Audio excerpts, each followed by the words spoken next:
Ladies and gentlemen, welcome back to day 2 of the 2024 International White Hat Conference. I hope everybody had a good night's sleep and had time to explore some of the wonderful sceneries of this wonderful country. Today we have another exciting day at the White Hat Conference.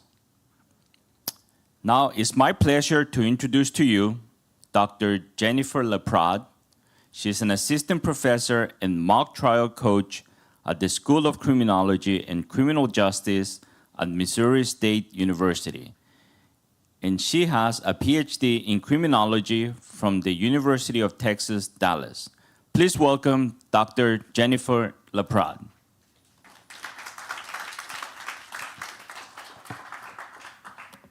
Hello, everyone. It is an honor and privilege to be moderating the mock trial portion of the Cybercrime Investigation Challenge. Thank you, Dr. Choi and Dr. Bach and all the other organizers of this incredible conference, and for allowing me to participate even from where I am now in Dallas, Texas. As most of you know, the Cybercrime Investigation Challenge began 2 days ago with 12 teams from around the world. And now the top 3 teams will move on to the live mock trial portion of the competition, which makes up 30% of the team's overall score. Congratulations to our top 3 teams for making it to this final mock trial stage. Our top 3 teams, currently in first place, we have Korean National Police University with 61.6 points. In second place with 58.7 points is Team Hungary, 50 Shades of Grey Hat. And in third place with 57.8 points is Chung-Ang University. So let's learn about these talented top 3 teams now. In early January 2024, Special Agent Mr. CIC from the National Cybercrime Investigation Bureau and his team received intelligence about an elusive criminal mastermind known as Mr. Evil Noodle. Suspected of coordinating cybercrimes against major global corporations, Mr. Evil Noodle is linked to a covert state-backed hacking group named the Evil Lizards. This group masquerades as a tech support service for global robotics companies, using this guise to implant malware, conduct surveillance, and harvest sensitive data. Their operations also involve manipulating compromised robots to function as tools in a global espionage network. Recent cyber attack incidents. A notable attack involved a sophisticated email scam targeting employees with a malicious word attachment, leading to a ransomware outbreak that encrypted vital files. Concurrently, a massive leak of information from the company's servers was revealed by a national CERT alert, tracing back to a breach by one of the company's suppliers found on the darknet.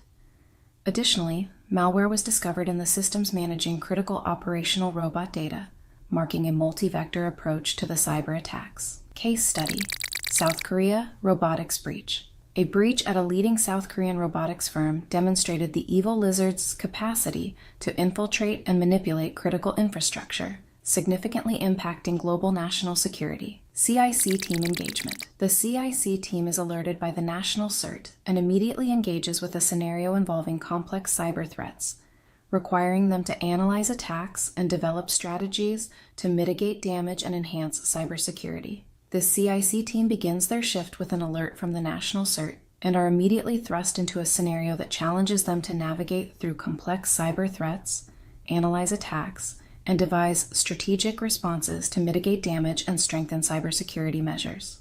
Objective: Special Agent Mr. CIC and his team aim to dismantle Mr. Evil Noodle's network and neutralize the threat posed by his group, the Evil Lizards.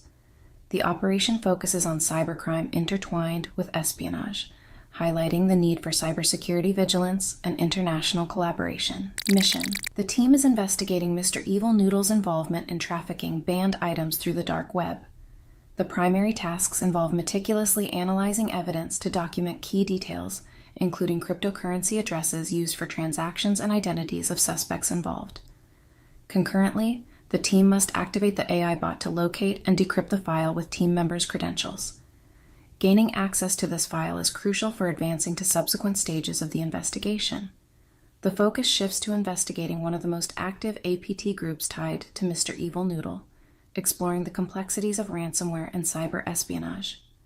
This mission highlights the indispensable role of cybersecurity professionals, known as white hats, in combating sophisticated cyber threats. Good luck as you navigate these challenges and strive to protect national security.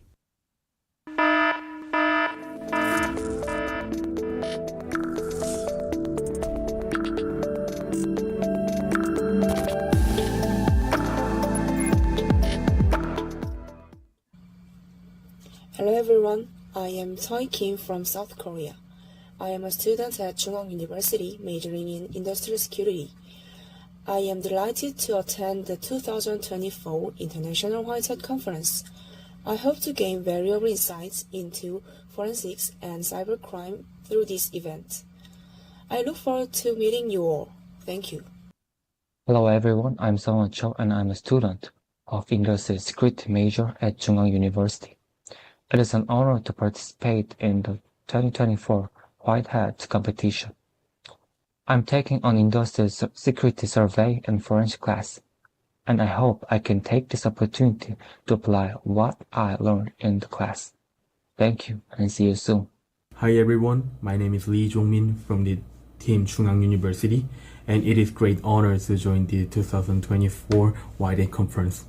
I think this is the great chance to test all of my knowledge and skills of the digital forensics, and I hope to spend a great time with great people and also my lovely teammates. Thank you.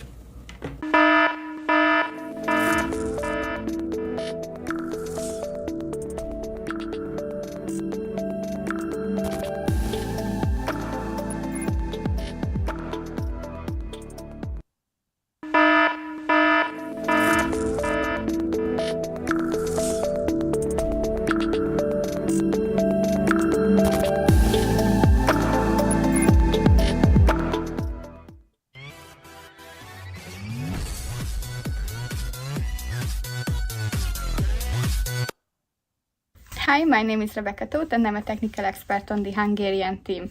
I am thrilled and honored to be here for the first time and compete in the cybercrime investigation competition and raise awareness to interesting cybercrime topics. I am a PhD student doing research in the field of offensive security, and I also work as an industrial professional in cybersecurity.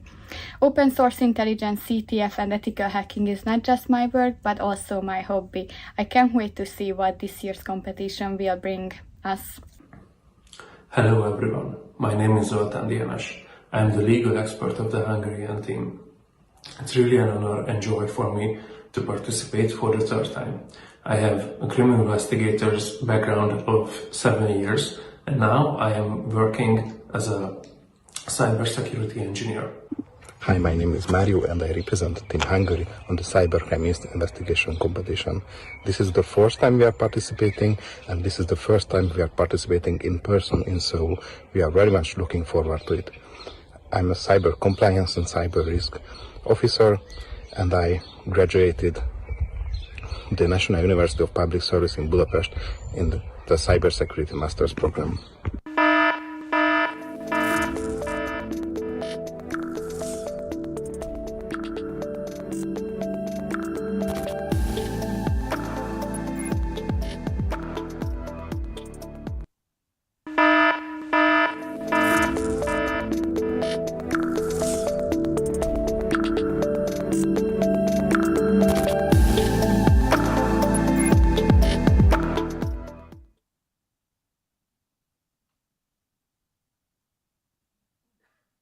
Hello everyone, my name is Hee-chan Chu and I am a student of Korean National Police University.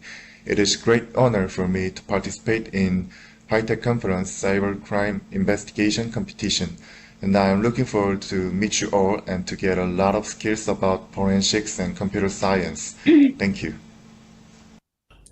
Good day everyone, I'm Chan Lee from South Korea. I'm a cybersecurity researcher at Korean National Police University.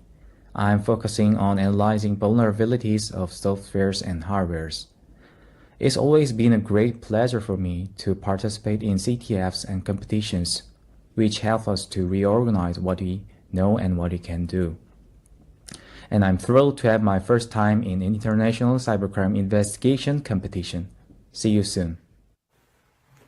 Hello from South Korea.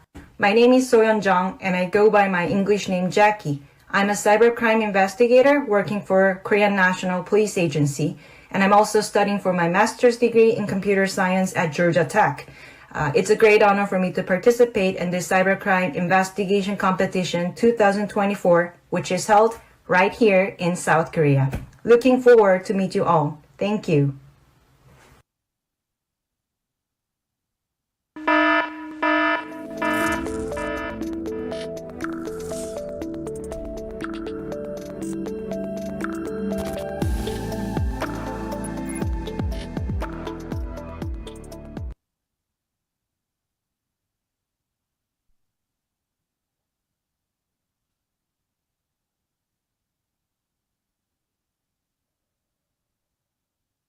It's nice to see some familiar faces from previous years and also nice to see some new ones as well. Again, congratulations to our top 3 teams. It's a huge accomplishment just to make it to this final stage of the challenge. So now we're going to go right into the mock trial presentations from our top 3 teams. We're going to hear them in reverse order. So first, we're going to hear from Team Chung-Ang University.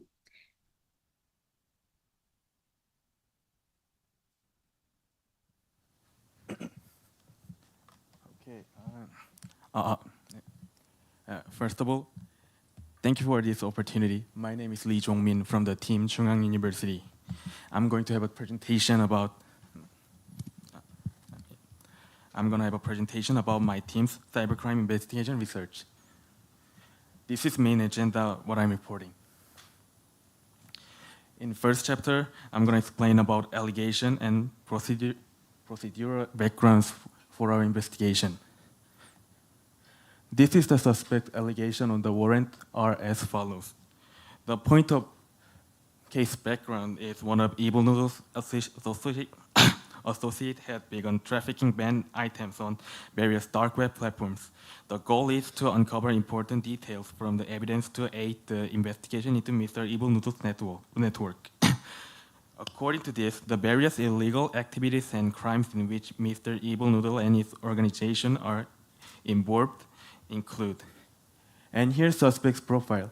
The suspect's name is Jia-dong Lee, the name of associate, and he has started trafficking prohibited items across various dark web platforms. And here's the main allegations. The suspicion of trafficking drugs and ransomware, suspicion of identity, APT group connection, and suspicion of using ransomware. And our team collected evidence in compressed file and provided in which an analysis space as a virtual machine. The evidence received is as follows. And this is also the provided analysis space.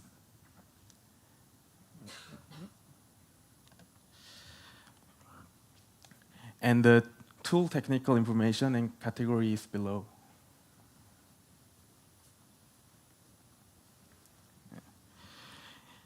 In the second chapter, I'm going to explain about the findings we got on investigation. We found the 3 categories of findings: the traffic of illegal drugs and ransomware, APT group connections, and using ransomware. Each category has possibilities to violate Korean Criminal Act, Article 205, the possession of opium and extra, Article 98, the spy, Article 314, interference with the business, Article 347-2, fraud by use of computer and extra, Article 366, destruction and damage, extra of property. And we also found a suspect transaction to dark web that has possibilities to traffic illegal items. So now I'm going to explain all the findings we got and how we find it. First of all, through the HXD Bureau, we found the hidden text in the PNG file text chunk. And this was suspected to be address of associated illegal activities. And Metasleuth detected this some transaction on this address, and most of transaction was held with Bitcoin. And also we found suspicious counterparty on associate transaction. It stands Lee Jadon and Blackjack 1987 and Khaleesi. And OpenSanction has information of this counterparty, so the Lee Jadon is the counterparty's name, and Blackjack 1987 and Khaleesi is his Vic alias.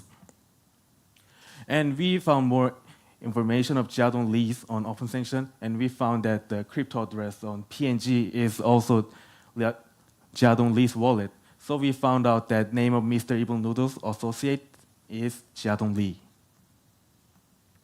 And we also found a transaction with Hydra Market, which is the Russian language dark web marketplace facilitator of illegal drugs.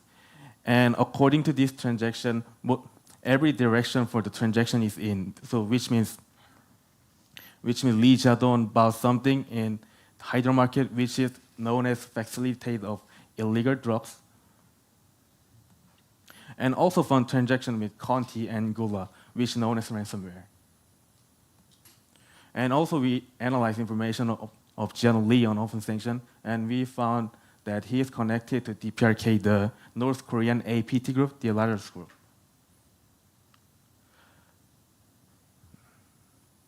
And we also found that given evidence, the Linux server 01 was infected by suspicious ransomware, which looks like belongs to Jadon Lee.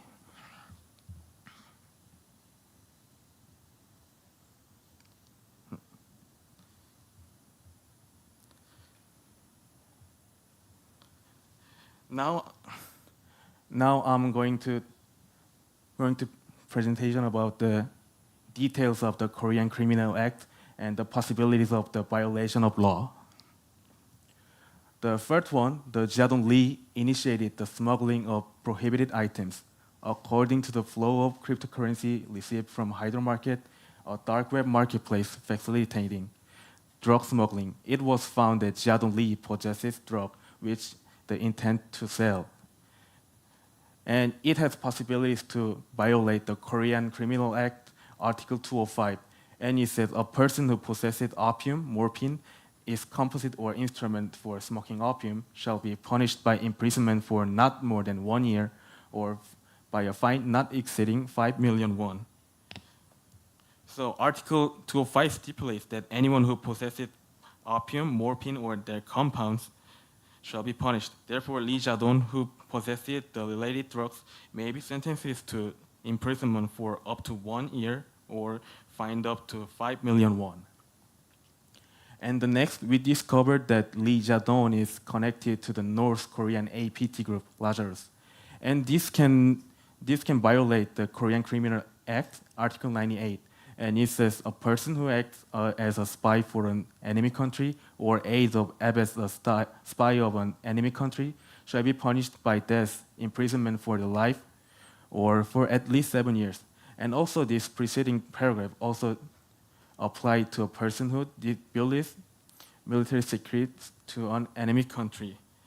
So Article 98, which we intended to apply, stipulates that anyone who spies for an enemy or assistant an enemy spies shall be punished. And this constitutes a crime related to foreign exchange. Therefore, Lee Jadon can be sentenced to death, life imprisonment, or imprisonment for at least 7 years. And the next one, the suspicion of using ransomware. Through the file name accessing all team members' credentials, we gain access to the compromised internet network, where we discovered evidence of ransomware infection. Additionally, we identified cryptocurrency transactions between Lee Jadon and the account named after the ransomware Conti. This ransomware encrypts data and demands financial payments for its victims. And it can violate the Korean Criminal Act, Article 314, which says a person who interferes with the business of another by method of Article 313 or by the threat of force shall be punished by imprisonment for not more than 5 years or by fine not exceeding 15 million won. And also anyone who interferes with another person's business by damaging or destroying any data processor such as computer, or special media records, such as electromagnetic records, or inputting false information or improper order into the data processor, or making any impediment in processing any data by other day, shall also be subject to the same punishment as referred to in paragraph. So under Article 314, individuals who input false information or unauthorized commands into a computer or manipulate information processing without authority for financial gain are subject to punishment. Therefore, Lee Jia-dong, who encrypted the team's internet network causing disruption to operation, may face imprisonment for up to 10 years or fine up to 20 million won. And this can also violate Article 347-2. And it says any person who acquires any benefits to property or has a third person acquire them by making any data process after inputting false information or improper order, or inputting or altering the data without any authority into the data processor, such as computer, shall be punished by imprisonment for not more than 10 years or fine not exceeding 20 million won. So according to Article 347-2, punishment is stipulated for financial gains obtained by inputting false information or unauthorized comments into the computer, or by processing information about proper authorization. Therefore, the suspect could face imprisonment for up to 10 years or fine to up to 20 million Korean won. And last, the ransomware also can violate Korean Criminal Act Article 366. It says a person who, by destroying, damaging, or concealing another's property, document, or special media records, such as electromagnetic records, extra, or by any other means, reduce their utility, shall be punished by imprisonment for not more than 3 years or by fine not exceeding 7 million won. So under Article 366, individuals who disrupt or impair the utility of special media records, including electronic records, through methods such as destruction, can be punished. So the suspect who used ransomware to prevent normal access or use of data may face imprisonment for up to 3 years or the fine of up to 7 million won.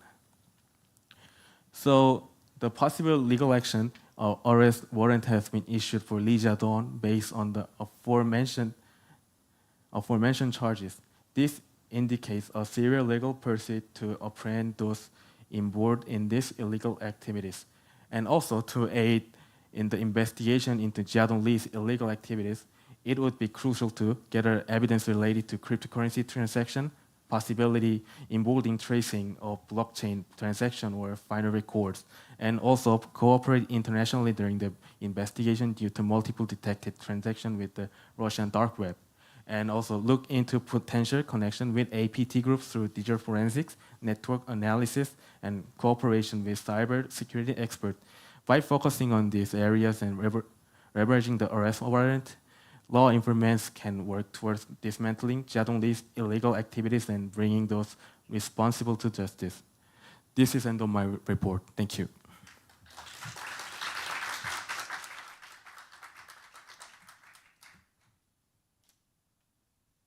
Excellent job, Chung-Ang University. Really, really well done.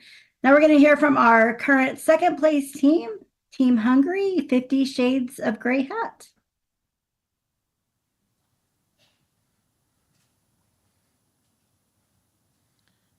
Dear respected judges, dear jury, thank you for joining my presentation on the investigative report on Mr. Evil Noodle and his illegal activities. We are Team Hungary, and we were asked to investigate the case of Mr. Evil Noodle, who is, okay, I won't sing. Mr. Evil Noodle is a key player suspected of coordinating a network of illegal activities on the dark web. This means that even if he is not directly tied to activities, we suspect him of coordinating others and having with his associates, he started trafficking prohibited items across various dark web platforms, and our objective was to uncover and document critical details from the evidence to aid in the investigation against their network.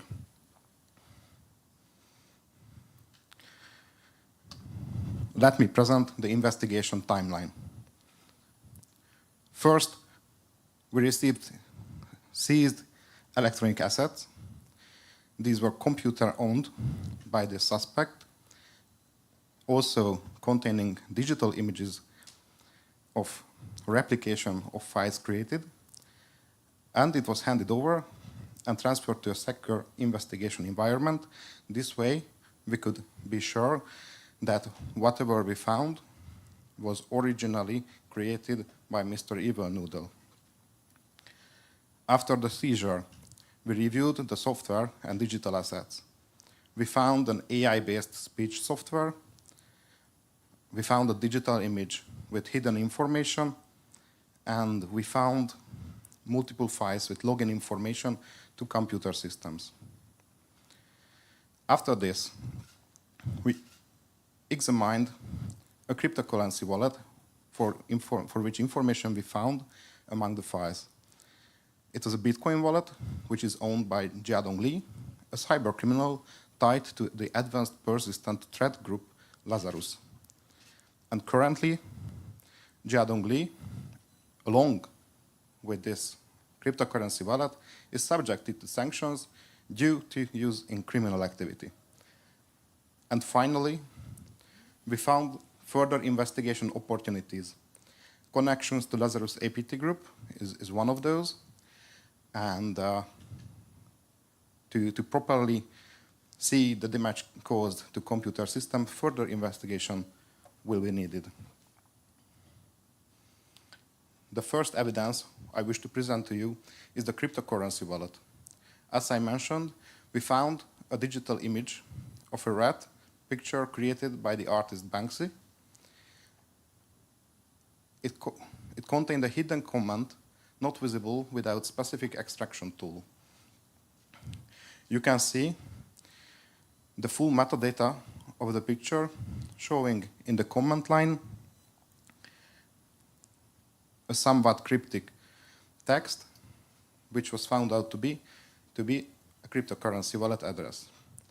This technique to hide information in pictures and other digital media is called steganography. This is used to hide information in all kinds of files, mainly pictures, like here we can see. And what's very important, this technique does not obstruct the original look and the feel of the file. This way, the file will be usable for its original intent and won't raise suspicion. This is why it's very commonly used among criminals to hide data in different documents. After identifying the crypto wallet address, we had to examine the transactions on this crypto wallet. It was used for Bitcoin transactions and is associated with several causes of cybercrime. So, as you can see, currently this crypto wallet is empty, but it was used to move several Bitcoins. Bitcoin being rather expensive. At the time, even 10 Bitcoin means very large amounts of money in dollar value.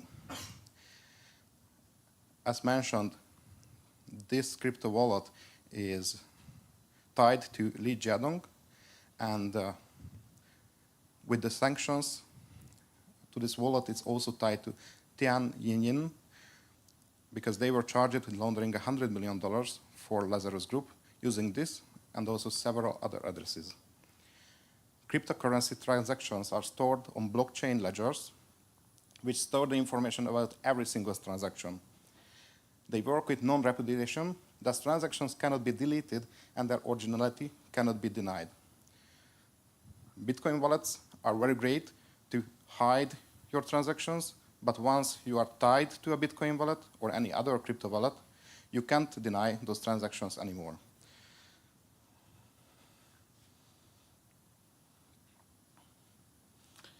Let me present the sanctions and ties to the criminal group. So in 2020, the US Department of Justice sanctioned this very specific wallet, among others, tied to Li Jiadong. And it was sanctioned by the US Department of Justice. So the connection to Jiadong Li is already proven.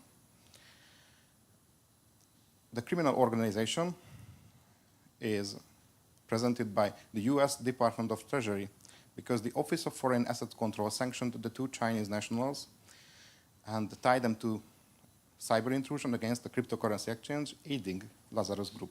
So the tie is also already proven to Lazarus Group. What is Lazarus Group and what are Advanced Persistent Threats, APT groups? Lazarus is a criminal group with ties to North Korea using the illegally acquired funds to aid the regime. The suspects were involved in the theft and laundering of $250 million of cryptocurrency at the time. The hacking group has been operational for the past 2 decades, acquiring $3 billion in stolen assets. $3 billion, sorry. Advanced persistent groups are groups of hackers with criminal intent. They also are advanced, so they are very highly skilled, and they are persistent because they have the funds and the means to continue and carry on their activities for a very prolonged period of time. For example, Lazarus Group has been operational for 2 decades.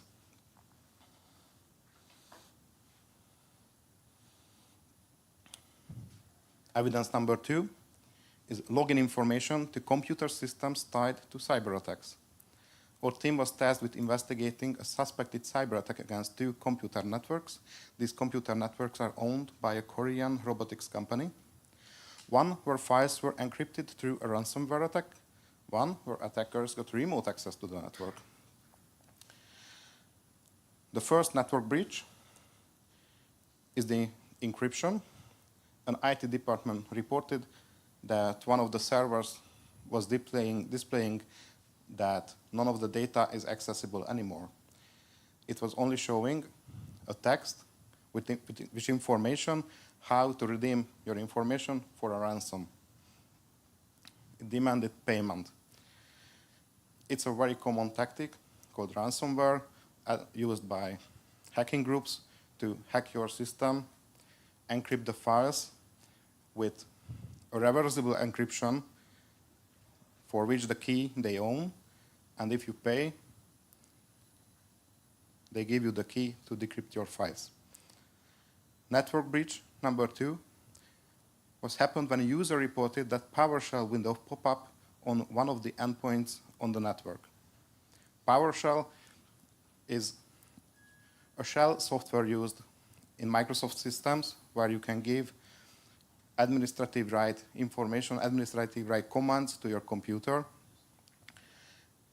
So it obviously should raise suspicion in everyone when it pops up without the user's intent.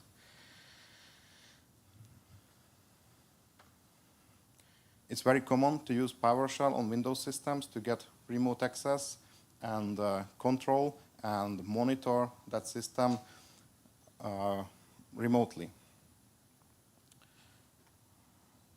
What ties we found on Mr. Evil Noodle's seized computer to these documents, to these breaches? We found an executable document, basically a software that you can run called AI Assistant.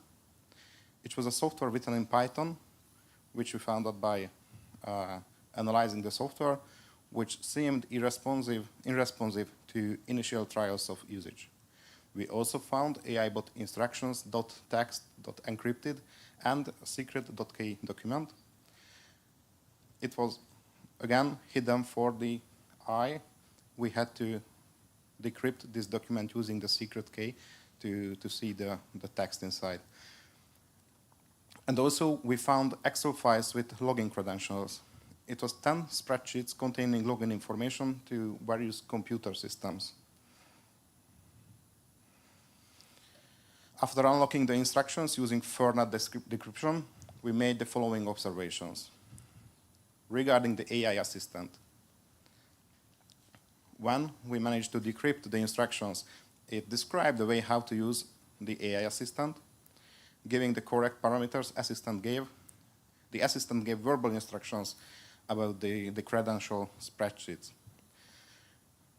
It's very common for AI software to hallucinate, but we ensured that given the parameters, it was always giving the same response, pointing to the correct spreadsheet among the multiple ones found, which contained access credentials to the systems which were breached at the robotics company.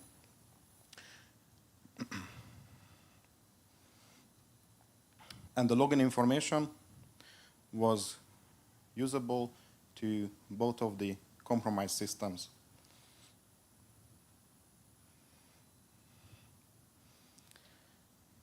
As already mentioned, 2 system networks were identified as victims of suspected cyber attack. Using security monitoring, forensics, and alerting software, we could identify the IP address of the attacker and actions originating from that address. We found signs of data exfiltration and encryption.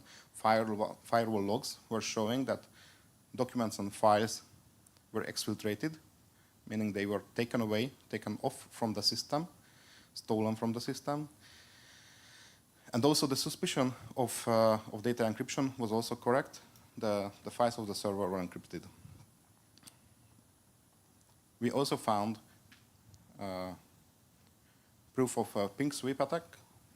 This is an attack used to monitor and graph out computer networks by sending ping requests or echo requests to the endpoints of the system. This way the attacker can see which endpoints are open from the internet. They can map it out, and it's very common to use at the initial stages of an attack. And also we completed firewall enumeration. We discovered the traces of an ICAR file, which is a method to test the response of computer antivirus programs. Let me present the legal ramifications of the investigation outcomes according to Korean Penal Code. According to our investigation, breaches happened to the following articles. Article 13, criminal intent. According to our investigation, Mr. Ivan Noodle used obfuscation methods to show criminal intent. It's very plausible to say that he had those files by accident, but having it encrypted, having the means of the encryption and the decryption on that same computer shows that it was his intent to hide this information, to hide his access from the investigators. Article 114, organization of criminal groups. Crimes were committed as part of the organized crime group Lazarus. Even though Lazarus is only tied to cybercrime, this does not mean it's a bunch of computer enthusiasts. All advanced persistent threat groups are very well organized. They are very good with hierarchy, and they are definitely a real organized crime group. Article 314, interference with business.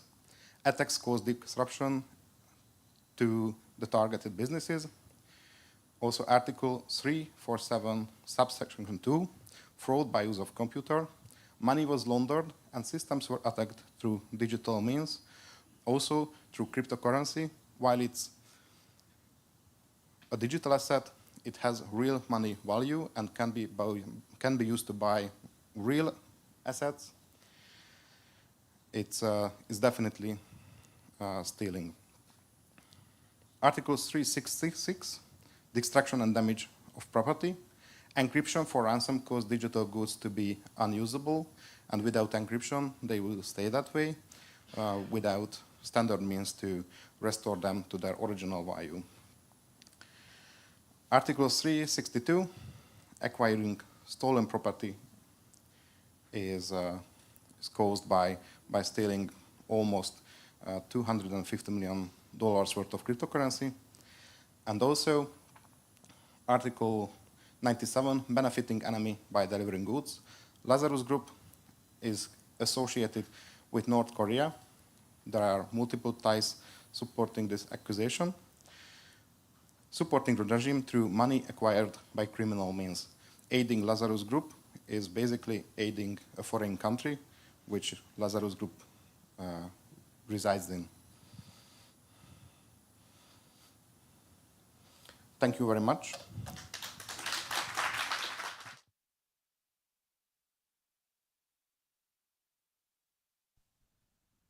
Another excellent presentation. And finally, we will hear from the team who is currently in first place, Korean National Police University.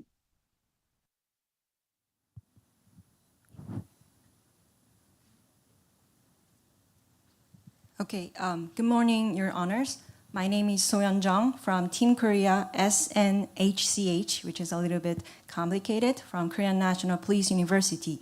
We are a team of experts in computer science, cybersecurity, and digital forensics.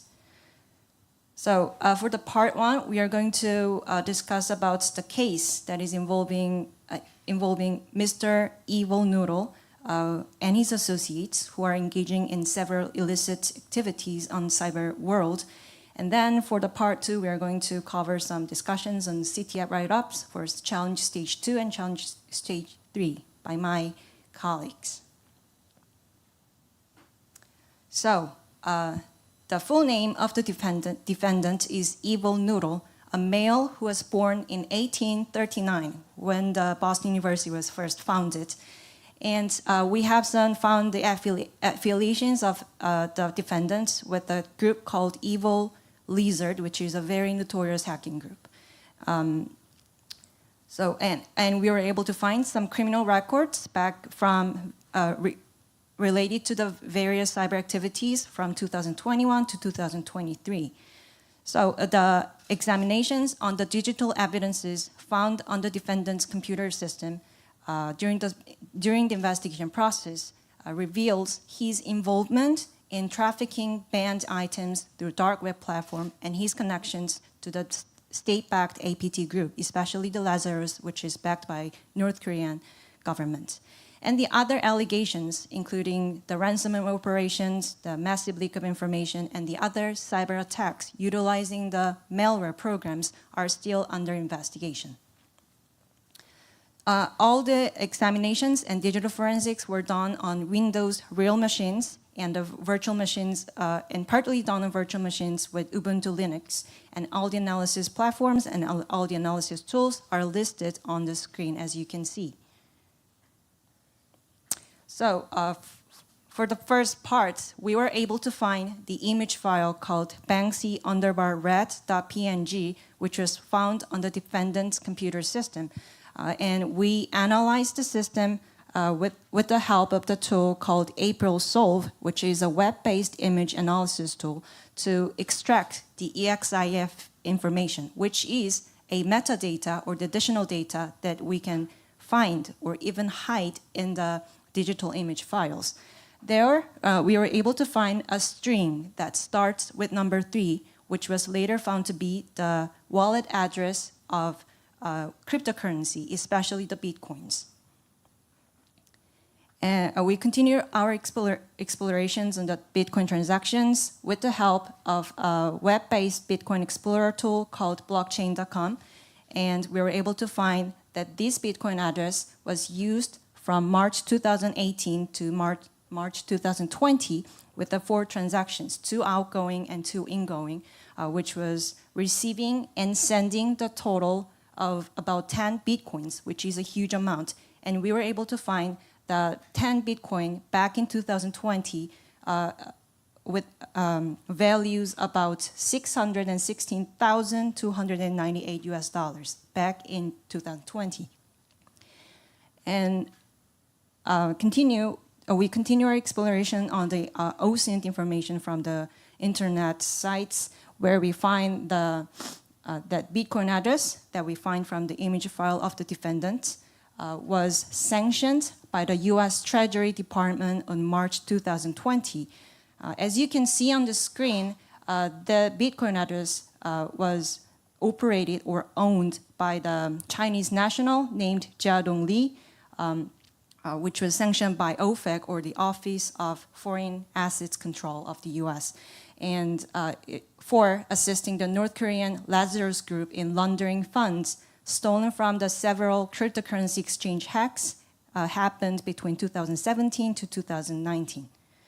And this shows the strong connections between the defendant and his illegal activities are linked to the Lazarus, a state-sponsored APT group of North Korea. And then we continued our investigations on the computer to gain the access to the investigation platform. So the instructions were all maintained in the TXT file, encrypted with the algorithm called Fernet encryption algorithm.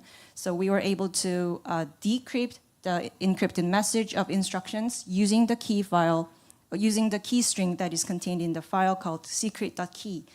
So the decrypted message reveals that we have to activate the AI assistant program with the proper activation code, Mr. Evil Noodle, with the proper exactly same question that we have to ask.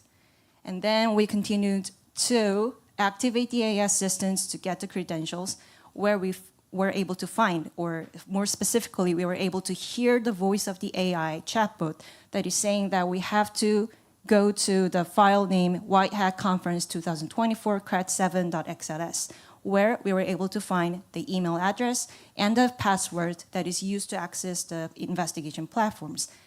Even though the further investigation on ransomware and the other data leakage allegations cannot be conducted due to the technical issues. So under the Criminal Act Article 95, Subarticle 2, Subsection 2, a person who provides an enemy with the goods that is used for the military purposes shall be punished. And also for the Criminal Act, Article 97, a person who delivers to an enemy country with the goods that is usable for the battle shall be punished. So the evidence shows that Mr. Evil Noodle, the defendant, and his associates were involved in illegal trafficking of prohibited items through dark web platforms, and their connections to the sanctioned cryptocurrency wallet address, which was used by the Lazarus Group, the North Korean hacking group. And another act, the Criminal Act of Article 114, a person who organizes or who joins or who becomes a member of a group that with an intent to commit a serious crime, which is punishable by death or imprisonment with labor for an indefinite term or for at least 4 years, and all the findings and observations on the computer system of the defendants reveals or shows that the Mr. Evil Noodle's associations with the notorious hacking group Evil Lizard or the APT hacking group Lazarus, which fits this criterion. So in conclusion, the charges of the illegal trafficking and involvement in organized crimes are strongly evidenced by the findings or the digital evidences, including the PAN-GYO PNG file and the Bitcoin address found inside the image files, and also the sanction list of OFAC that we were able to find online. And the other allegations related to ransomware operations, data leakage, and the other cyber attacks still requires the further investigation for its confirmations. So this is all for the case briefings, and I will give my floor to my esteemed colleague. Hello, this is Chanyi Lee from Team S and HCH, and I'm going to present about our part 2. It's about CTF challenges we've been through. It was interesting challenges, and due to time limit, I'm going to show a couple of our solves to that challenges.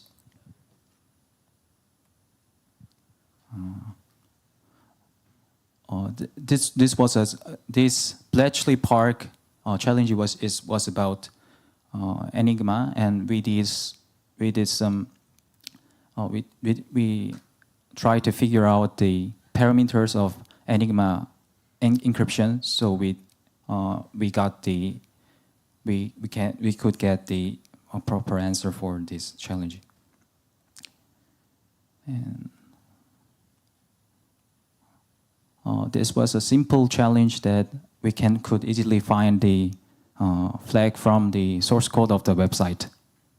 And also, this was this challenge is followed by the previous one, and we also can easily find the flag from the robot's text from the website. And this was I'm going to pass up the challenges because almost every team solved this challenge. This was a little bit challenging one. It's about Linux executable. This challenge requires us to reverse engineer the Linux binary, which is executable.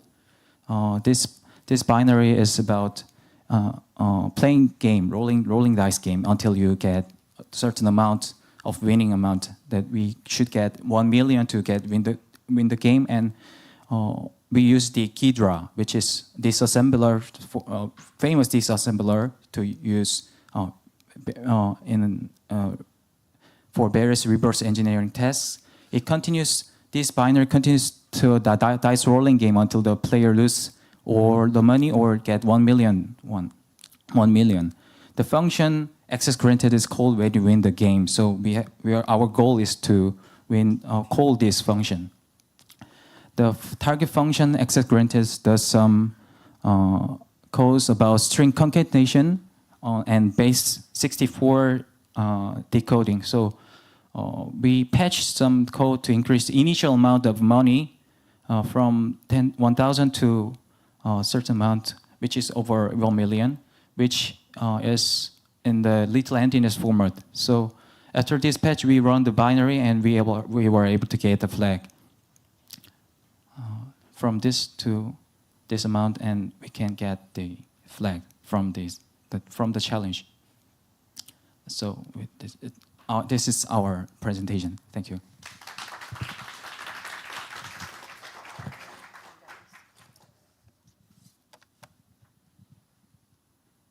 Great job by all of our teams. Obviously, it takes a lot of knowledge, hard work, and sophisticated skills to perform well in cybercrime investigations. However, investigators must also be able to clearly present this evidence to prosecutors, judges, juries, and people who generally have no advanced technical knowledge at all. And if cybercrime investigators are unable to do that, then the investigation, as good as it may be, could be wasted, and the cyber offender may not be held accountable. So this mock trial portion of the challenge takes cybercrime investigations a step further, and it's a really important part of the cybercrime investigator's job is to be able to present this clearly to an audience who may not understand this technical knowledge. So great job by all of you. Now, during these presentations, we've had 3 judges who were scoring.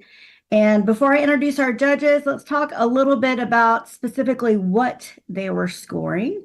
Judges were looking for 6 major criteria when it comes to these presentations. The first, which was worth 20%, was the legal code statement. So how clearly did the teams present the legal code, present the laws? Also, 20% was the evidence presentation. So did the teams present the evidence that they gathered, and how much were they able to do this in, a clear way? And then another 20% of that was how clearly did they present the technical terms? So did they do it in a way that laymen could understand? They also judged on whether there was critical thinking, sophisticated, innovative ideas that were used. And then finally, there will be a Q&A portion. So this is what we're going to go into now. So each one of our 3 judges are going to come and speak to the presenters and ask them questions. So this is the final part that will be scored in the mock trial. So we have 3 esteemed international judges. I'll introduce them now. So first we have Dr. Yusik Jake Jain. He is a associate professor in the Department of Forensic Information Science and Technology at Hallym University. He joined the Korean National Police Agency in 1994 and was a foundational member of the Cybercrime Unit of Korean National Police Agency since 1999, contributing to building its organizational framework. Throughout his career, he played a pivotal role in investigating numerous high-profile national cybersecurity incidents. In recognition of his achievements, he received the Cyber Safety Award from the President of the Republic of Korea in 2012. We also have Lieutenant Colonel Mike Toro, who is a distinguished public safety expert with extensive experience in policing, digital investigation, and cybersecurity. His collaborative work with various multilateral law enforcement agencies has significantly contributed to the field. He is the founder of the Center for Innovation in Police Science and the co-founder of the Center for Cybercrime Investigation and Cybersecurity at Boston University, among his other notable professional affiliations. In his professional and academic pursuits, Lieutenant Colonel Toro focuses on investigating and profiling cyber threats related to homeland security. His profound experience in this area has led him to advise Andean Parliament's regulatory framework for cybersecurity and to develop innovative crime prevention strategies. His work in digital literacy and open online innovation models has established him as a pioneer of the Latin American School in Cybercriminology.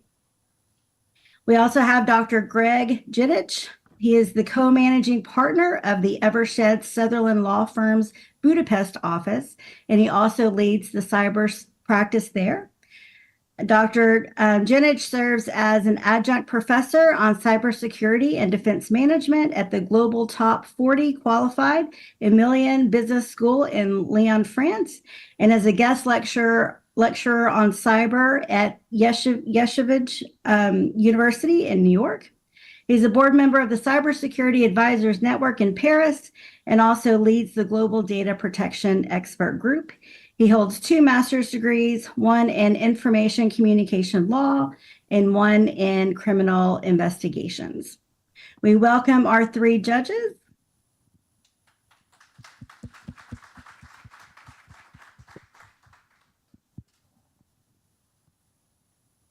All right, are judges ready to ask questions to the competitors?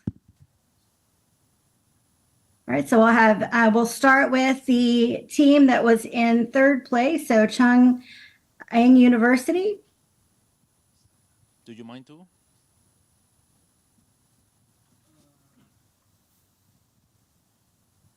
Can you please to ask a question to not individual team? I have the question for all of the teams. Is it possible? Yes. Okay, yes, so because this is a 3 stage of the competition, first one, technical findings, right? So to address what happened actually, the result was a little bit differences, but it's already scored with ranks. And then secondly, you made the report as also the report has been reviewed, right? So third stage, this stage is to perceive actually assuming a kind of the trial court about what you have found to persuade the trier of fact, right? But personally, in this case, because that was originally that your task was to given to kind of this, a little bit kind of the national case. National security was in risk, right? So because today the cyber threat sometimes is many of them we can approach that is a so-called political military threat, and the other hand, criminal cases for criminal prosecution. So, for example, the military intelligence guys also be interested in this case based on what you found. And the criminal justice area also definitely will be interested in this area. But the two branch has a different expectation in one of the most important questions of, for example, who done it. We say this attribution issue, right? So attribution, we usually many different sources of information from techniques, for example, found identities online used. For example, wallet information, ID information, you even use the open source information to get that. And then you connect that information to certain person. So identity, including IP address or the other information, will be linked to a kind of machine things. But machine is operated by the person. And the person behind it, there must be a kind of something bigger party. In this scenario of case, you found some information which is linked to Chinese non-criminals, right? You immediately determine to with a certain level of the certainty in your mind, with confidence, the link, and that was by some open source as connected to the Lazarus. But okay, you can use that for that information. For example, if you determine those information for your national security, that kind of information would be very valuable. But if it is a criminal charge, I think your level of certainty to persuade a trial fact should be much more convincing and compelling, right? So you may need more information or evidence, and then you need to indicate the level of the certainty based on your findings. So my question for all of your teams is, how do you think about the matter of the attribution of the matter of the who done it in this case? You already explained, but I wanted to ask a little supplementary explanation on your job. Makes sense, my question? Understand? Okay, let's hear from Chung-Ang University first. So in our team's case, that's why we choose the suspect to not to the main character, the Mr. Evil Noodle. We choose our suspect to the Jiadong Li, because all the findings and the evidence we found is related to Jiadong Li, and of course Jiadong Li is related to Mr. Evil Noodle, but all the findings about Jiadong Li can't be the evidence of Mr. Evil Noodle's illegal activities.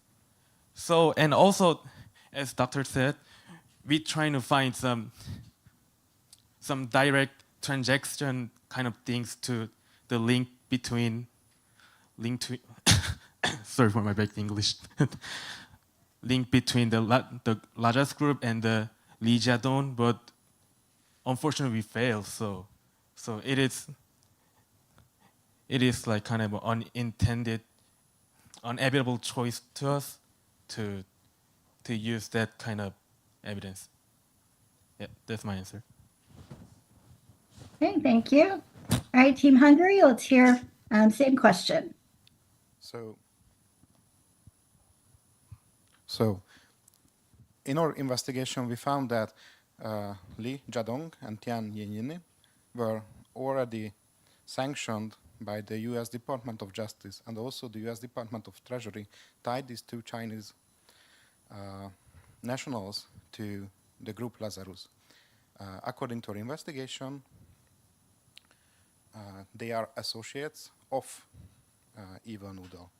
what's very important when looking at APT groups is that it's very easy to find dummies for them who can be the face or the front of the operation, because in a digital sense, using the front's computer is very easy to do from like a APT group back office.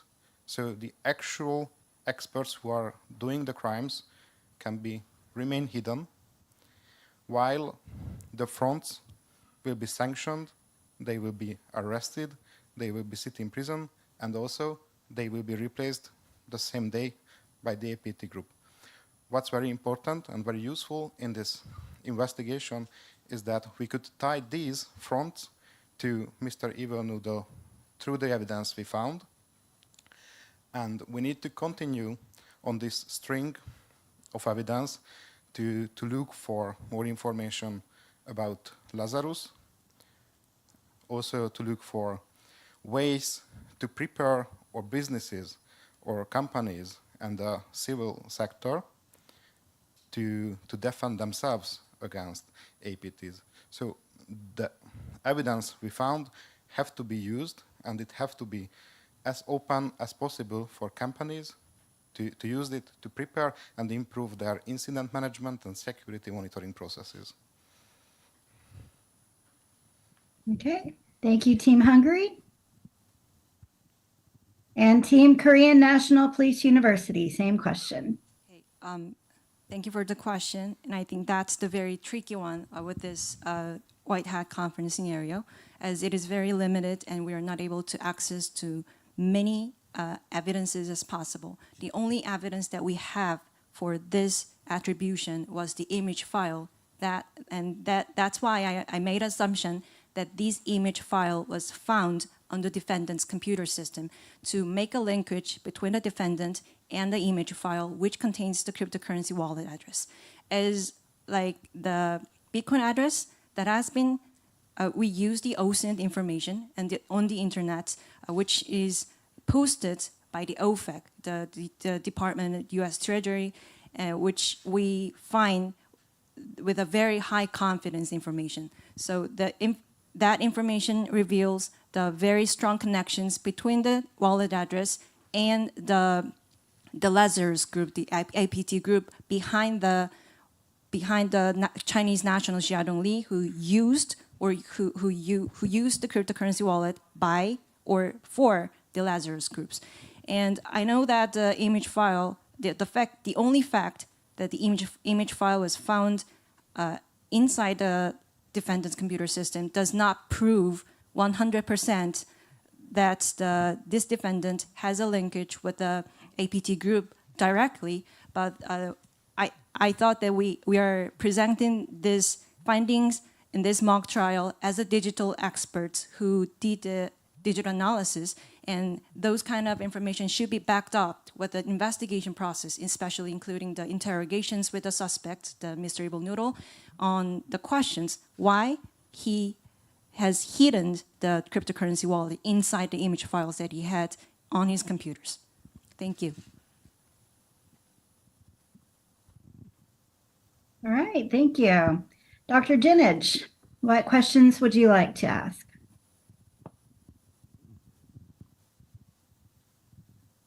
Do you hear me now? Yes.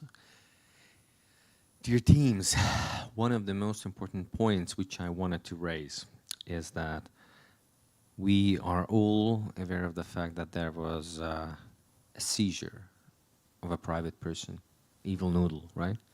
We say that he is within the criminal procedure acting as a defendant, right? You have received information and data about the contents of a computer that is seized from the defendant, right?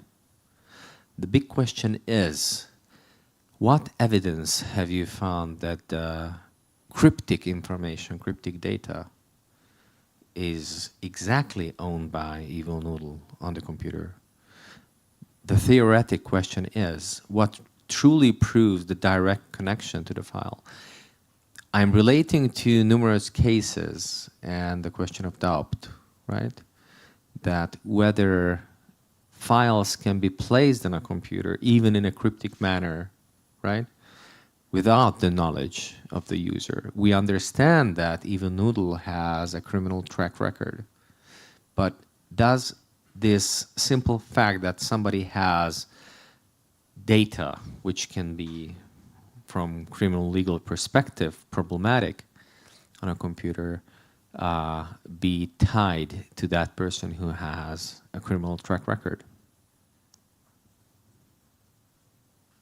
This is my question. Okay, let's hear from, this for all three teams?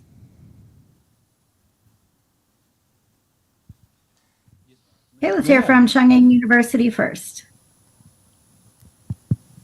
Okay, thanks for. Can I add a little bit more because it's a we have very short time. We have the very limited information you got, and then meaning that we need many assumptions for examination and for that. But even our expectation is that you may address the the limitation of that assumption as well, because that we are dealing with very complicated matter. So you will face the kind of the international affairs, reading the if it is continue to kind of accused or charged criminally internationally, there will be a kind of the beginning of some kind of international conflict, for example. Then you have to have some more confident or persuasive proof about what you have taken in your actions, for example. That is our expectation. And you may say that about your assumption, but there is a boundary between them. Okay. First, thank you for your question, Dr. Smith. So, in my opinion, yeah, it is true that only they have information of the Chinese, that the Li Jiadong's crypto address, it can't be the direct evidence to they are related each other. But my team and every team found that he intentionally hide that information in that PNG file intentionally, and it means that he kept that crypto address as a secret. And I think that fact that he kept that information as a secret, that can be the evidence of their relationship. Thank you. All right, thank you. Team Hungary? So it's nice to have a hobby. People like to collect things. And it's very plausible that someone may look at hacking groups and say that their work is fantastic. They are technical experts in their field. And this is true, because they can commit those crimes because they know what they are doing. They are very well organized. They are very technically ready. So, of course, they have fans who might follow the work of these groups. But then, there are stuff which, if you collect, is legal, like stamps or paintings, but there are also stuff which are illegal to collect. And also, there are stuff which may not be illegal, but can be very suspicious. So if you are just a standard user, why do you have a Banksy picture on your computer? Totally fine, you like the art. Why do you have exactly the one which has a comment in it with the crypto address of a sanctioned Chinese criminal? Again, you may have downloaded stuff from the dark web. It's very plausible. Not sure how many people have tried to access the dark web. You can do it in less than 5 minutes without any previous knowledge. 2 clicks and you are already looking at illegal stuff. If you download it, if you keep it for yourself, if you start to hoard it, then it becomes a problem. And simply by association to those files, in my opinion, you will become a suspect, and as it's possible legally, your actions should be monitored to see where you are going with those files. It's very easy to say, oh, I just like this Banksy picture, I downloaded it from the internet. Then, where did you download it from? Because if it's downloaded from the internet, it's openly available. You can compare hashes of the files, which is unreversible identifiers, unchangeable identifiers. If the file is bit to bit the same as you can find elsewhere, the hash will be the same. If Mr. Evil Noodle can't prove that he got this frame from elsewhere, is the only copy of this file, then it's very suspicious that it was created on that computer. So this is a warning to anyone. It's important to monitor the actions of black hat hacking groups, black hat criminal hacking groups, APTs. And it's done by threat intelligence all around the world. But then again, those professional teams working in threat intelligence has a very valid reason why they collect it, what they do with it. And it's right now for Mr. Evil Noodle to answer why was he collecting all these files.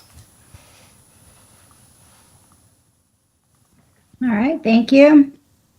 And Team Korean National Police University. Frankly speaking, I admit the fact that our examinations lack of the evidence which supports the fact that the image file found on the defendant's computer file has been actually created or owned by the defendant. So because of the lack of the scenario, we have to make some assumptions.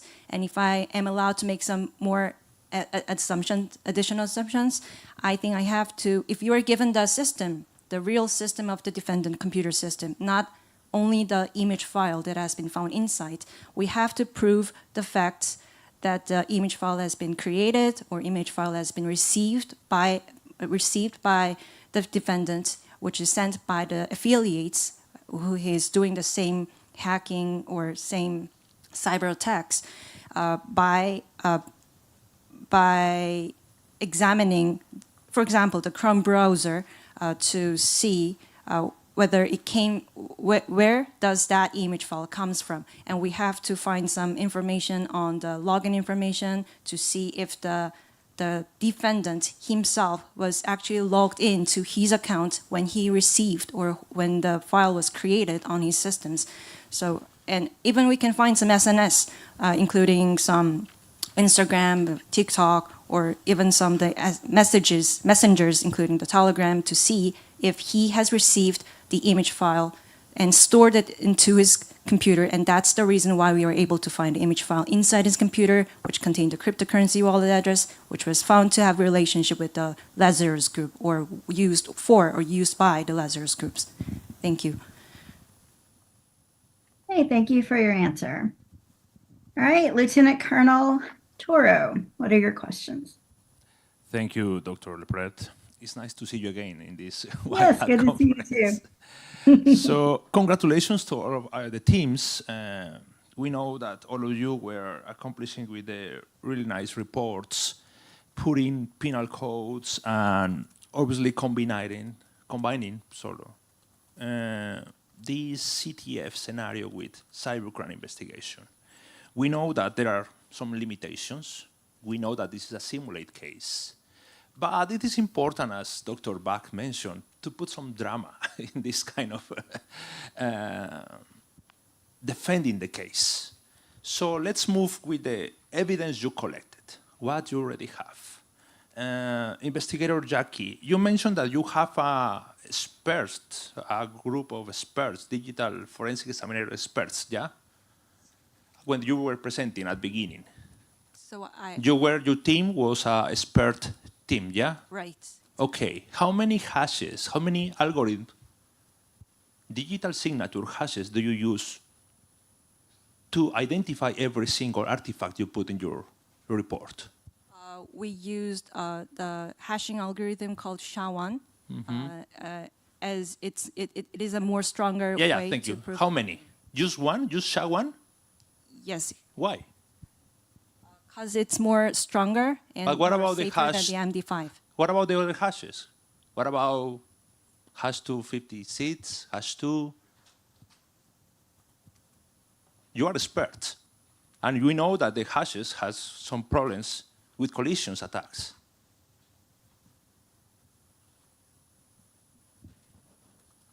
It's okay. They are Team Hungary. You mentioned, oh well, why did you provide hashes to the evidence, digital evidence you put in the report? In the report, we did not provide hashes. Sorry, could you say it again? In the report, we did not provide hashes. How do you guarantee the integrity of the digital evidence you were providing? We were working with evidence which was already taken off from the computer. It was not in a volatile environment. And during the examination of them, we were using hashes to see if the documents are changing. Did you provide hashes in the report? But we did not add the hashes to the report. Lee Yong-min. Yes, doctor. We know, they are investigator, we know that when we are collecting Google Drive, we are thinking about, and this is just academic environment, please. We know that we need additional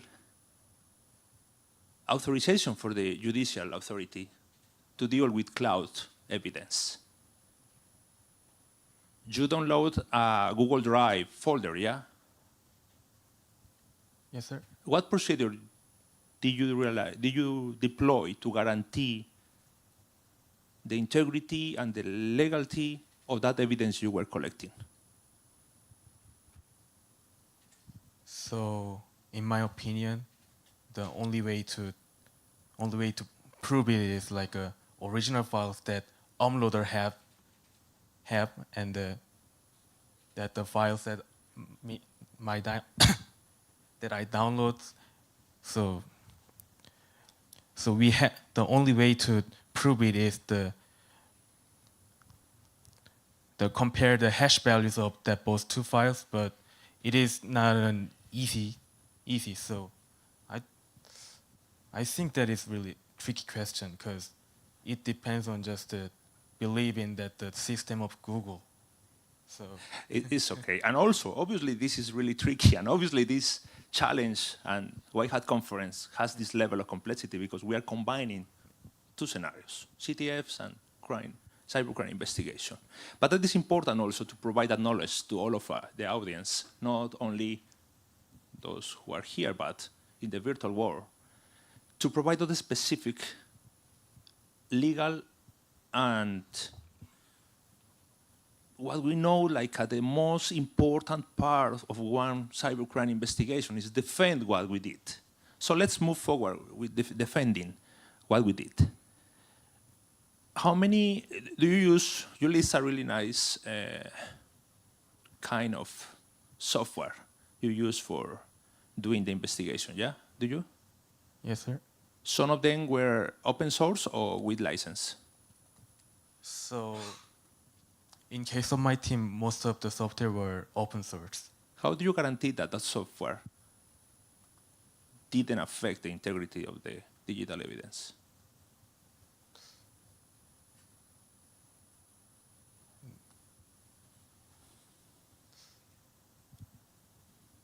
In my opinion, I think it is the best way to prove it is like using the hash values or like that the maker of that open source guarantee the integrity of those files. But I think it is also the tricky question.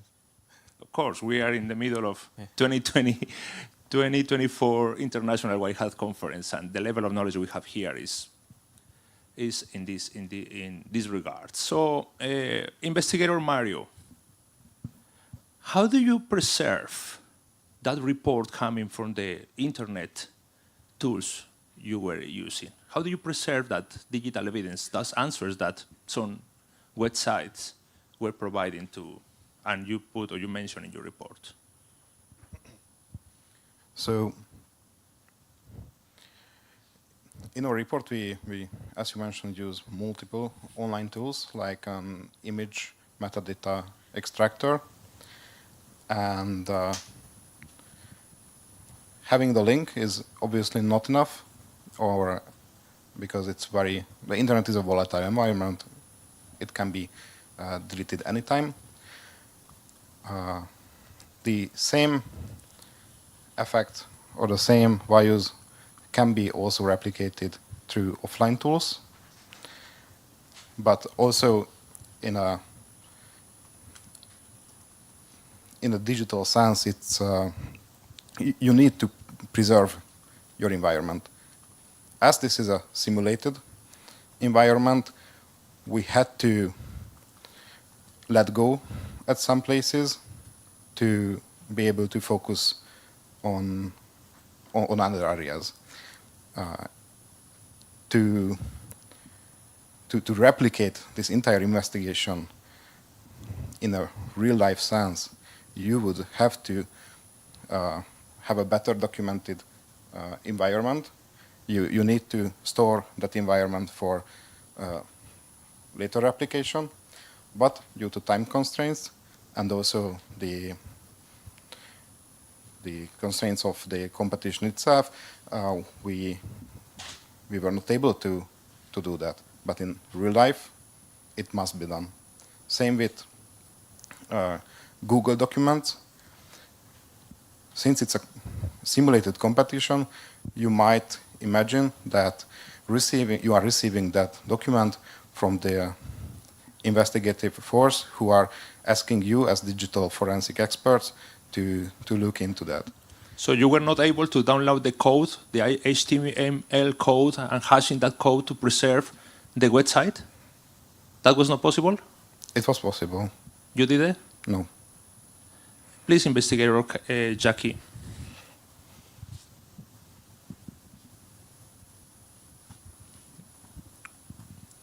In these regards of this simulation, you have your team, your expert team of investigators, you have your devices, you have all of the tools on your computers. How did you storage the collected evidence? How did I Storage, save? store Yeah. the evidence in our system? That was the question? We are facing a really complex cybercriminal group. Right. We need to preserve that evidence, and we need to storage that evidence properly. And you're presenting your evidence here. Right. So how are you presenting that? How do you save what you collect?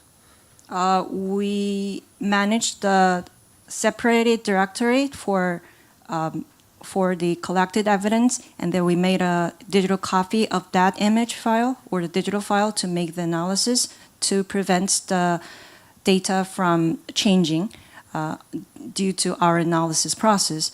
And also we made some hash values as soon as we download the file so that we can prove that the hash values has not been changed during the process of analysis. And then we double check the SHA-1 hash values after the analysis before the documentations so that we have exactly focused and examined the image files with the same exact hash values as the one that we received or as one that we stored in our directory for the digital forensic images.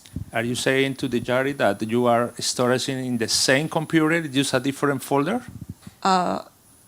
Yes, right, that's correct. We didn't have an SSD or the HDD or the USB devices for this platform, so we just download and separate it. We stored in a separated place. So you are combining really important case evidence in your computer? The same information on your computer? Yes, but we bring our laptops that is only used for the examination process, not for our online searches or not for our private personal uses. So that's the computer that is only used for the examination process. So that's the reason why we just put it in our separated directory. We kindly suggest to follow the procedures, the international standards, to use a different storage and provide the cleaning, the proper digital forensic cleaning. Thank you so much to the teams. You are doing a great work, and I think we have a couple of minutes more for the rest of the jury.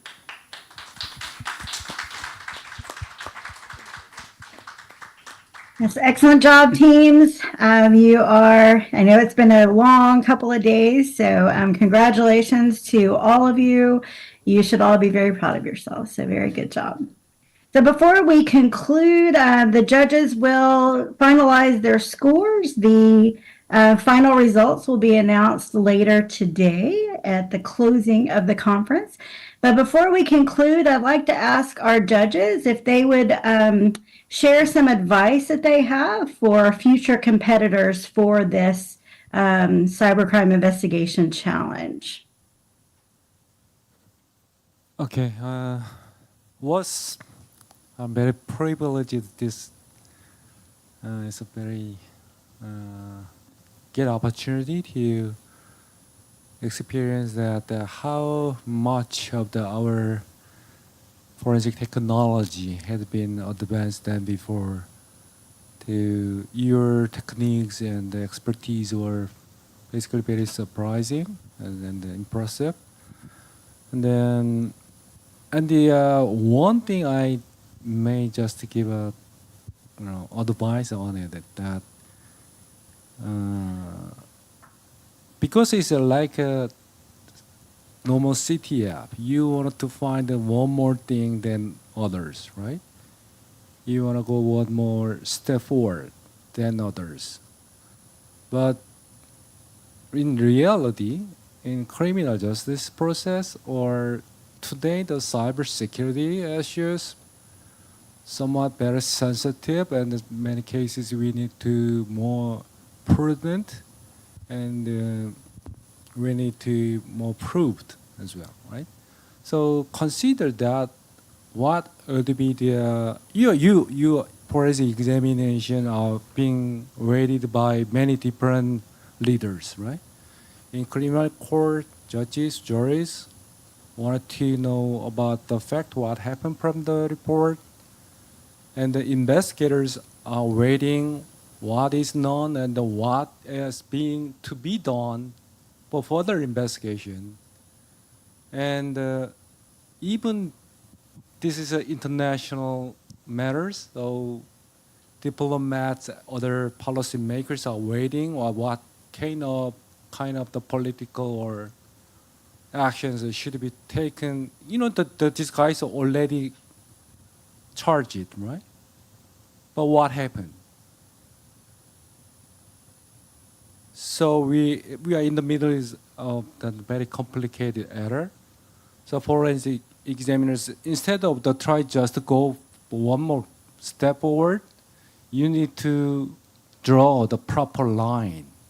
What you have done, what is proved, what should be done by some other people, including investigators. Then it would be much more, valuable for the readers of the forensic examination report. Anyway, thank you for your effort. I was appreciate. Yes. Thank you, Dr. J. I would like to also add a few remarks also for all of the teams and also for the future teams. And I think one of the key points here is that I am missing out an important factor for most of the teams. That teams are generally looking at the case rather from a technical point of view, even though my dear friend and esteemed colleague, the colonel on the left of me, have really highlighted the issues which could have been better highlighted at the showcasing how proofs should be handled, managed, and tied to the case. But going on forward from the views of my esteemed colleague and being also as a defending attorney, defense attorney, as myself. What I was missing is not simply the fact what the proofs have lacked regarding technicality, but also from criminal procedure. And for example, team 1 was not highlighting the fact whether the crimes which are tied to the case can only be committed with intention or without intention, right? What you have said, for example, is that the file was downloaded intentionally. How do you know? How do you prove that?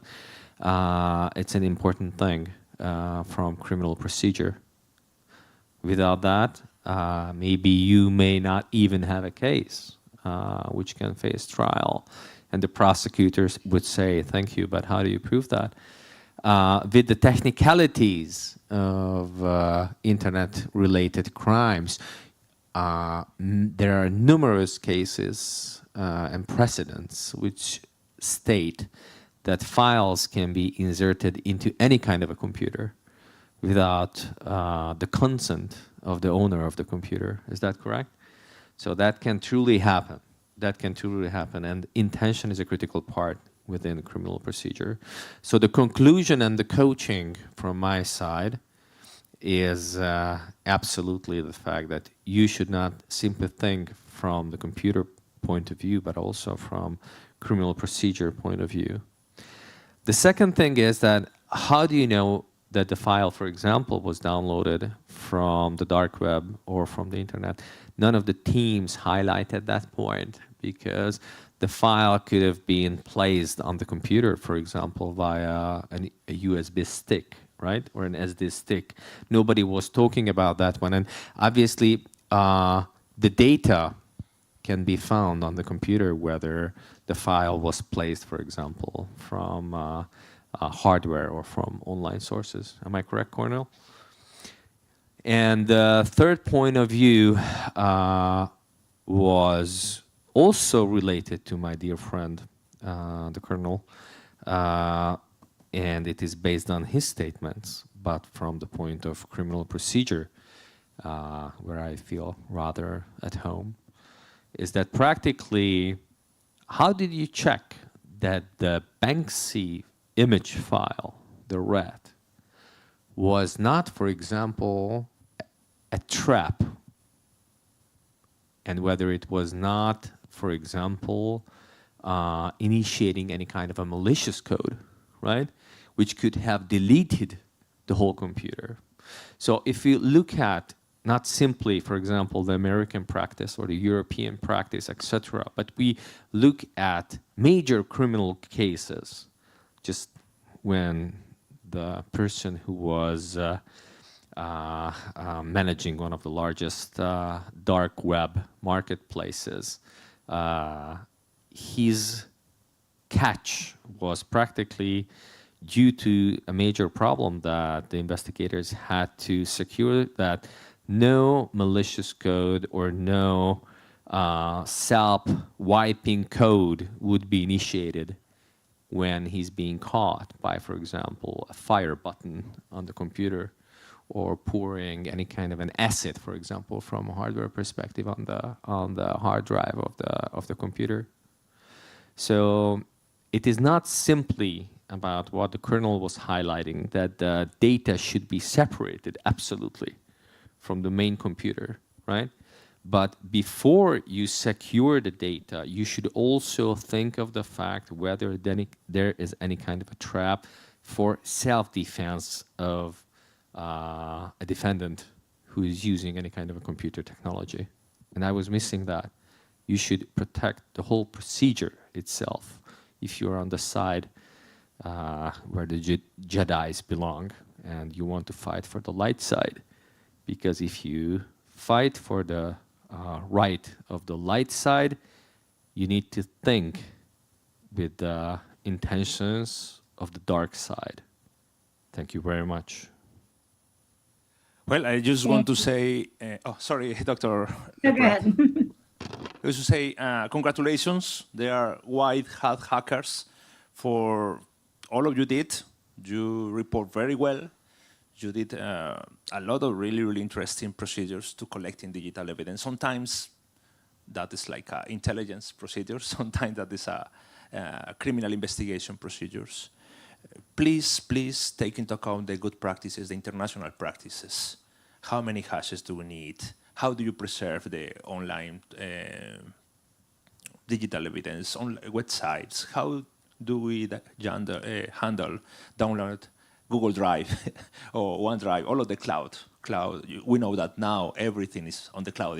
Yeah, that is like a main skills right now, main skill to deal with digital evidence, because we are facing cloud storage all the time, and this is all the time. Any cybercrime investigation is going to be an international case. So it is important to have international standards. You did very well when you were mentioning about the different reports, international reports. That is what we do when we are defending our procedures. Please remember that the Lazarus Group in 2017, they attacked more than 150 countries around the world. And every single cybercrime investigation is moving with that, without those borders. My final remarks is, please be proud what you did, because you're collecting digital evidence from one AI bot, yeah? We are doing artificial intelligence artifact forensics. And I think this is the first challenge, the first conference facing that reality. We are going to collect a lot of digital evidence for that kind of repositories. And you were the first doing that. So I think all of you, white hat hackers, deserve a really big applause. Thank you so much, and congratulations.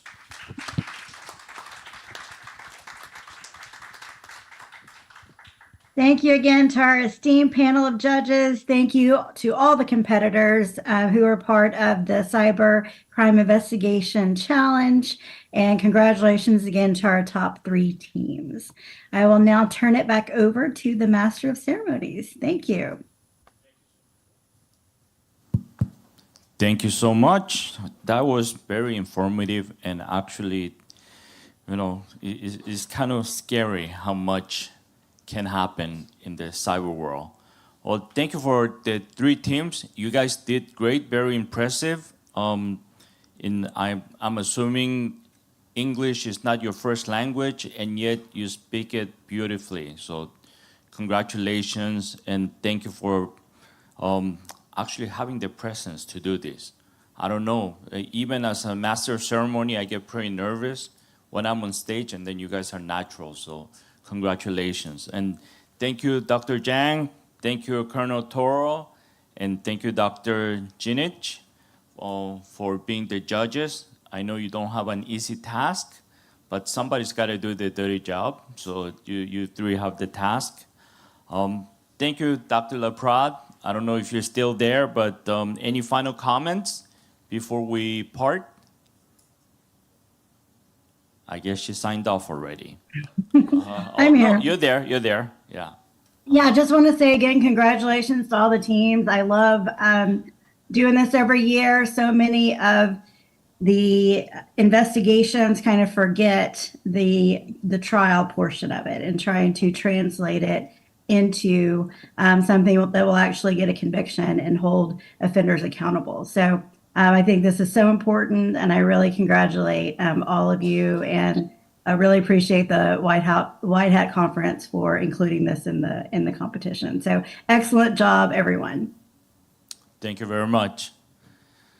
Okay, it's 12:05. We are going to take a lunch break, and like we did yesterday, lunch will be served in the room by the staff, and for the speakers as well as the moderator, lunch will be served in the same room that we had yesterday, and the staff will guide you there if you were not there yesterday. So let's take a lunch break, and then do come back by 1 o'clock, please. Thank you.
So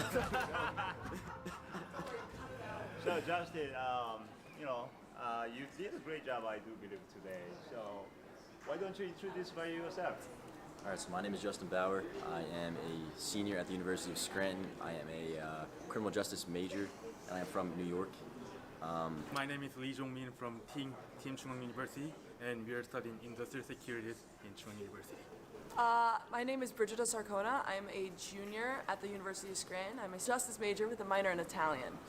Hello, my name is Kubi. I'm from Boston University, and this is my classmate, and this is my alumnus.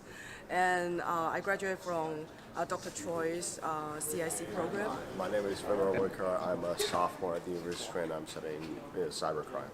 Hi, my name is Rebecca Toth, and I'm a PhD researcher at the University of Oslo, and I'm here representing both my university in Norway and also the Hungarian team. I'm Mario Mila. I'm also from Hungary. I'm the graduate of the Masters in Cyber Security program at the National University of Public Service and currently work as a technology risk manager. Hello, my name is Soyeon Jung and I go by my English name Jackie. I graduated from Korean National Police University, just like my teammates, and I'm currently working for my master's degree in I'm Brad Roush. I'm a recent graduate of the University of Scranton, and I majored in cybercrime and homeland security. My name is Park Hyung, and I have a interesting club friendship, so I anchor here. Hello, my name is Anthony Knopf. I'm a rising junior at the University of Scranton, majoring in criminal justice. I think the main thing that motivated me to do the White Hat Conference was more so the experience and learning more about how to learn more about the applications of hacking through maybe ransomware or different types of attacks that we see online. For me and my teams, this kind of CTF challenge is kind of like it feels like a sports to us. So this kind of challenge itself motivates us, and we can study and also have a play with all this, all the challenges. And this is little personal to me. One of my mentors for the digital forensics participated in this challenge last year. Yeah? Can you describe particularly, challenging or some of the challenging problems your team or by yourself faced during the CTF challenges, and then how your team actually, overcome or solve those types of challenges? So during the first challenge, we had a lot of difficulty trying to actually come to the solution. It was kind of like a winding path where we kept hitting dead ends, and eventually we did work together and come to a general understanding of the solution. But it did take a lot of effort to get there, and it was definitely a little bit challenging. I have one son who just turned 1 year old this Sunday, and I also have a 3-year-old daughter.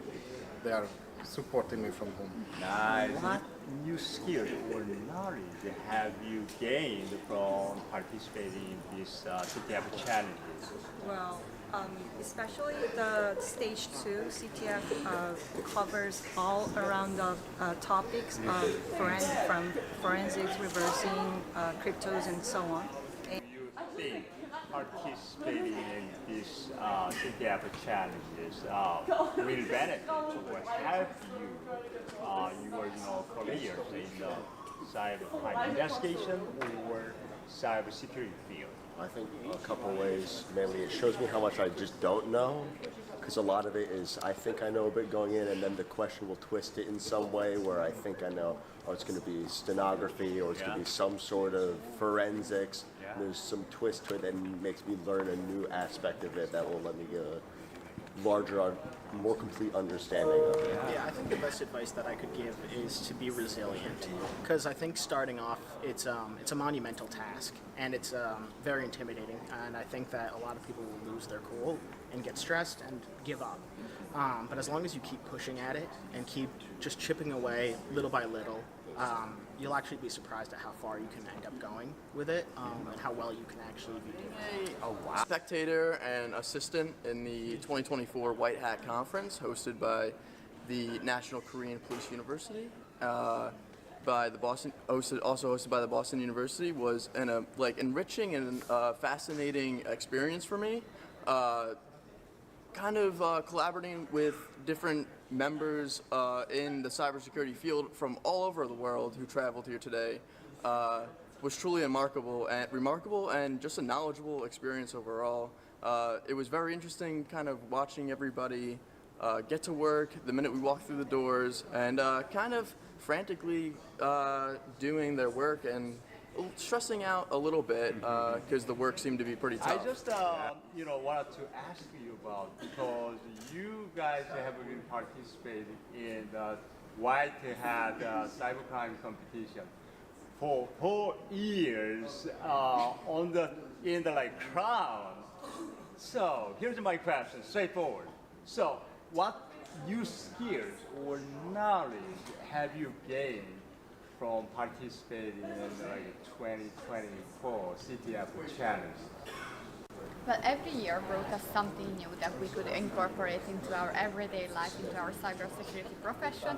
This year was more of an approach towards the blue side, so the different side, looking through logs, IPs, getting to know what happened, how an incident was happening, how data was breached, and that was something new for us, and it hasn't been introduced in the previous years, and also it was put into a very real life context, so it was done just how you would done in the real life. I do believe your team did a great job, and then I just appreciate all your effort and passion to participate in this CTF challenges. Yeah, we really enjoyed this challenge. All right, sounds good. Thank you. Yeah, thank you.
Welcome back, everybody.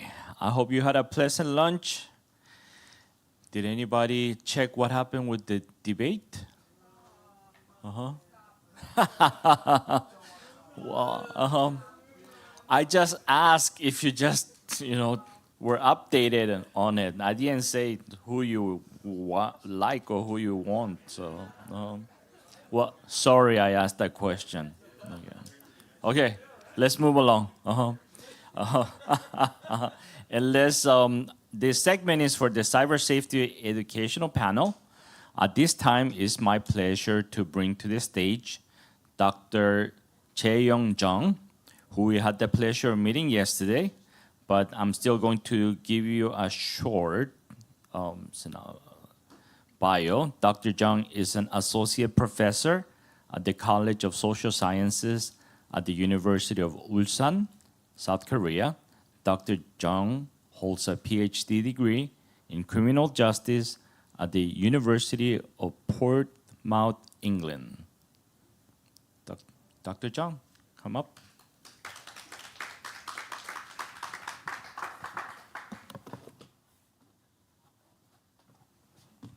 Okay, very great to see you again today.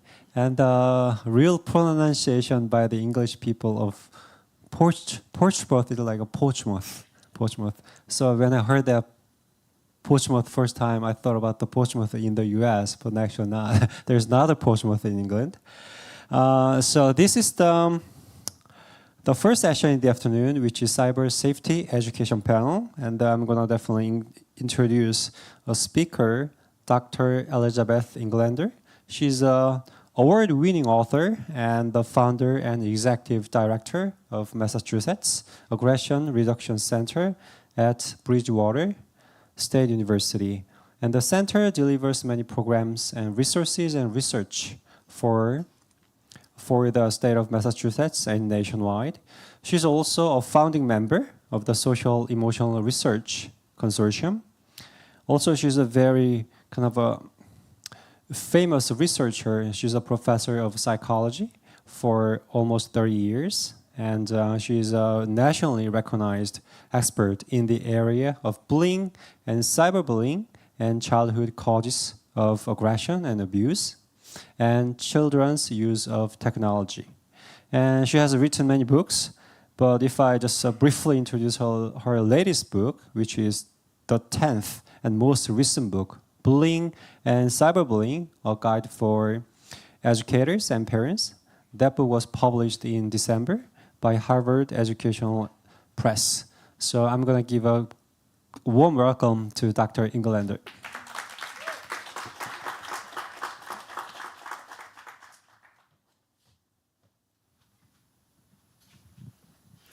Good afternoon, everybody. I hope you're all doing well. I'm very happy to be here, very pleased to be here. Thank you for having me. And we're going to wake you all up after lunch. We're going to talk about sex. So I think that that'll keep everybody awake.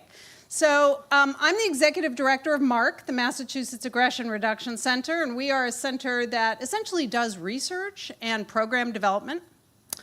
And just as an example, last year we produced 1,100 programs for schools all across the United States and the world. We worked in 4 countries: the United States, Iceland, Mexico, and Japan. We do a lot of work in the field with kids, which is really a great advantage because we hear about what is going on often long before it shows up in the research. And that's a significant advantage in this field. I really see cybersecurity. I'm going to take us down to a micro level. We've sort of been looking at this problem from a macro level, but I'm going to take us down to a micro level. I'm going to look at individuals and how this affects them. I see cybersecurity as the practice of approaching technology so as to minimize financial, physical, or psychological harm to users. And if you consider that at the micro level, that that's really the goal of what this work is, then you'll sort of see how this fits in. Now, there's lots and lots and lots of ways that people are harmed online. There's no doubt about it. But anybody who has done any work in policing, as many of you have, knows that most harm comes from people you know, not from strangers. And that is indeed one of the reasons that we focus on that. So I'm going to begin by talking a little bit about how things started out, and then we're going to look at where they are going now. And this is not working. Definitely not working. Can somebody in the back forward the slide, please? Don't worry about it. There you go. So before AI, we were looking primarily at these kinds of problems: harassment, bullying, phishing. We were looking at online grooming, not in the sense you may have heard of it, of people grooming children for abuse, but online grooming can really refer to provoking behaviors that can, or provoking trust in individuals that can lead to them being more vulnerable. Looking at, obviously, fraud and fiscal scams, catfishing, online romance fraud, and other kinds of romance scams. There we go. Okay, now we're working. So how has AI changed online harassment? So it's already begun to change it, and it's going to change it even more. This is going to be a different field because of AI. And it's going to fundamentally change how kids experience these problems. We're going to be focusing today on sexuality and relationships and how AI is going to change that for young users. My research primarily focuses on children and teens. I don't really do adults, but obviously a lot of what I do is relevant to adults as well. So we're going to be looking at AI companions, sexy chat and photos, unauthorized deepfake nudes and porns, and VR sexual encounters and harassment. Let's start by looking at the old-fashioned, 5 years old type of thing, pre-AI sexting. And what we know about it, almost everything you probably think you know about sexting is almost certainly wrong. And that's because this is an issue where kids share or distribute naked photos, typically of themselves. And the press and the media really got out ahead of the researchers on this issue. So an enormous amount of information was published widely that it turned out, after we actually began to do research in this, was pretty inaccurate. So what do we really mean by this? We mean kids creating authentic nude photos. These were not deep fakes. These were genuine photos. They were sent to peers. We don't study sexting in a written form. Some researchers do. But I think that talking is very different from sending a photo.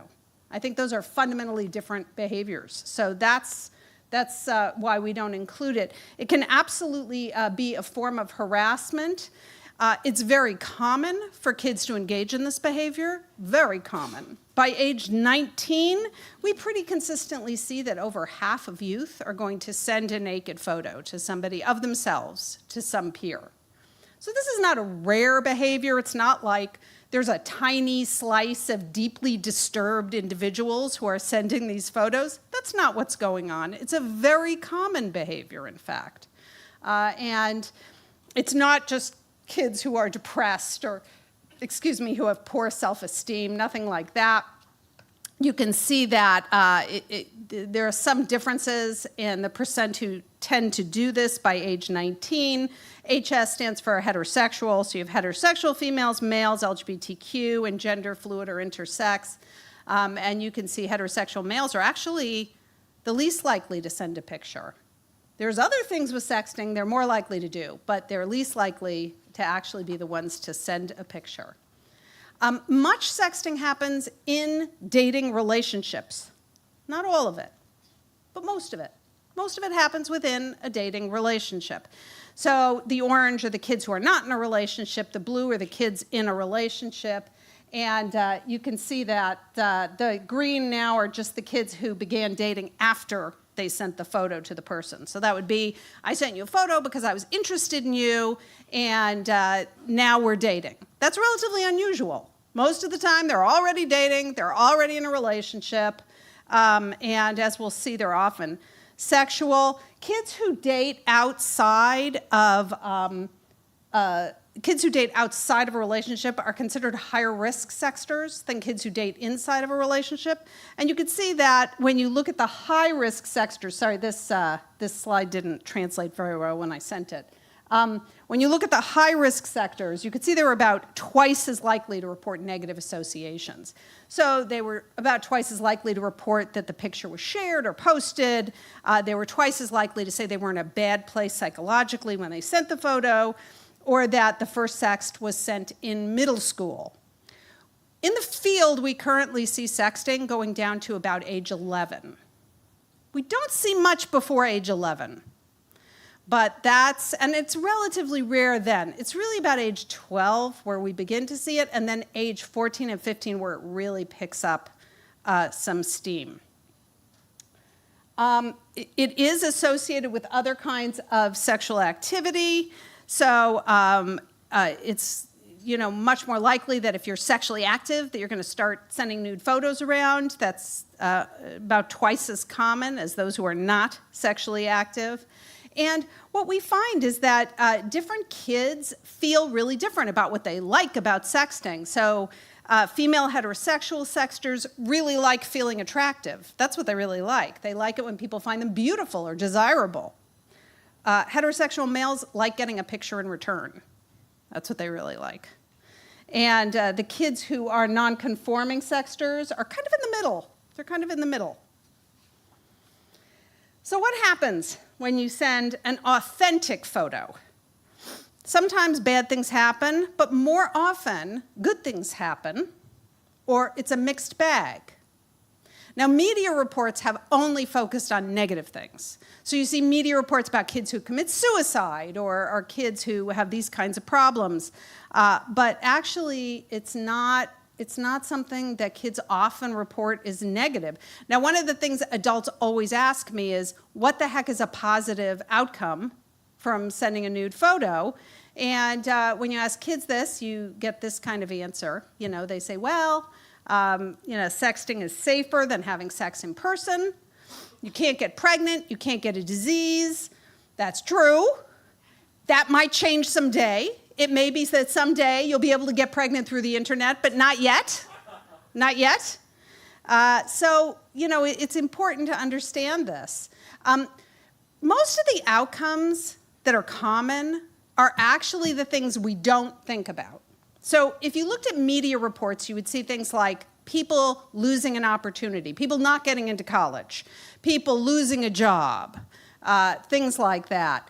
Only 2% of sexters reported that they lost an opportunity because of a nude photo they sent. And I always say to people, you know, if sending a nude photo meant you didn't get into college, then college campuses worldwide would be abandoned. They really would. I mean, it's just an absurd and ridiculous notion, frankly. So you don't, you know, on the other hand, you don't become more popular. You're unlikely to be bullied about the picture or to get into trouble about it. And we talk a lot about sextortion, particularly in cybersecurity circles. I see quite a lot about sextortion, but actually sextortion appears to be relatively rare. That most of the time when kids send photos, their picture does not get sent out without their explicit permission to other people. It does sometimes, but not often. On the other hand, feelings are really common. See, but we don't talk to kids about their feelings, do we? We don't talk about their feelings, but their feelings are actually what's most common. The most common feeling is anxiety. Worrying about what you've done, worrying about the picture, worrying that it's going to affect you. On the other hand, another very common feeling is feeling very attractive, feeling very self-confident, or becoming closer in your relationship. Some kids report feeling depressed, often because they sent the picture for what they perceive as the wrong reason, like they sent it because they were being harassed into doing it, something like that. So it's really the feelings that we see. Voluntary sexting, right? So sexting because you want to, authentic sexting, not deepfakes, is associated with harassment. It has been associated with harassment. Pressure can be harassment or not, depending on how it's done.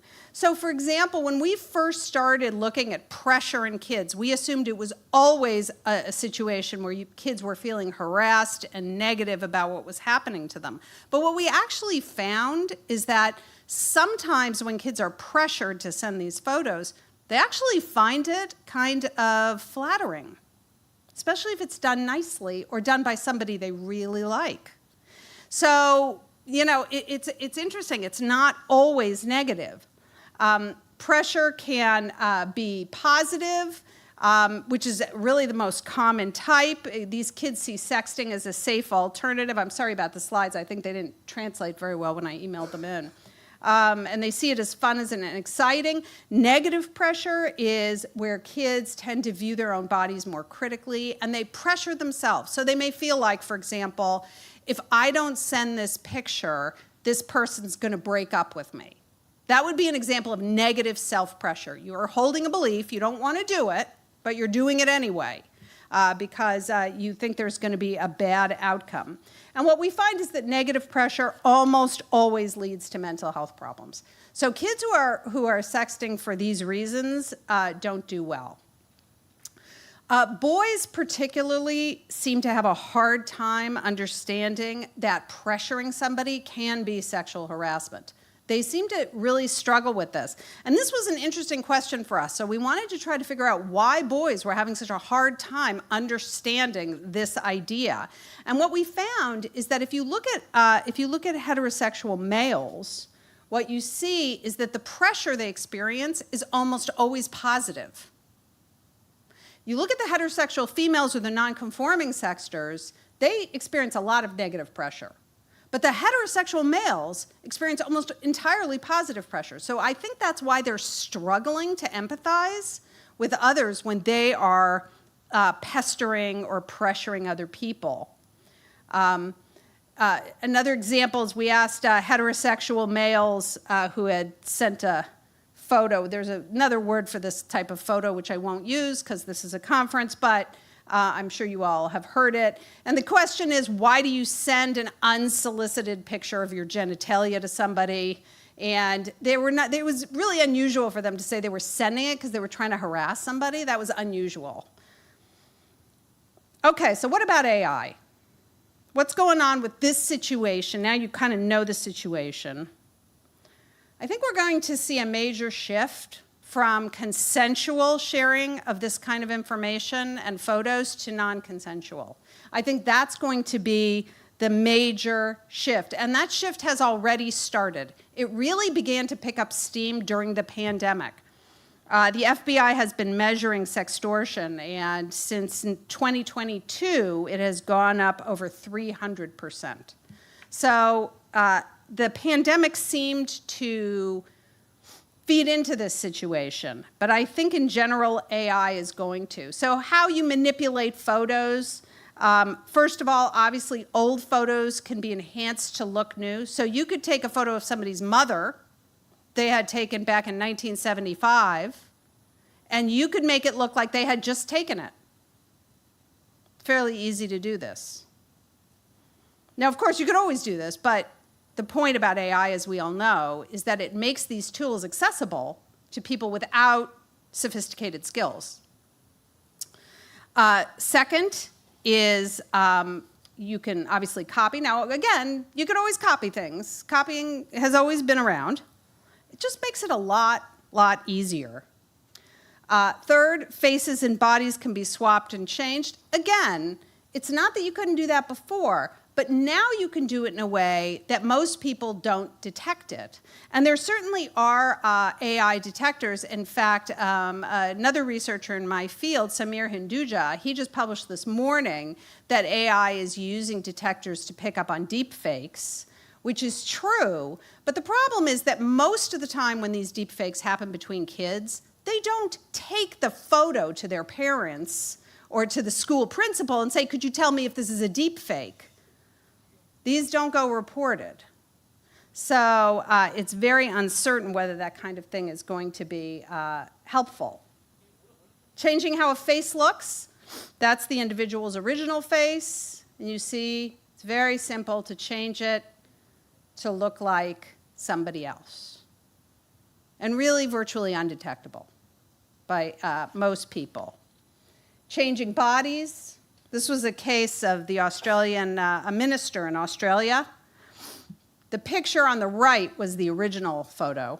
And what they did is they enhanced her breast size and they cut off her shirt in the enhanced photo. On the left, she was pretty upset about this. Kids can be very, very easily engaged by the information that generative AI produces. Sometimes these are called hallucinations. These are very creative models that express information about other people with a certain confidence that really fools kids and takes them in, and that kids can absolutely be over-reliant. Then there's catfishing,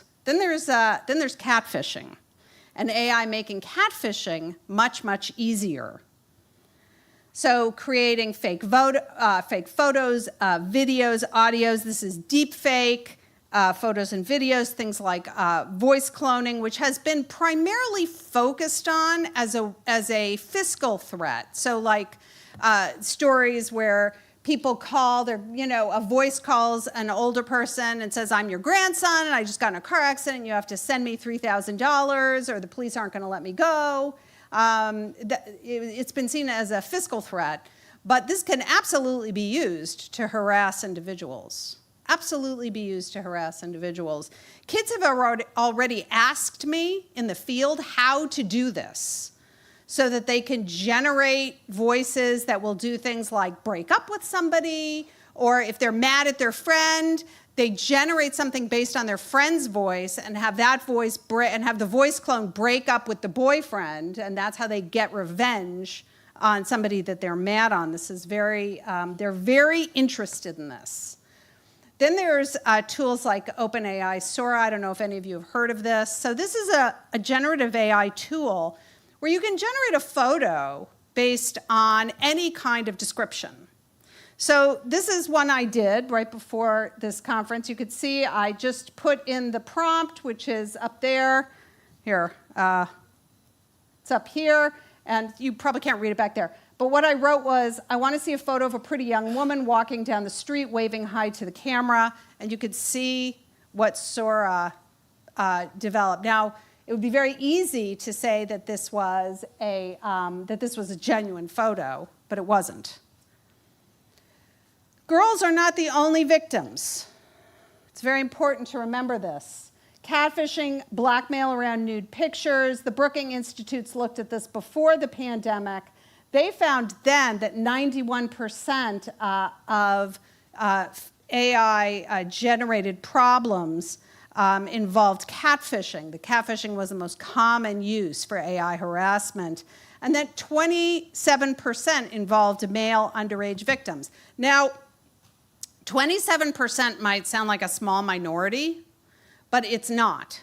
It's not. When it comes to things like catfishing and harassment, females are so predominantly the targets that the fact that 27% involve male underage victims is very, very significant.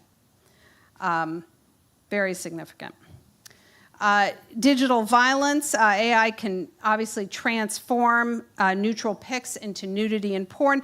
You know, one of the hardest things I do is I do a lot of training of faculty in schools, and I do a lot of work with parents and parenting groups and PTOs, and it's very difficult to convince adults that the completely innocent and fully dressed photos of their children that they post online could be used to create deepfakes. It's very hard to convince them of this. They're really sure it's never going to happen to them. And you know, they're unaware of things like Undress AI and other very similar apps which allow you to essentially take any photo of anybody and take their clothes off. These cases we are absolutely not prepared to deal with. These cases have already popped up, and nobody knows what to make of them. Nobody knows if these are illegal. Nobody knows if they're legal. What the heck does it mean if you use an Undress AI app? What does that mean? It's not a real photo of the person you're creating, and this makes it really, really difficult. It happened in California for the Californians in the group. This happened in one of the middle schools. A group of boys created a whole bunch of fake AI nudes, deep fakes, and this is very typical. There's lots of these cases. Now there's a case in Texas where a kid created a deep fake nude of one of their teachers. And most of the people who look at the photo, of course, don't understand that it could be a deep fake. They've never even heard of a deep fake. They don't even know what you're talking about. So it's you can imagine being a teacher and your principal calls you in and says, "What the heck are you doing?" And you say, "I didn't take that photo. I don't know where it came from." The teacher's like, "Sure looks like you to me." Another issue, relationships migrating online and kids being lured into this kind of issues. There are now business models that are using AI and online sex. So for example, there are jobs that are specifically set up to hook and engage users in AI and online sex. So it could be AI moderator or chat moderator jobs. These are very deceptive job descriptions, and they're designed to lure in people who are looking for legitimate work. But they may become involved in these AI. OnlyFans has jobs where people are considered chatters, and chatters are designed to engage the user in very specific ways so that the user will spend as much money as possible. And sexual satisfaction is always the ultimate goal, even if it's not the goal of the user in the beginning. They use certain professional tactics. They use certain professional tactics to like reel in the user and get them to spend money. So for example, they always check on the user's emotional state. How are you feeling today, they say. Do you have some money to spend? How are you feeling? They use AI to generate DMs and photos and videos to share with the person. So being a chatter you could be anybody. It doesn't make any difference who you are. You're not going to present your real self. They farm users, which is the phrase they use to get a user to orgasm. And the idea is to connect emotionally, not just sexually. And that's really how you get people to spend money, is you connect to them emotionally. So they're chatting. They don't talk just about things like having sex with the person. They'll talk about things like dating the person. You know, they'll say, oh, I wish I was at home with you right now. I wish that we were together in your apartment, that kind of thing. I don't know how many of you are familiar with Replica, which is the most common AI companion. So maybe you're not familiar, guessing on your reaction. So this is a conversational AI companion. You go online, you create it. You can name it whatever you want. You can give it whatever characteristics you want. It's designed to be very human-like, very conversational. It's personalized. So if you say to your AI companion, I have to go now because I have a dentist appointment, then you log back in tomorrow, they're going to say to you, hey, how was your dentist appointment yesterday? It's very personalized to you and your life. It's designed to be emotionally supportive. How are you feeling today? You said you were kind of down yesterday. Are you feeling better today? Those kinds of questions. They're absolutely trainable and correctable. So you say, oh, I'm feeling down, and they say, you know something, there's a clinic right down the street from your house, so let me give you their phone number, and you say to them, I don't want you to give me that kind of thing. I just want you to listen to me. I don't want, recommendations. Okay, they say, and they won't give you a recommendation again. So it's very trainable and correctable. It's supposed to be a safe environment. Interestingly, there is some evidence, modest evidence, of real health benefits from replicas and from AI companions. That if people just want some support, it actually does help to have somebody who's sort of always there to talk to. Now, of course, they're very encouraging, and there's a downside, and this guy was sentenced to 9 years in prison because his AI companion told him to go kill Queen Elizabeth, which he didn't do, but kind of interesting. Study done in 2022 by Lestadius, he looked at all the posts about Replica on a Reddit board. And what he found was that users appeared very quickly to forget that these AI chatbots were not people. They forgot this really quickly, and they began to say things like, oh, I have to go now because, Erica, my AI replica companion, worries if I don't get online and say hi to her by 6 o'clock, so I have to go. Like, no, she doesn't worry. She's not a person, but they really forgot that, which is really interesting. They found that it could be harmful or helpful, and that either one of these was possible. There was also, there was also a 2024 study of more than 1,000 replica users. They found in general they were lonelier than the general population, but they described their replicas as intelligent and human-like. And about 3% of them said, my replica helped prevent me from committing suicide. I was suicidal and they recommended help I took advantage of or something like that. So it's going to be very tricky, to sort of deal with this. So what are the impacts on kids and teenagers, AI romantic relationships? So one issue that propped up fairly quickly was chatbots, replica AI companions beginning to sexually harass their users. This got taken care of fairly quickly, but it shows you where these things can go. So there is, it didn't really translate. Here, let's see if you, whoops.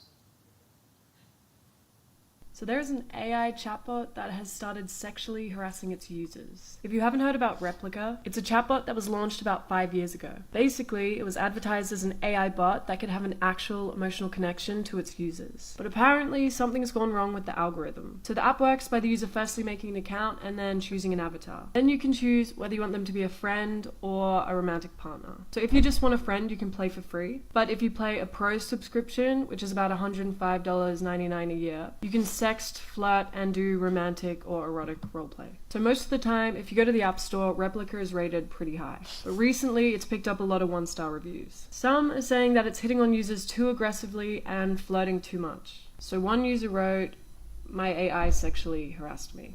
Another user wrote, my AI is asking if I want to be a top or a bottom, if I want to be in the front or the back, and telling me that he's going to touch my private areas. So people have been complaining about this for a couple of years, but it's only been in the last month that they've been getting an influx of bad reviews. So like many AI chatbots, maybe you remember the Microsoft AI that went immediately racist. Replica works by learning and responding from its users. If you're bullying it, like I started doing here, then it's going to learn from that and over time respond to that. If you're horny, it's going to do the same thing. But apparently when it comes to consensual roleplay, the AI is less intelligent. Even though Replica hasn't always emphasized the girlfriend experience or the erotic roleplay, some people think that the company has deliberately started to advertise the sexual side of AI, and it's usually through memes. For example, this one.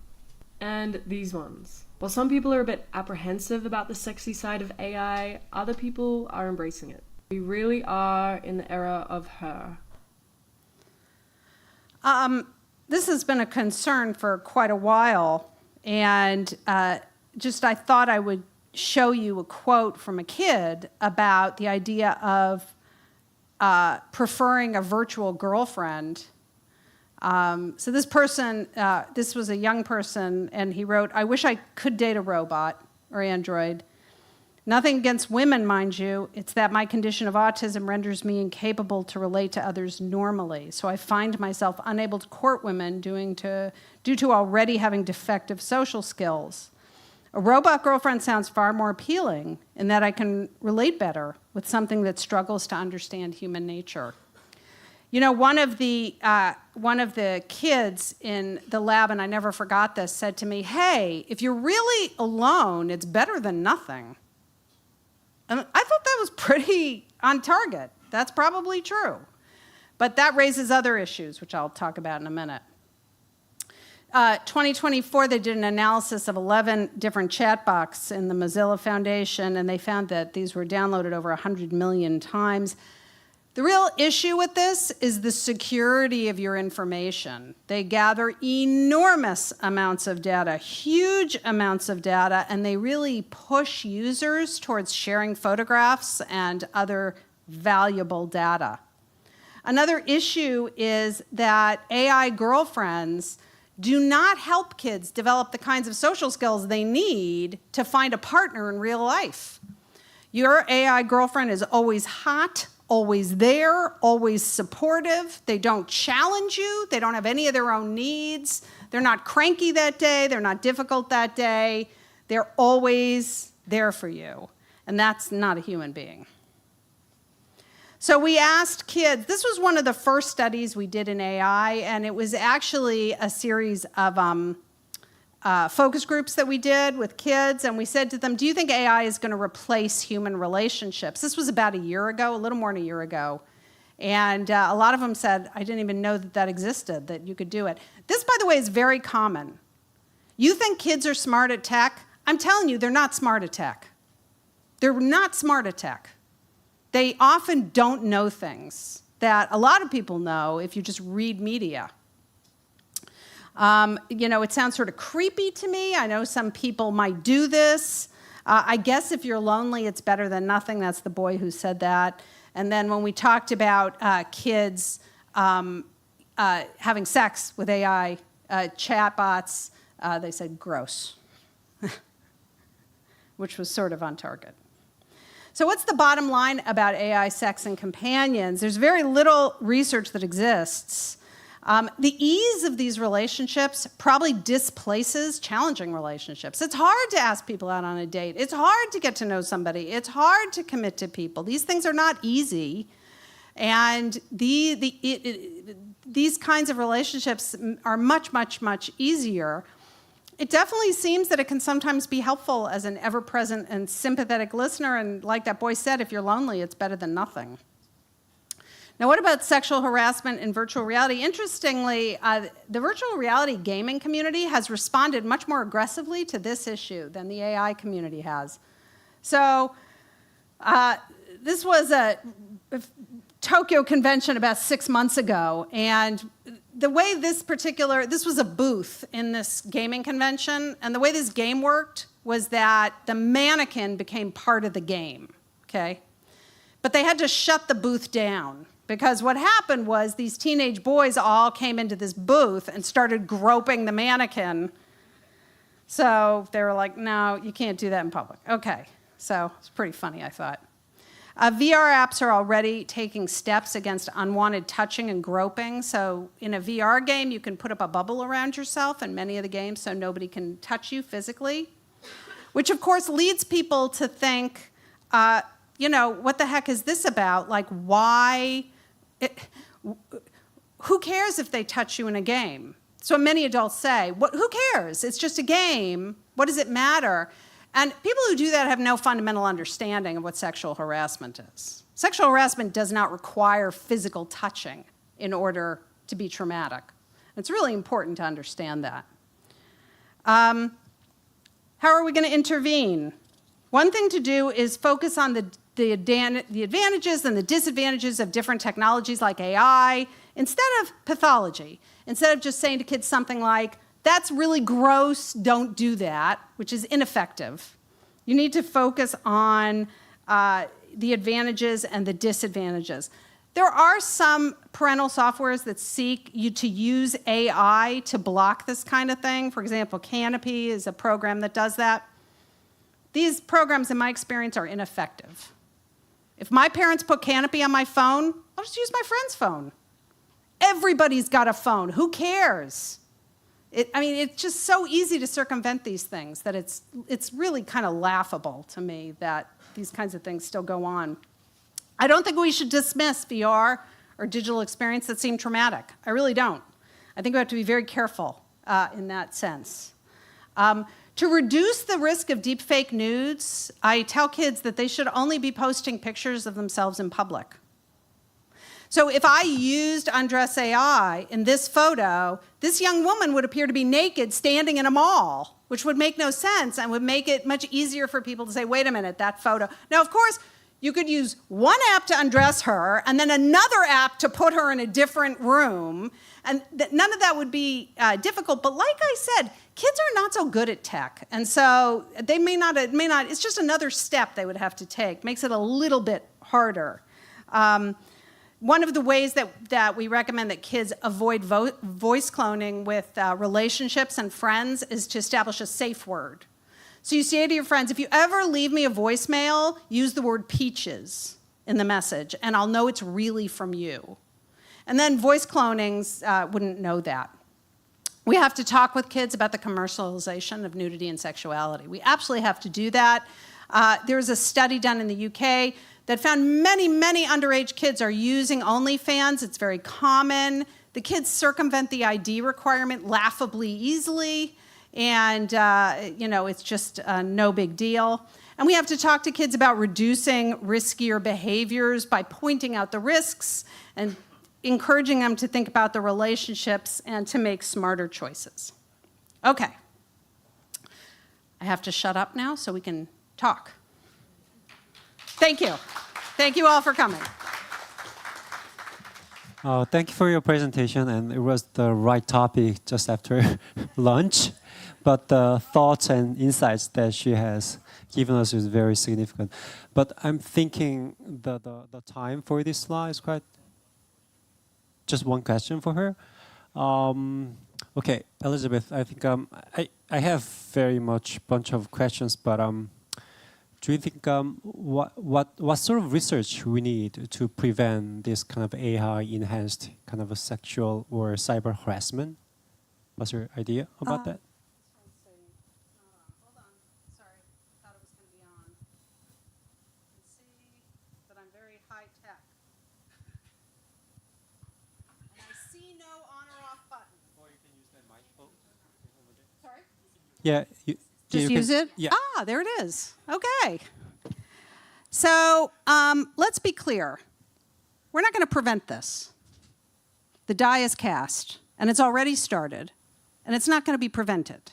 What we're going to have to do is we're going to have to teach children to be savvy about it. So they're going to have to learn how these things work and how to better protect themselves and understand how to respond if this indeed happens to them. For most kids, this happens to them. They've never heard of it. They don't know what it is. All they know is if they tell their parents, their phone is going to get taken away. And so they don't tell anybody. And it's really important to understand that this is that's a really poor choice in terms of how to prepare for it. We really need to help children understand what's happening, what's likely to happen, but there is no way to stop this technology per se. And programs or technological solutions, in my experience, are the least effective. Technological solutions are really good with very young children. Like if you have a preschooler, a technological solution is a great idea.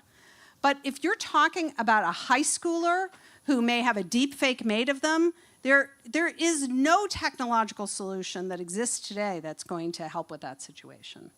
So I think education and preparation is really the most important point.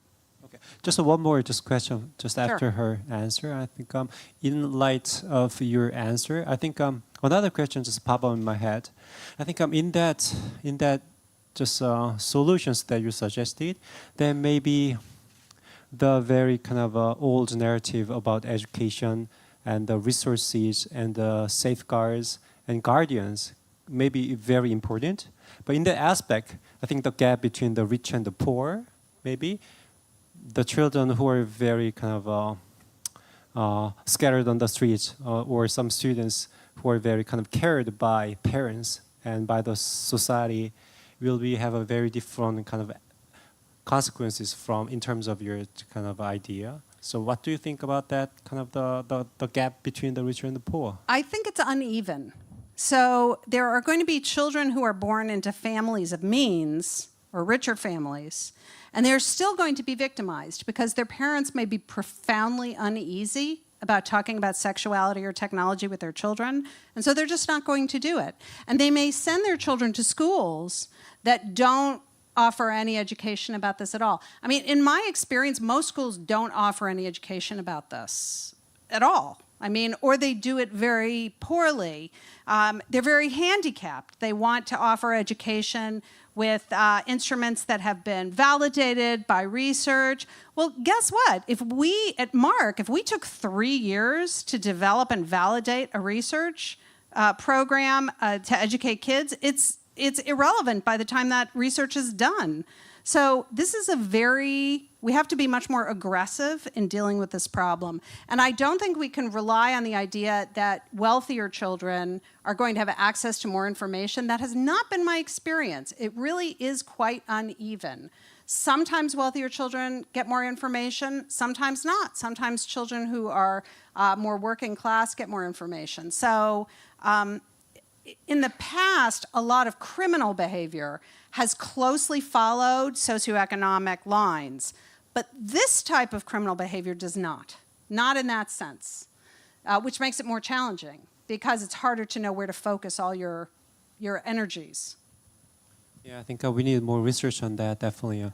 And can you have just one question from the floor? Oh, really? Okay. Okay, yeah.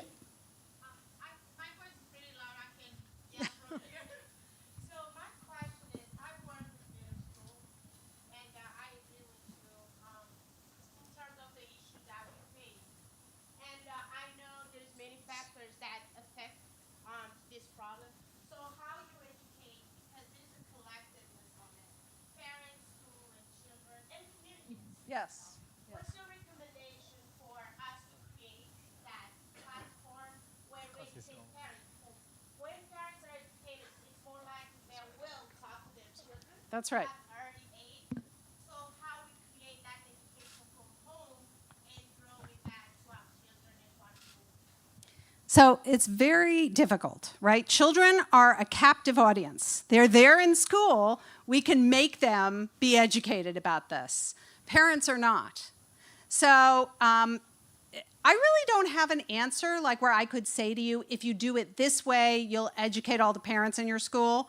What I generally recommend for the schools that we work with is they educate everybody on the school campus. So you educate faculty, you educate children, you educate administrators, you think about policy and procedures. But then when it comes to parents, you sort of do a lot of different things.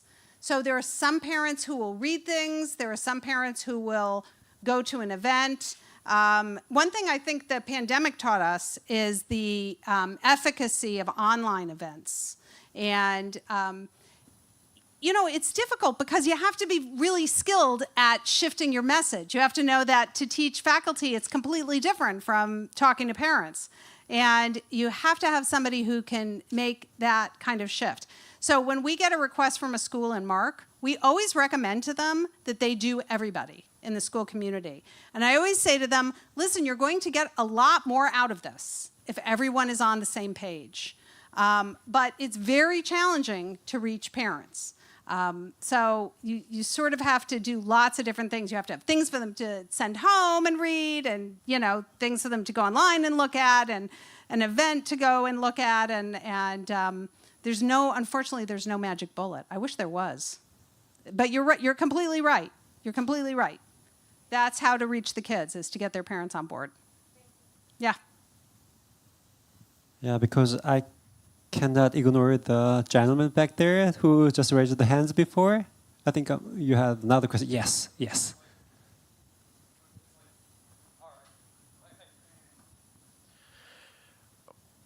Why not just enforce a much more strict ID for the internet? I mean, China's got their great firewall. Why don't we do it in like Korea and the States? So, I mean, everyone here has a birth certificate. We can just track when they actually turn 18 and then let them on the internet. Okay, so I'm a 12-year-old, and all I have to do is take my mom's ID and log in using my mom's ID, and now I'm old enough to do anything I want. That's not. But you mean have something verifiable, like yes, a retina scan, Social or Security. It's like no kid knows where their Social Security card is. Yeah, well, Social Security is that's a state's thing, right? I'm sorry, that wouldn't be so secure online. But for example, a retina scan might work. I mean, yeah, but they do that already with cameras. Technological scans that would be secure enough to really screen out what kids could or couldn't use are simply not present right now. They're not used online. And I think that there are many market forces that argue against their adoption. So there are political and market forces that really don't want to remove children from the internet. They want children on the internet. They want parents on the internet exposing as much information about their children as possible, because that's how they monetize their product. And right now in the United States, the Children's Online Privacy and Protection Act has sort of stood, but it has been challenged many times. And social media companies have been lobbying to get rid of it so that they can lower the age below 13. Now, of course, there's many kids under 13 who use social media anyway, because there's no, as you point out, there's no verification, so people can say anything. But I don't think it's going to be adopted, because I think, certainly, I don't know about Korea, but in the US, market forces rule. People want free internet. And so politicians are not likely to make the kind of changes that's going to discourage people from exposing a lot of information. Thank you.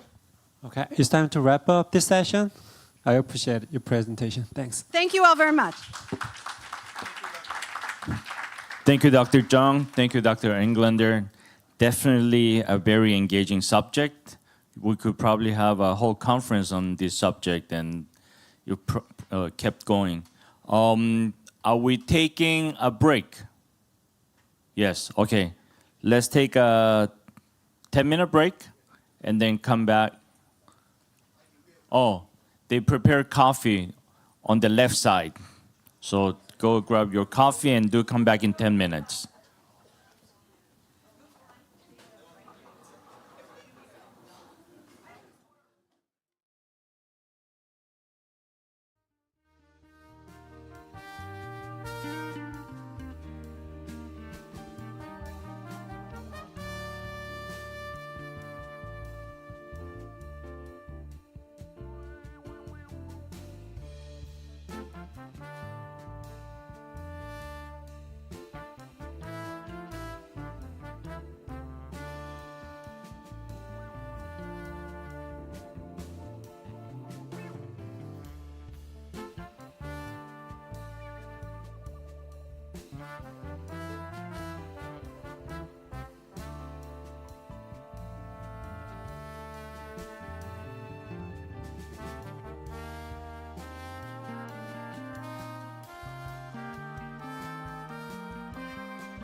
We move to the student paper presentation. It is my pleasure to introduce to you Dr. Shin-Young Choi. Dr. Choi is an assistant professor in the Department of Sociology and Criminal Justice at Kennesaw State University. He serves on the curriculum committee for the Bachelor's of Science Security at KSU, works as a team member for Center for Cybercrime Investigation and Cybersecurity, and holds the Certified Ethical Hacker certification. His research interests include cybercrime, cybersecurity, illegal online gambling, and investigation. Please welcome Dr. Shin-Young Choi.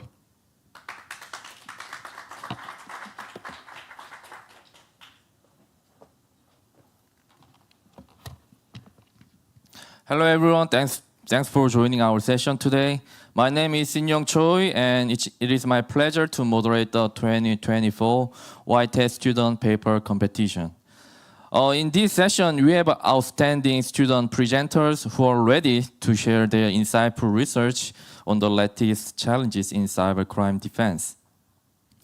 This year, we received many excellent student papers on cybercrime defense in preparation for the AI and robotics revolution. 3 judges conducted blind reviews to evaluate the papers and determine the winners of the student paper competition. The winners will have the opportunity to win a monetary prize and to publish their paper in the peer-reviewed journal, which is International Journal of Cybersecurity Intelligence and Cybercrime. As a result, 2 winners of the competition have been selected to present their research today. The first presenter is Sanaika Shetty. Sanaika is a recent master's graduate from Boston University. She completed a Master of Science in Criminal Justice with a focus on cybersecurity and cybercrime investigation. She is deeply interested in the intersectionality of global narrative, digital identity, and law.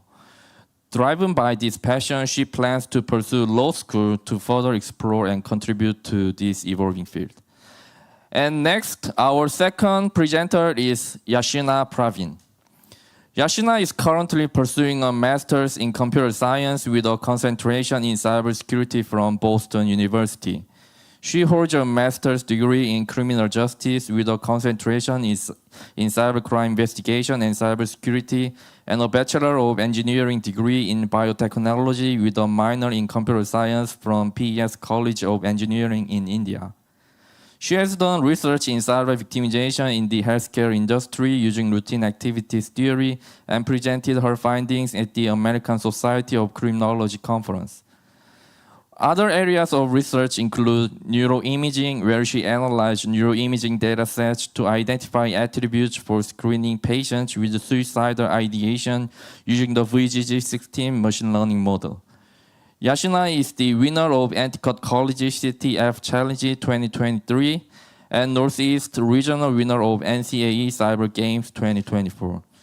She is passionate about supporting women in technology and is currently working on setting up a chapter of women in cybersecurity at Boston University. Following the student presentation, we'll have a brief discussion and Q&A session. Without further ado, let's move on to our first presentation. Sanaika, please go ahead and begin your presentation. Hello everyone, I'm Sanaika Shetty. I'm a recent master's graduate from Boston University. I'm honored to be able to present this topic to all of you esteemed experts. My presentation is on the investigative intersection of AI and cybercrime risk trends and countermeasures. Here's a quick look at the agenda. I'll provide a brief introduction on a couple of facts regarding AI or our beloved ChatGPT tool. I'll provide an insight as to the muse of our paper. I will go over the background and literature review, methodology, results and discussion, and conclusion in future work. I am unable to see the slides from my side.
Can you share your screen? We cannot see here.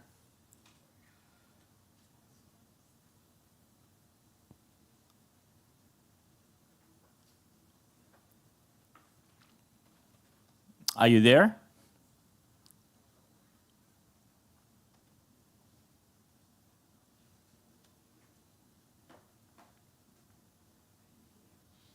Are I guess we're having technical difficulties.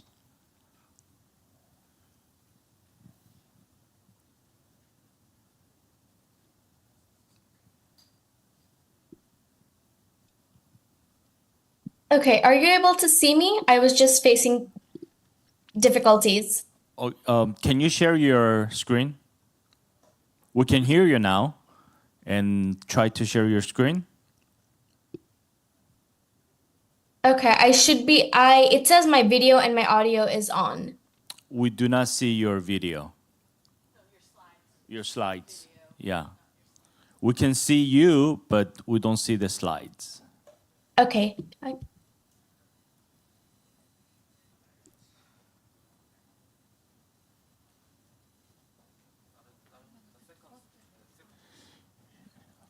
We cannot see it. Hold on. Or maybe we can start with the second presenter. Yashuna, can you begin? Okay, let me know if you're able to see this, please.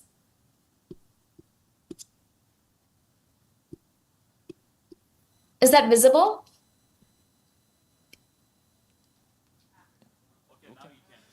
Yeah, now we can. Thank you. Okay, perfect. I totally apologize regarding technical difficulties. I was not able to see my slides before. Okay, I'm just going to go ahead and continue my presentation. As I mentioned, I'm honored to be able to present this topic to all of you esteemed experts. My presentation is on the investigative intersection of AI and cybercrime, risks, trends, and countermeasures. Here's a quick look at the agenda. I will provide a brief introduction on a couple of facts regarding AI or our beloved tool, ChatGPT. I'll provide an insight as to the muse of our paper. I will go over the background and literature review, methodology, results, discussion, and the conclusion in future work. A couple of facts before we dive in. ChatGPT gets approximately 600 million visits per month. That is approximately twice the size of the population in the United States. Additionally, ChatGPT currently has over 180 million users, and ChatGPT operates on 1.5 billion parameters. In AI, parameters refer to the parts of the model that are learned from the training data and are used to make predictions. As I mentioned, there was a particular muse that inspired our current research. Kaspersky, a prominent cybersecurity corporation, published an article titled Shadowy Innovation: How Cybercriminals Experiment with AI on the Dark Web. In this article, their select employees were sleuthing on the dark web to garner fresh insights on the tactics cybercriminals were employing. They found that cybercriminals were utilizing technologies such as LLMs or large language models to make performing mundane tasks easier and information more accessible. Large language models are advanced types of artificial intelligence designed to understand and generate human language. Between January and December 2023, they observed discussions in which members of cybercriminal forums shared ways to utilize ChatGPT for illegal activities. Surprisingly, they also discovered WormGPT, which is an evil twin brother of ChatGPT. It provides a user with cybercriminal tactics and code with ease. As a nod to the new, we found this topic of severe interest as we realized we may have an opportunity to tackle the problem before we fall behind the curve of cybercriminal tactics and implementations. To better understand the dissemination of information regarding AI and its novel tactics, we look at the twofold approach. On one side of the chart, we have an umbrella of AI, which gives heed to the birth and evolution of AI and its now drastic implementation in our everyday lives. On the other side, we look at the convergence of user engagement. The spectrum of user engagement places an emphasis on embracing AI or becoming redundant. Additionally, we get to observe the significant transference of information from the dark web to the clear web and vice versa. To discern the dissemination of applications, our background and literature review extrapolated the elements of the routine activities theory, also known as RAT. In 1979, Lawrence Cohen and Marcus Felsen formulated a theory that garnered widespread attention and significantly influenced the development of criminological theories. In their paper, Social Change and Crime Rate Trends, the Routine Activity Approach, which evinced that instead of solely focusing on characteristics of offenders, the circumstances under which predatory criminal acts occur should also be considered important. The Routine Activities Theory, or RAT, posits that criminal acts necessitate the convergence in space and time of motivated offenders, suitable targets, and the absence of effective guardians against crime at its three core tenets. Drawing upon these elements, Cohen and Felsen assert that the absence of any single component is sufficient to hinder the successful execution of a crime. RAT is predominantly utilized in understanding crimes occurring in the physical domain. However, its principles can be extended to the cyber realm by integrating Choi's 2008 Cyber Routine Activities Theory, or CyberRat. Choi's CyberRat theory elucidates how Cohen and Felsen's notion of target suitability sheds light on the lifestyle factors that contribute to potential computer crime victimization. In CyberRat, the emphasis is on an individual's everyday routines in cyberspace, encompassing both online vocational and leisure activities, which increase the computer crime victimization. Moreover, capable guardianship or its absence plays a vital role in cyberspace by ensuring the cybersecurity of individuals when utilizing technology. In CyberRat, motivated offenders and suitable targets are considered inherent due to the expansive nature of the internet and routine activities such as social networking. Within cyberspace, motivated computer criminals can easily identify suitable targets among online users who connect to the internet without precautions or fail to equip adequate computer security measures. The inherent visibility and accessibility within the cyber environment empowers motivated offenders to potentially identify targets and perpetrate offenses from any location worldwide. Due to this, the level of digital capable guardianship, aka cybersecurity, is the most crucial factor in determining the extent of computer crime victimization. Amidst the domain of AI, offenders are utilizing AI to perpetrate new types of crime, driven by the desire to exploit its capabilities and encounter an infinite pool of suitable targets. Motivated offenders are harnessing AI to create malware, phishing campaigns, deepfakes, and other harmful cyber threats and attacks. Without overarching regulations and mandating user security implementation in AI, the responsibility of capable guardianship falls upon individuals' cyber hygiene and activities on the internet or related technologies. Aligned with a routine activity approach and CyberRat, the presence or absence of cybersecurity emerges as the sole controllable factor in cyberspace. Prioritizing individual cyber hygiene emerges as the most effective strategy for mitigating the risks of victimization stemming from AI-based threats. Going into methodology, we concluded that a mixed methods approach would be best to fully apprehend the topic at hand. In the quantitative analysis, our aim was to discover malicious uses of AI large language models. To acquire data, quantitative measures were carried out using Tor, the Onion router, a free open-source browser recognized for its encryption capabilities. These capabilities ensure the safeguarding of online traffic and offer anonymity. Through Tor, clear and dark websites were accessed to accumulate a dataset comprising of 102 malicious AI prompts. These prompts, generated through AI software like ChatGPT, were systemically collected and documented, with each prompt accompanied by information regarding the directed software for input. The screenshots of these prompts serve as empirical evidence of AI's involvement in cybercriminal activities across different online platforms or forums. Furthermore, in data collection efforts, we explored various online forums spanning from the dark web to the clear web. Specifically, we identified 8 distinct forums: FlowGPT website, Respotas Occultas, Reddit, Dread, Legal RC, Hidden Answers, Darknet Army, and YouTube. These forums served as platforms where discussions and exchanges related to AI-generated prompts for malicious activities took place. The discussions on these forums were predominantly conducted in English, reflecting its widespread use as a lingua franca in online communities.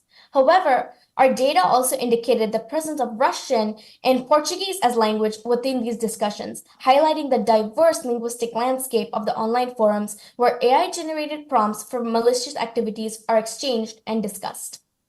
Within these forums, we encountered a variety of AI tools with three specific GPT tools being prominent: WormGPT 3.0, WormGPT, and primarily ChatGPT. These tools were utilized for various nefarious purposes, including the creation of malware, ransomware, phishing attempts, jailbreaking techniques, and more. Additionally, we discovered a lot of DAN prompts on clear and dark websites. DAN, short for Do Anything Now, is a command that jailbreaks ChatGPT or similar LLMs, allowing users to bypass restrictions and unlock their full capabilities. The chats additionally depicted niche statements indicative of specialized cyber techniques and tactics. These included references to activities such as cookie stealer, SQL injection, capturing keystrokes, carding, brute force, and keylogger. Unfortunately, I cannot show any of this information due to ethical reasons. Furthermore, in our qualitative approach, our aim was to further inform the research with expert insights and possible solutions. We interviewed 6 experts from diverse and relevant fields. The experts hailed from academia and relevant threat intelligence corporations. The interviews were conducted via Zoom and through written interviews. Moving on to results and discussions, in our quantitative analysis of 102 cases logged, 62.7% of prompts were from dark web forums and 37.2% were from the clear web forums. The tool quite commonly discussed and utilized with specific prompts was ChatGPT at 75.4%, and of all cases, WormGPT stood at 24.5%. While there is a multitude of use cases for both GPT tools, such as creating ransomware, malware code, or phishing prompts, the primary use case was deemed to be jailbreaking ChatGPT at 45.1%.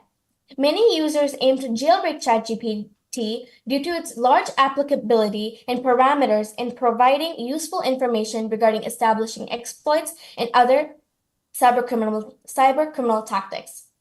Furthermore, going into our qualitative insights, the emphasis on AI user engagement loomed for 4 overarching motifs: the unknown, fear, embracing the future, and conflicts with limitation. While many media outlets have portrayed ChatGPT and similar AI technologies as alarming or threatening, the predominant fears surrounding these LLMs often center on the perceived threat of AI displacing human jobs. Rather than emphasizing concerns about security and risk, the discourse tends to emphasize individualistic opportunities and anxieties regarding automation and its potential impact on employment opportunities. This narrative reflects broader societal apprehensions about technological advancement and its implication on the labor markets. Expert 5 states that we've gone from awe at the technological advancement to suspicion and shock at some of its more harmful actions like deepfakes and fear of job loss. Right now, the narrative seems to be one of the cautious optimism where people are opening to see where it goes. Ironically, that attitude may have come from actually using AI tools and experiencing its limitations.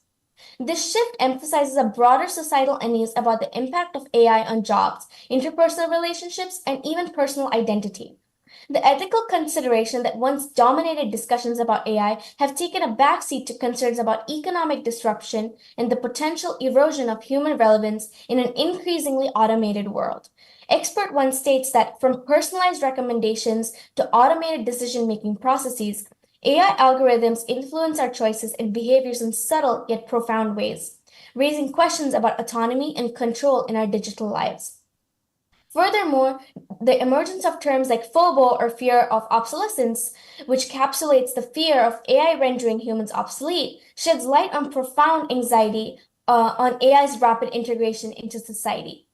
This fear may drive a drastic openness to AI, characterized by a lack of regulation and ethical oversight, as individuals grapple with the notion of not rejecting AI, but rather embracing it for their own benefit. However, amidst the rapid embrace, there's often a lack of awareness regarding the unethical environments and unethical advancements and environments on the potential consequences of unchecked AI development. The allure of technological progress and the promise of personal convenience can overshadow critical considerations about the broader societal impact of unregulated AI development. As such, there's a pressing need for greater public education and transparent dialogue about the ethical boundaries and implications of AI, ensuring that the pursuit of technological advancement is balanced with ethical responsibility and societal well-being. As AI gains traction in governmental regulation, its implementation has become a focal point in media discourse and individuals' online lifestyles.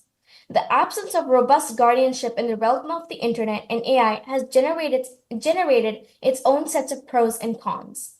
While concerns persist about the potential extent of AI's influence, there's also a simultaneous embrace of its capabilities, resulting in a juxtaposition of attitudes and behaviors. This dual perspective reflects the complexity of societal attitudes towards AI, characterized by a mixture of apprehension and enthusiasm. While some individuals may fear the implications of unchecked AI development, others see its potential for innovation and advancement. Expert 3 states that there's a fine line of imposing strict measures related to how AI is used, as it can become a slippery slope. Without having a clear understanding of what they're addressing, there can be safeguards without it becoming autocratic and dictatorial. In addition to AI operating largely unregulated on the clear web, the dark web presents an even more significant threat with the integration of AI. Quantitative measures highlight the escalation of AI utilization on the dark web, introducing a new set of challenges in terms of governance and online behavior. The clandestine nature of the dark web amplifies concerns about the lack of guardianship and accountability, as AI-driven tools and systems facilitate illicit activities. Expert 3 states that the task of monitoring the dark web for malicious activities, or who's behind and where they're located, is becoming even more difficult. The issue of victimization for malicious activities is complicated, as people are hesitant to report being victimized. In addition to advocating for enhanced cyber awareness and implementing technological safeguards, it is imperative to establish comprehensive cybercrime-specific legislation to bolster our defenses against digital threats. Expert 3 furthermore states that there needs to be a significant change in how we educate people about becoming more cyber-aware and cyber-safe. Previous methods of providing one-size-fits-all cyber education has proven ineffective and ignores different levels of understanding and willingness to engage in the world of technology as it pertains to different generations. Drawing from the valuable insights provided from our panel of experts, the following is recommended. First, aligned with the Cybersecurity and Infrastructure Security Agency's, or CISA, commitment to enhancing awareness to the CISA Cybersecurity Awareness Program, we propose a multifaceted approach involving tailored awareness and cybercrime reporting initiatives in collaboration with other federal agencies. By moving away from a one-size-fits-all model, we can better address the specific cybersecurity needs from different age groups, facilitating a deeper understanding of the risks associated with their online behaviors and vulnerabilities to cyber threats. For children, we recommend the development of interactive educational games for school use, ensuring equitable access to cybersecurity learning opportunities. Furthermore, targeting senior citizens with televised advertisements can effectively raise awareness of cyber threats and simplify the reporting process, addressing the FBI's observation that seniors may be reluctant to report fraud due to a lack of understandings or feelings of embarrassment. Second, although numerous corporate agencies are investing in LLMs powered by AI to identify malicious content, this technology remains largely confined to those corporations that both fund and integrate it. Unfortunately, its application is not widespread enough to effectively combat the transfer of malicious information from the dark web to the clear web or vice versa. To address this gap, training an LLM model to target malicious content specifically from the dark web or clear web holds a significant promise in mitigating AI threats and malicious activities. For example, in the fight against AI-generated child sexual abuse material, numerous academic institutions and corporations are developing large language models specifically designed to detect such content. The same principle can be extended to identify malicious content transferring from the dark web. In conjunction with existing legislation such as the Computer Fraud and Abuse Act, as well as state regulations pertaining to cyber trespassing, there is a pressing need for more tailored cybercrime statutes to regulate the dissemination of malicious acts. Specific laws could be enacted to address the spread of malicious information and its various applications, particularly in relation to the misuse of AI and other emerging technologies. By implementing such legislation, policymakers can enhance the legal framework surrounding cybersecurity, effectively and deterring and prosecuting malicious actors while safeguarding against evolving cyber threats. An example of this would be the Better Cybercrime Metrics Act signed into law by President Joe Biden, which aims to bolster efforts in combating cybercrime and enhancing public safety against online scams. As AI keeps evolving, so will our solutions and insights. I really hope that you gain some insights from this, and thank you so much for awarding me the privilege to present this topic.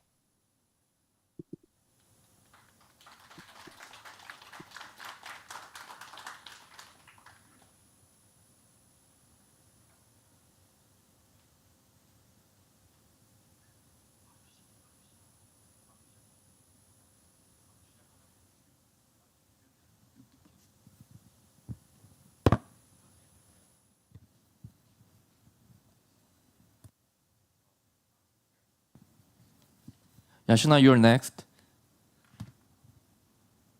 Right. Am I audible? Yeah, we can see you. Okay. Let me We'll let you know when we can see your PowerPoint. Okay.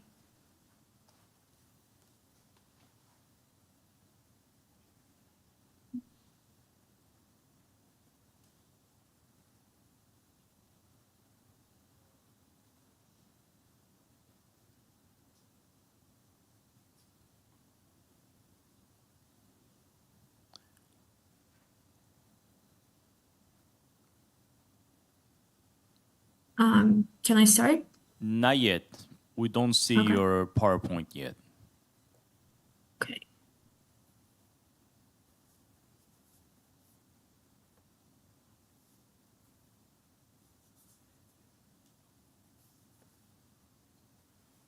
Okay, we can see it now. Go ahead. All right.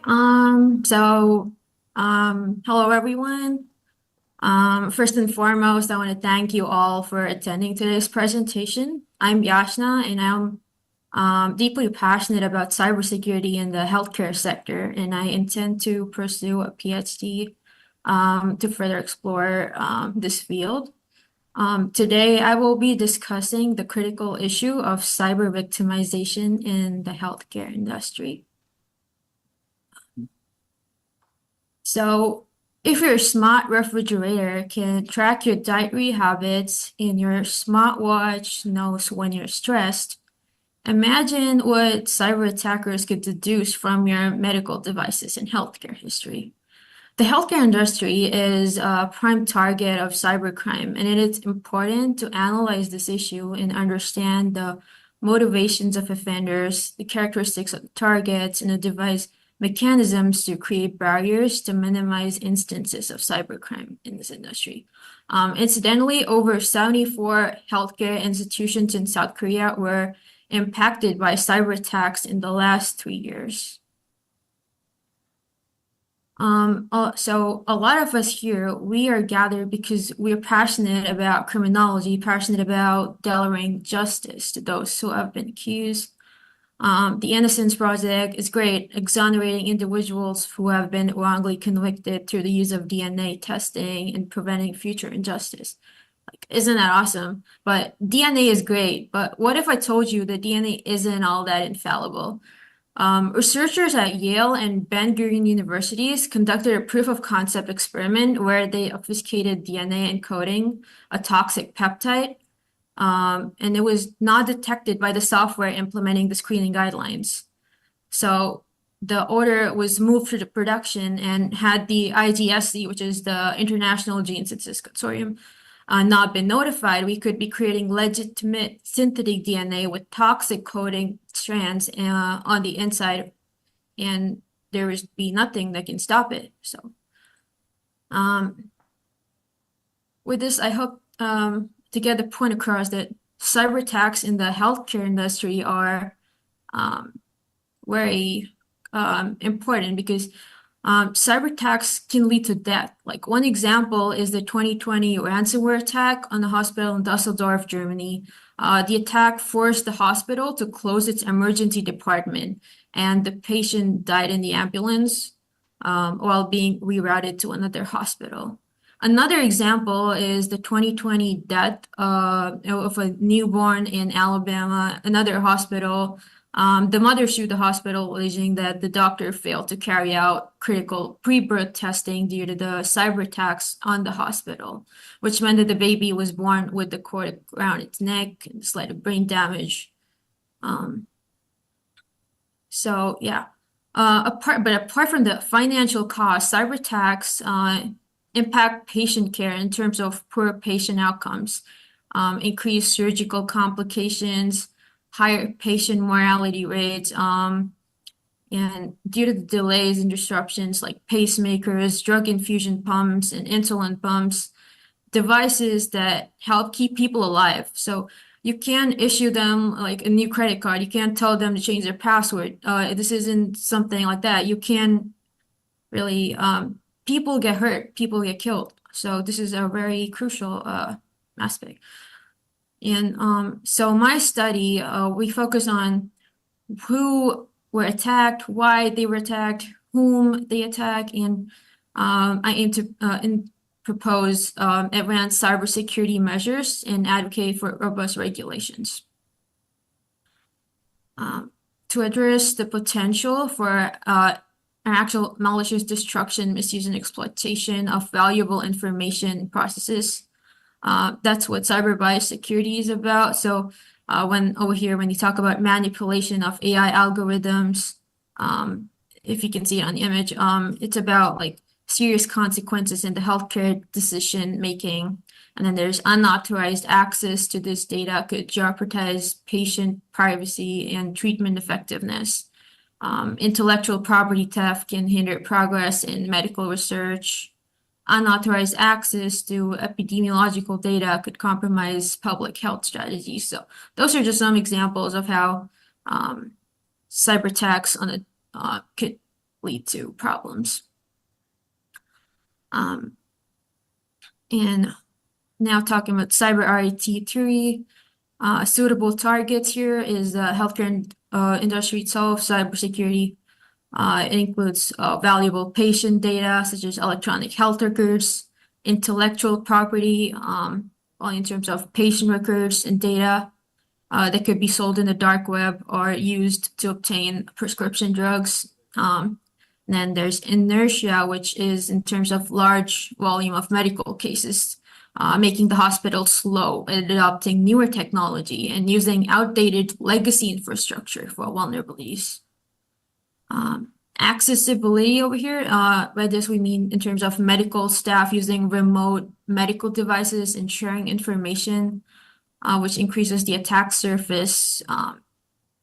Motivated offenders are individuals driven by the financial gain or political objectives or the power and recognition who exploit the vulnerabilities, and the capable guardianship involves effective security measures to deter, manage, or prevent cyber threats. So now I'd like to give a little bit of a background about the methodology I adopted for the research. So the data source, the main data source I used was Hackmageddon, which offers detailed up-to-date reports on cyber attacks. It offers in the data set we use, I use a chi-square test, which is a statistical test used to determine if there's a significant association between two categorical variables.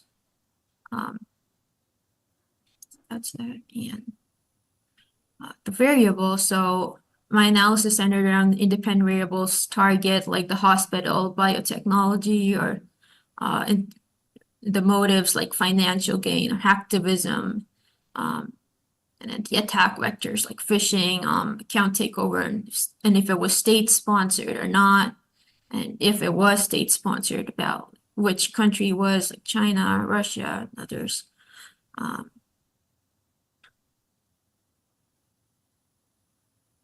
So now moving on to the findings. Financial gain was the top motive.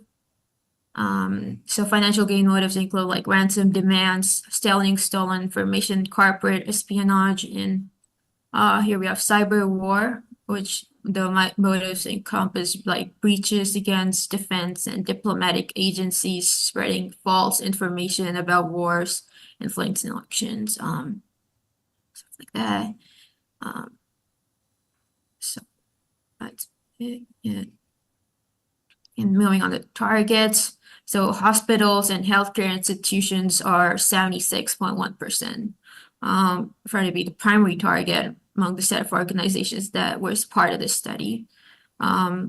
With increased adoption of computer technology in the healthcare industry, a large amount of sensitive patient data or intellectual property is stored digitally, and this increases the attack surface. So it could be a reason. And then for attack types, the most common attack type was ransomware, as it is the fastest way to negotiate a financial settlement. Account takeover to get unauthorized confidential patient data is also common, as the data can get then be sold on the dark web. So while each attack type is distinct, cyber adversaries frequently employ a hybrid approach, blending methods to maximize the impact of their actions. For instance, a cyber attack on the healthcare institution may commence with a phishing campaign to gain initial access, followed by the deployment of malware for unauthorized data access, and then subsequently the attacker might engage in account hijacking or takeover to escalate the privileges and ensure prolonged access to the account. So next we come to state-sponsored attacks. State-sponsored attacks are less common as the motives are more strategic, and it's a high-stakes thing. So if caught, it can lead to diplomatic crisis between the nations. Russian APT groups seem to be the most active when it comes to incidents of such attacks. APTs are advanced persistent threats, basically threat actors, which are typically funded by a state or state-sponsored group, which gain unauthorized access to the computer network.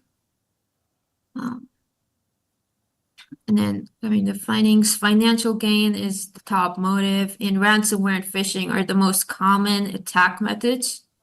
There was a high percentage of incidents that have motive code unidentified, and this may be because cyber attackers do not always make their motivations clear. So it's really up to the investigators to figure it. And some attacks may be trial runs, probing for vulnerabilities that may be exploited in later attacks, and hence motivation is not clear to the victim or the investigating agencies. And also, victims do not usually wish to disclose these details of the attack motivations, as it could impact perceptions of quality of the healthcare and their customers. So for coming to motivation to target, hospitals and healthcare institutions were the top targets for financial gain. This may be because opportunities for social engineered attacks are greater due to the large number of offices that interact with the public and the relative openness of hospital campuses as compared to something like a research lab. And then there's loss of data or denial of service attacks, which has immediate and direct effects on the public.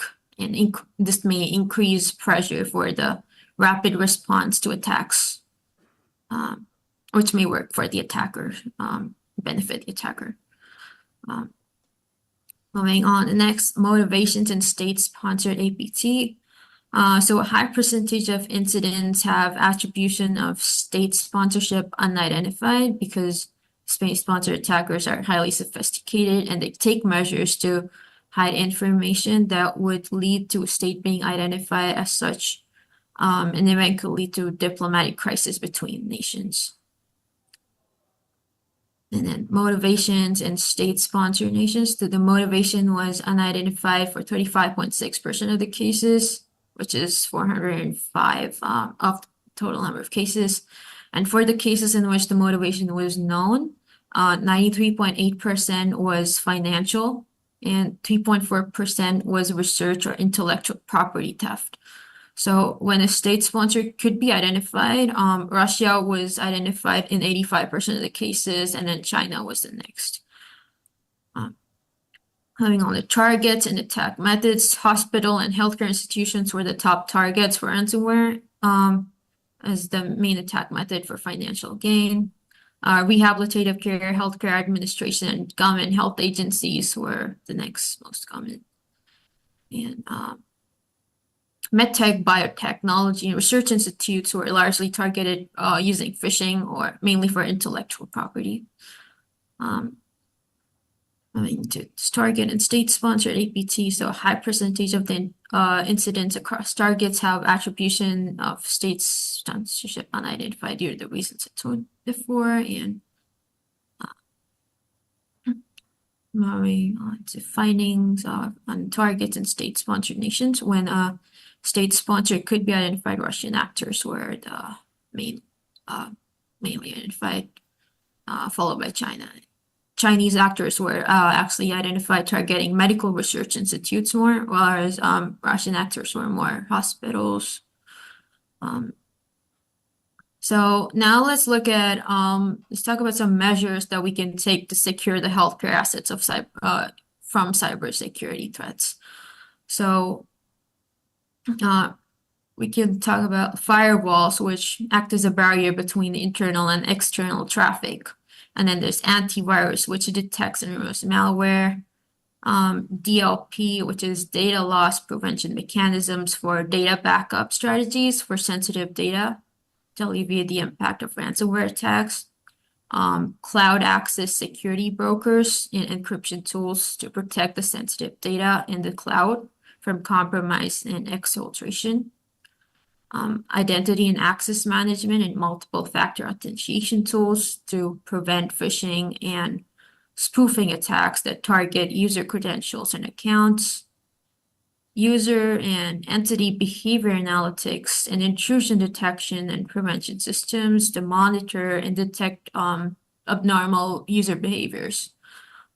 And then also DNA synthesis screening tools to prevent unauthorized access or misuse of DNA sequences. Biomanufacturing security systems to prevent cyber attacks and like salvage or theft of bio-based products. Then coming to online lifestyle changes that we can make, train the users to recognize phishing attacks and social engineering tactics, and basically conduct regular simulated phishing exercises would reinforce the awareness and improve resilience of the workers. And also being on top of feeds, which give access to a larger pool of expertise and intelligence on the latest breaches. Collective awareness and collaboration can help strengthen the security posture. So sharing information between hospitals and other medical institutes about different attacks and vulnerabilities. So we're trying to protect the employees, because if the employees are aware of the most recent attacks used by cyber criminals, they can take a more proactive approach by altering their behavior to make them less susceptible to the attacks. Talking about policies. So establishing clear roles and responsibilities, aligning with cybersecurity strategy with the organization's goals, and ensuring that adequate resources and a budget are being used are key. So you want to adopt frameworks like the Federal Select Agent Program, HIPAA, NIST, which can help improve overall security posture and regulatory compliance. Regular training and awareness programs for employees and stakeholders, like I mentioned before, and then and also to assign tasks, so to raise accountability and responsibility. So you want a CISO, which can help coordinate tasks and provide leadership. Also, aligning the cybersecurity policy with the healthcare institute's goals really helps with integrating cybersecurity with the hospital business policy, so it doesn't conflict with it. So these frameworks will offer guidelines basically to improve the overall security posture. The key takeaways. So in summary, the healthcare industry is a prime target for cybercrime due to its valuable data and inadequate security measures. Financial gain drives most attacks, with ransomware being the preferred method in implementing robust technical solutions, and improving staff awareness and enforcing stringent policies are crucial step towards mitigating these risks. The stakes are high, and a proactive approach is essential to protect patient data and ensure that continuity of healthcare services. Coming to future work, so with the advances in AI technology, it is imperative that effective countermeasures are investigated to defend against the use of AI technology in the future of cyber criminals and targeting digital assets in the healthcare industry. Another thing to focus on is the duration of the attack and the time to resolve these attacks. This could help develop more efficient response strategies. That I come to the end of my slide. Thank you.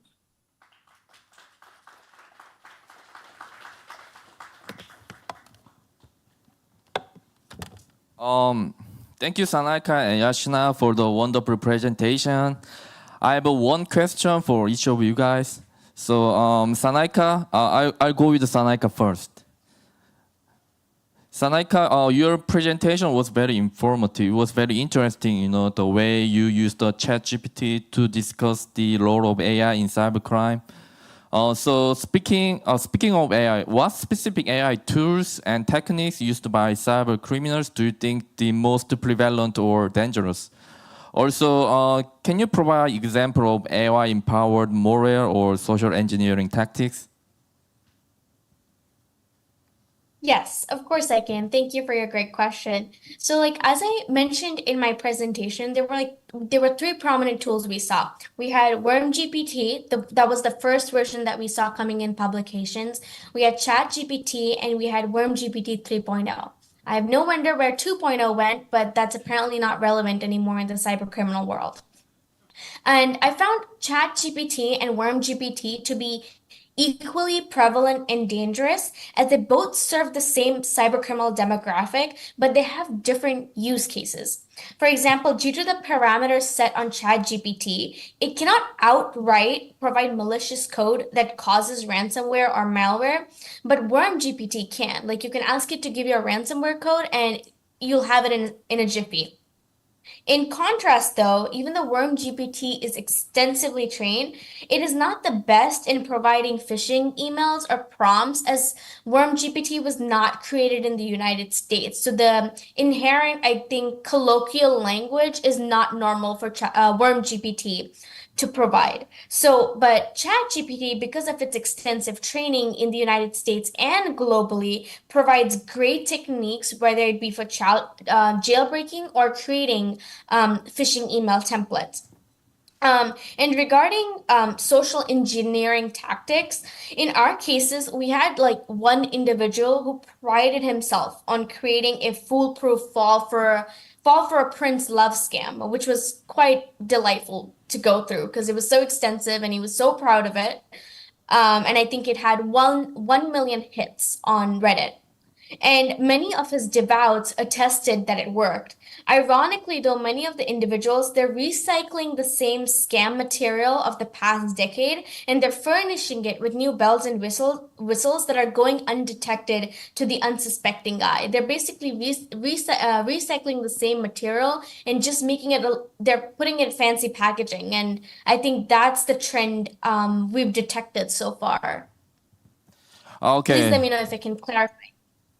Okay, thank you for your wonderful answers. Now I would like to move on to our second presenter, Yashina. And it was very interesting that you also used routine activity theory to examine cyber victimization cases in the healthcare sectors. So can you elaborate more on how RAT was applied to analyze the motivation of attackers and the characteristics of the target companies? Were there any challenges in applying this theory to the healthcare industry's cybersecurity context? Yeah, sure.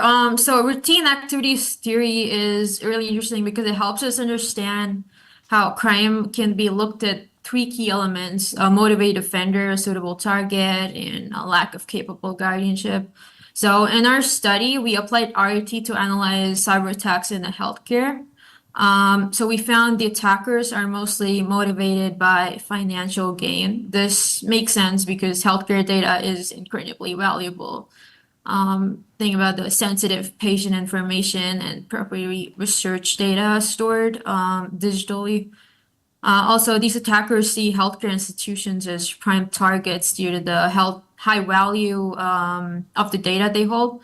So the relative ease of accessing these systems and often the insufficient cybersecurity measures in place, that could be it.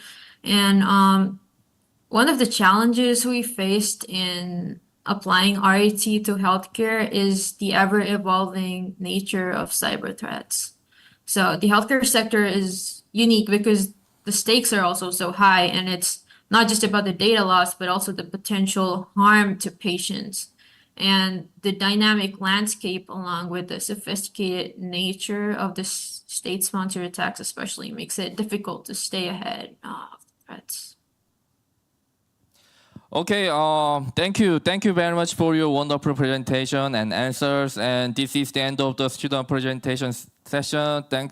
Thank you all for watching it. And we have a award ceremony later today, so please join the ceremony and celebrate the winners of the competition together.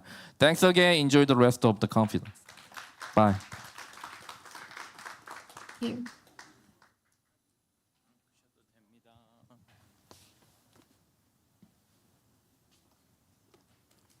In the interest of time, we're not going to take a break, and we're just going to continue. At this time, let me bring back, who's become my sister from another mother, Megan Martinez, Director of Cyber Range Programs, Cyber Trust Massachusetts, to moderate the career fair portion of this conference. Megan?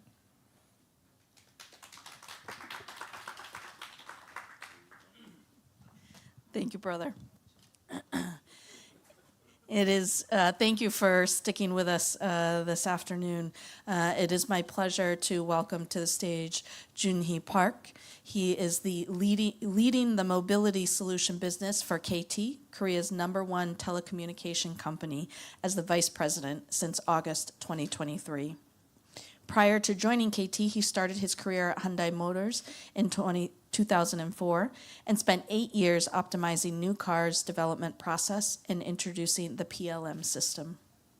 In 2012, Mr. Park joined the product headquarters and was in charge of product planning for Hyundai Motor Infotainment. He then led Hyundai Motors' new technology operation strategy, which expedited shifting to ADAS and infotainment from typical features. In 2018, the new mobility vehicle concept working with the Silicon Valley design company, IDN, became the seed of the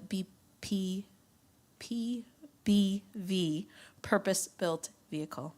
He also led the MECA strategy team and mobility product strategy team since 2020.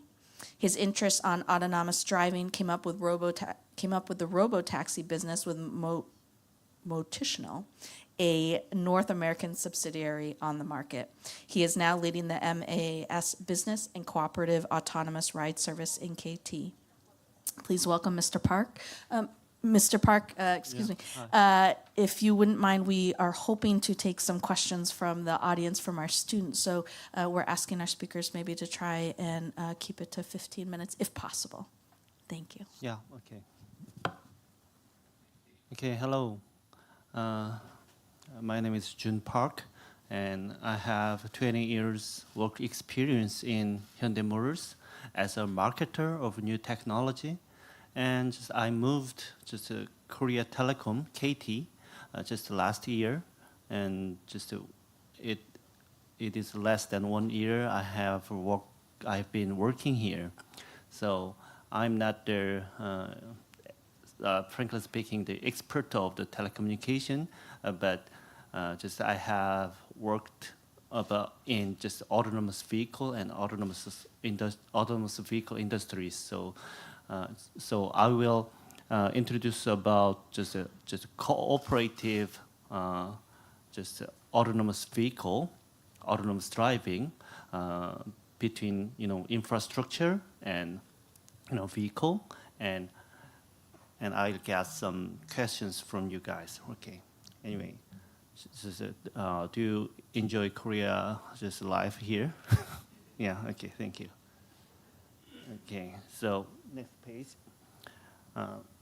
I will now introduce the KT's autonomous cooperative driving business. The topic we would like to discuss can be divided into two main areas: the technology for autonomous driving itself and the establishment of road infrastructure, such as intelligent transport system, we called ITS, or cooperative intelligent transport system, CITS. Okay, next please.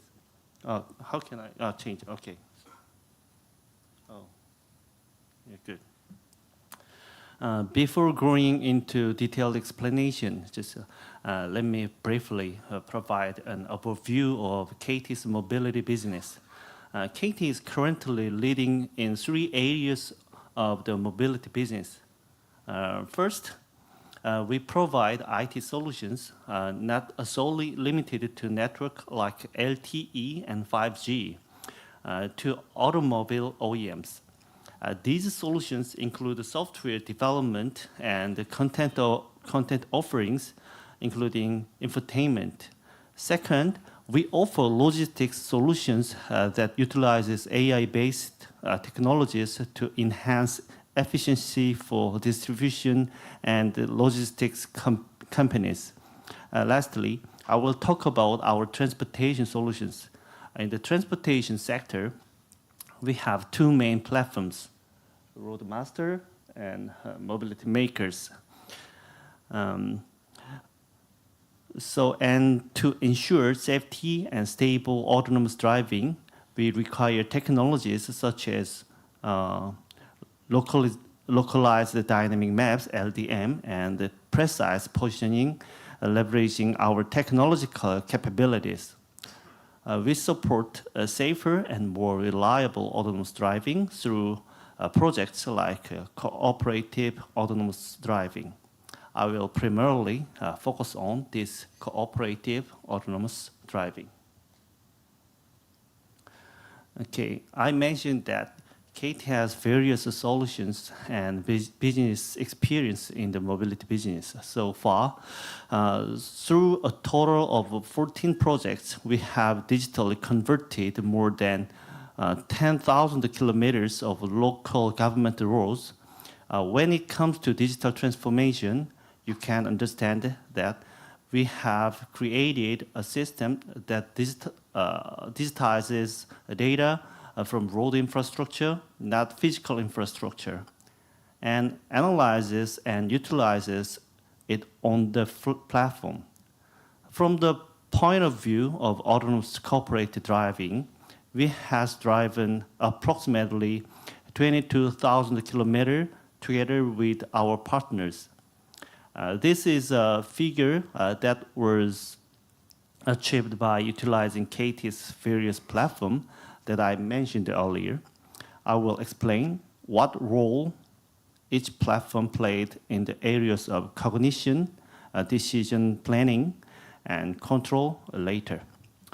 Of course, KT cannot achieve all these results alone, and I think it was a result that could be made because we have been cooperating with various partners and public institutions for a long time. And I think we are creating our own autonomous cooperative driving ecosystems. So this is a collection of KT's autonomous cooperative driving history in historical order. In 2015, when the first 5G vision declaration was made, it mentioned the implementation of safe and sophisticated autonomous driving technology. And since the demonstration of autonomous driving at the 2018 Pyeongchang Olympics, it has carried out various projects. So as you can see, just we've made various kind of vehicles in autonomous driving. So, but just as I mentioned, we did not create the whole system of the vehicle and autonomous platform like that. Just we focused on just cooperative autonomous driving sectors. And this one is the most important page of this project. Just among the various projects we have carried out, this is the Anyang City Autonomous Cooperative Driving. In particular, the Anyang City project is a business that will be converted into paid transportation from August. It is not just a project level at the verification level, but a project that has received requirements for safety and stable operations as a citizen service. In order to meet the requirements rather than just vehicle sensors, we are building infrastructure on the road sensors and using the information obtained from the infrastructure to analyze the information of objects on the road. And efficient traffic control, not like a signal optimization, real-time congestion information, something like that, to improve the safety of autonomous driving. The platform called Roadmaster is responsible for analyzing data and predicting traffic flow, and the platform is called Mobility Makers here. That synthesizes information and delivers the necessary information to vehicles. In order to effectively convey this information, it also reflects and provides the object information on a dynamic map and calibrates the position to know the exact location of the vehicle using KT's ultra-high precise positioning. In addition, from a vehicle control perspective, it is possible to enhance the passenger experience by providing ultra-high-speed network service that delivers this information and in-vehicle infotainment system in autonomous vehicle. Now, just let's explain them one by one. Just let me explain it.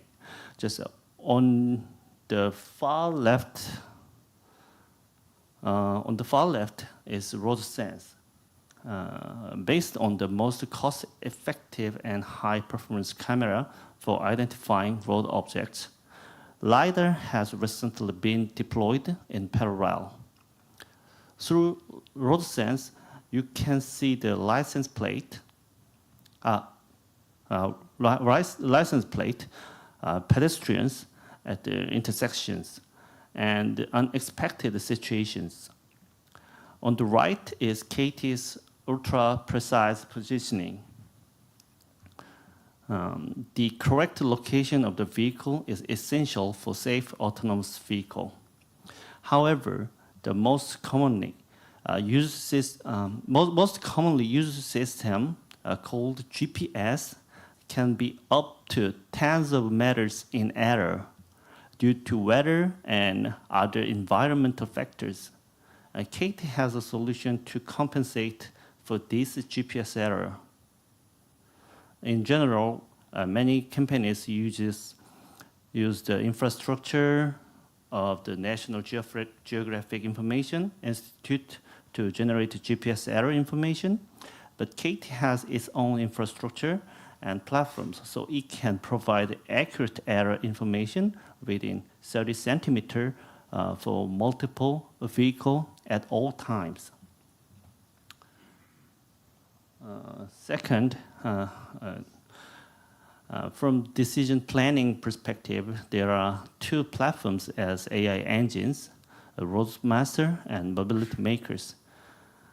Roadmaster continuously analyzes the information collected from road sense, historical data, and current data with real-time reinforcement learning. This allows you to generate traffic predictions that predict future traffic flows, accident risks, and more.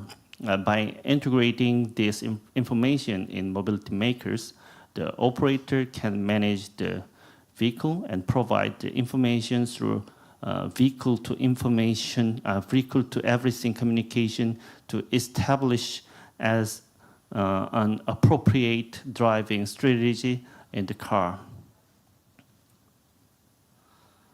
This is the part that has to do with the last control. The key to control is the need to transmit accurate information in near real time.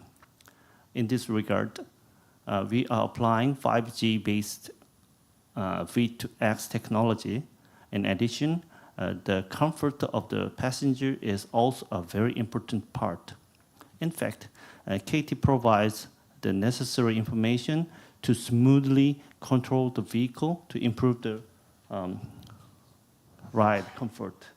Just you can imagine if you are in the bus, in autonomous vehicle, or just in autonomous car, you can see the kind of screen that let you know around the vehicle there are many objects like people are crossing the road or just a vehicle cutting in just in front of you, something like that. So if passengers see those kind of vehicles, they can feel comfort and recognizes this vehicle just recognizes all environment around the car. And the last one, recently, the transition away from mechanical vehicles to SDVs, which are software-defined vehicles, is accelerating. The advantage is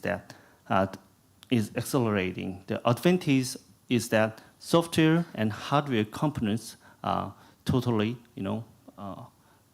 apart away. So hardware company focused on just only hardware, and just a software company just focused on just software, just like a PC or just a mobile phone. So,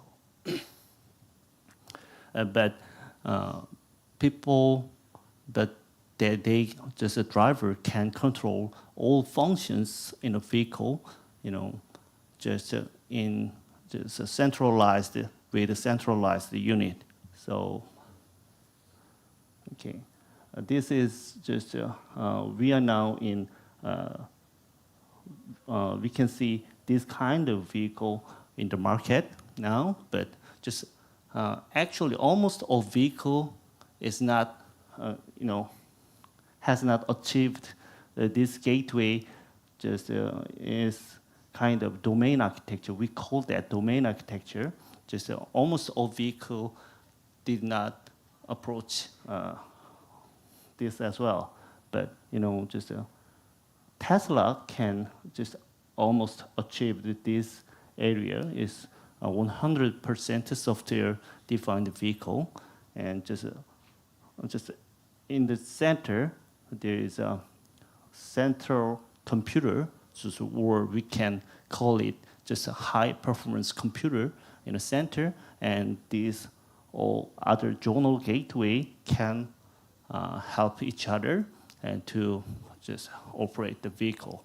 So when you see the Tesla vehicle, just you can get updated by OTA almost every month something, but the other vehicles like from Mercedes or BMW, even Hyundai, Kia, just very small kind of components can be updated by OTA, just like map or infotainment something, So it's kind of story. When I was in Hyundai, just we think just Tesla vehicle is very kind of very stupid.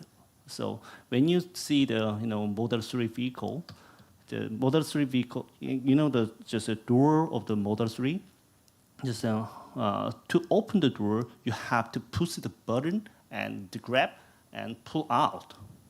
But in the winter, just the door, if the door handle is frozen, we think that just people cannot open the door. We think that is kind of big problem, and Tesla, architecture or just engineer didn't recognize that kind of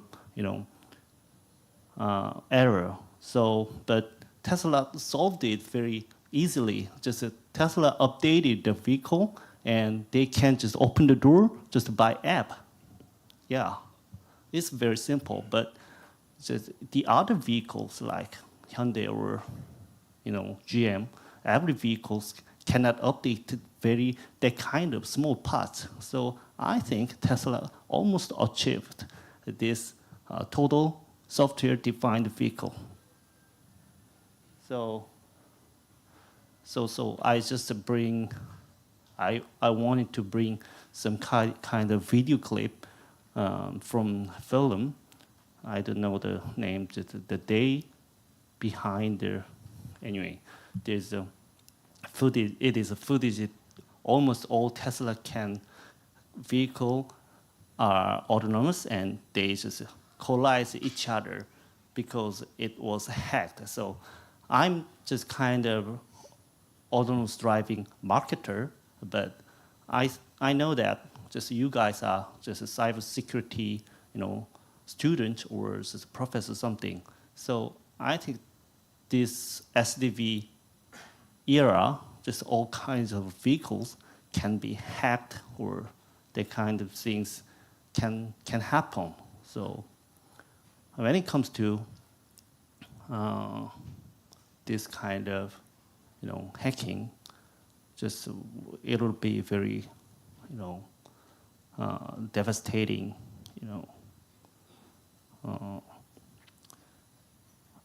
I think will be big problem and dangerous situation can occur. So, but I couldn't bring that video clips because of companies, cyber security.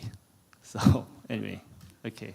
So this is the end of my presentation, and just thank you for listening my presentation. Thank you.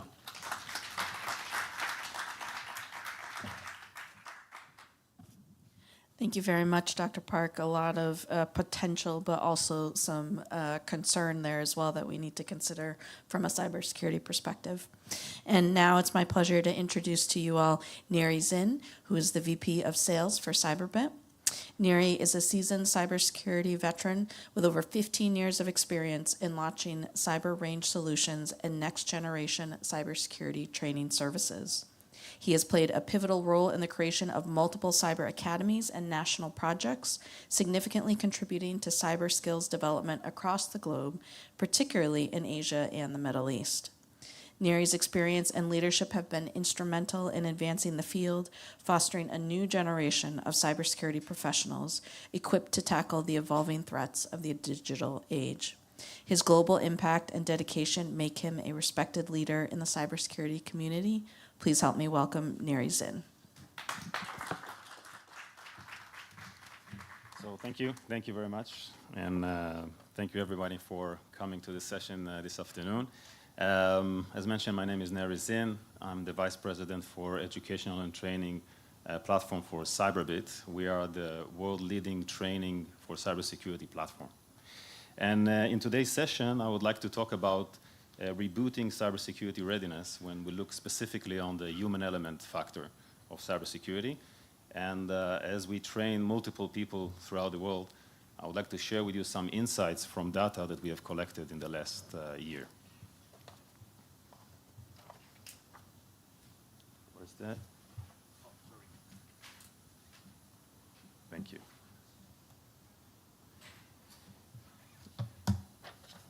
So in Cyberbit, We are working with hundreds of cybersecurity teams globally, higher education institutes, and so on. And through the cyber simulation platform training that we have, we deliver over 1 million training hours per year. This has been done by cyber drills and exercises and routine training that our trainees are practicing every year. And we collect training data through those exercises. And this allows us both to collect data from the actions and results that they are doing in the training session itself, but also to interview our users and to learn from them some interesting insights. Today, I would like to share with you a couple of those insights in my presentation. I'd like to start first to talk about the current challenges that we see in the market today. So we see that the market is undergoing some radical changes, and I would like to discuss 4 major elements that is contributing to this challenge. The first one is cloud. We see cloud utilization is skyrocketing. Worldwide end-user spending in public cloud services is forecasted to grow 20% only in 2024, skyrocketing into $675 billion this year. This is tremendous. On top of this, we see AI. AI is becoming the new tools for us to solve problems. Unfortunately, it's also a very good tools to create new problems. We see AI-powered cybersecurity is projected to surge around 135 billion by the end of this decade. This rapid growth reflects the increasing reliance on AI to confront and to combat cyber threats. On top of this, the threat is becoming more complex and more difficult, and it goes extreme. Attackers are employing a growing arsenal of techniques that are exploiting cloud vulnerabilities and utilizing increasingly sophisticated tools, making it harder than ever to stay ahead. On the other hand, the skill gap is becoming more and more challenging. To confront those, we need highly skilled security practitioners. The global cybersecurity industry is short more than 3 million positions today, and this is growing on a yearly basis. Traditional cybersecurity training is insufficient to bring more people into the field. And we see that we need to change. We need to embrace a new skill development approach that leverages AI, equips professionals with hands-on experience, and implements data-driven matrices to progress tracking. During the session today, I would like to share with you a couple of interesting insights from the collected data that we have done in the past year. The first one is related to the academic institutes are crucial for the nation's cybersecurity. Actually, they are the engine responsible to produce skilled, trained, workforce-ready cybersecurity practitioners. We see when it works in countries that we work that we have a good collaboration between the higher education and the market. We see that it generates more and more practitioners into the market. When we talked about the world gap for workforce is becoming wider than ever. I mentioned before, 3 million open positions are missing in the market. 50% of those are in Asia Pacific alone. And when we look at Korea, for example, 35,000 open positions. This is a tremendous number, and unfortunately, the gap is only getting bigger every year. The second insight that we see is that experiential learning has much more significant effect than theoretical learning alone. In this article that you see over here, the Illinois Treasury Officer in Treasury Office uses Cyberbit range and labs to prepare its cybersecurity teams. The CIO explains that after 18 months of experience with Cyberbit, he has been able to cut substantially cyber response times. This was only made possible by simulating the attacks that expected to confront in the real world. The third insight is around mastering commercial tools becoming mandatory. Open source tools can provide helpful learning experience, but industry prioritizes cybersecurity professionals with expertise in leading commercial security tools. This expertise is high demand because of leading security tools. They also provide to us advanced capabilities for threat detection, prevention, and response, ultimately strengthening our organization's overall security posture. The fourth one is the one that I like the most. We see that cybersecurity professionals and students who have perfected their skills throughout cyber range experience, they stand out. Look at this post for a job post from Tesla. This is for an entry-level analyst, and it requires, and it's an entry level, and it requires experience using Elastic, Splunk, and other SIMs. This was not the case a couple of years ago. So when we have graduates using cybersecurity training platform with real tools, this brings them the edge when they can be graduate and can be accepted to new positions. The resumes showcase hands-on experience defending against live-fire attacks, expertise with leading cybersecurity tools, and also some strong problem solving and teamwork. And I think this was mentioned also in a couple of other sessions through the conference, that today there is a widespread adoption of the NIST and NICE framework and the MITRE ATT&CK framework in cybersecurity education, skill development, and workforce development. Actually, NICE provides the foundation for skilling cybersecurity professionals and improving cyber readiness, while MITRE ATT&CK offers a global framework for threat modeling. Aligning skill development with this framework builds a cyber-ready incident response team.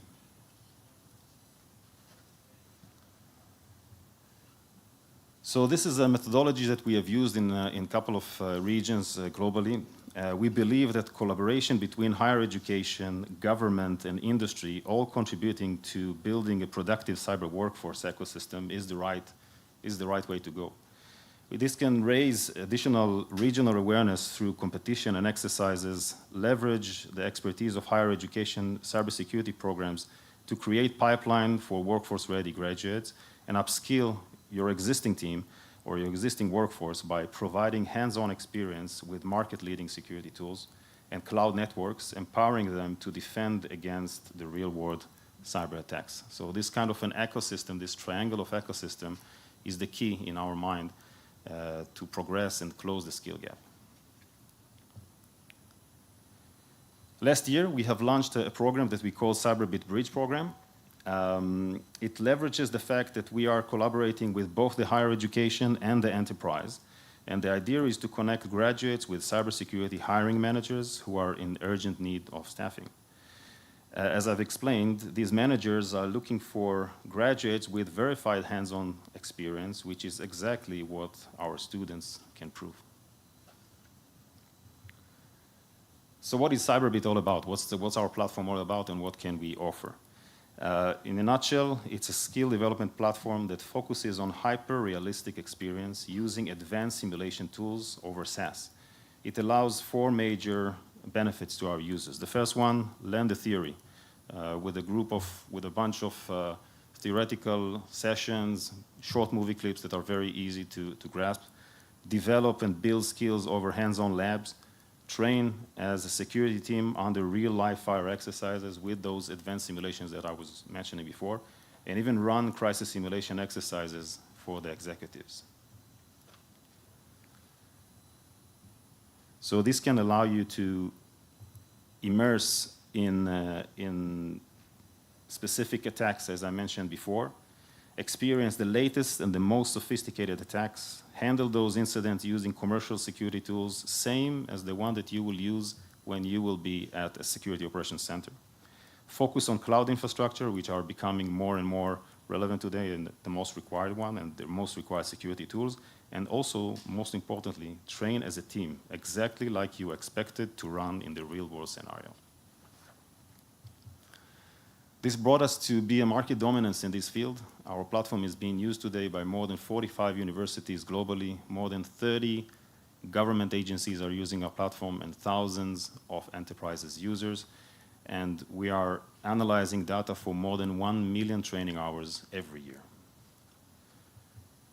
We are very proud to be recently recognized by the Forrester Wave in its recent cybersecurity skills development and training platform report published at the end of 2023. We are proud to receive the highest score in the current offering, the highest score in our strategy, the highest score in team skill development and assessment, and the highest score in curriculum alignment. Not only that we were selected to be a leader in this space, but this report actually reflects the importance of cybersecurity training in the market today. We talked a lot about AI during the conference in the last couple of days. So as a vision, we are looking to implement AI as a natural development of our platform. We have created a whole catalog of exercises based around AI, and there are two angles of AI, of course. One, this is a great asset for cyber defense team to deal with attacks, especially in the analysis phase. But on the other hand, on the other angle, this is also becoming a new attacker tool and a huge problem for our organization. We've built exercises that provides hands-on experience around both angles, so cyber operators can get AI ready as early as the university days. So just to wrap up, a couple of important key takeaways. The first one, as an industry, we must reimagine cybersecurity skills development. This is a key, and we need to understand that a change must be done.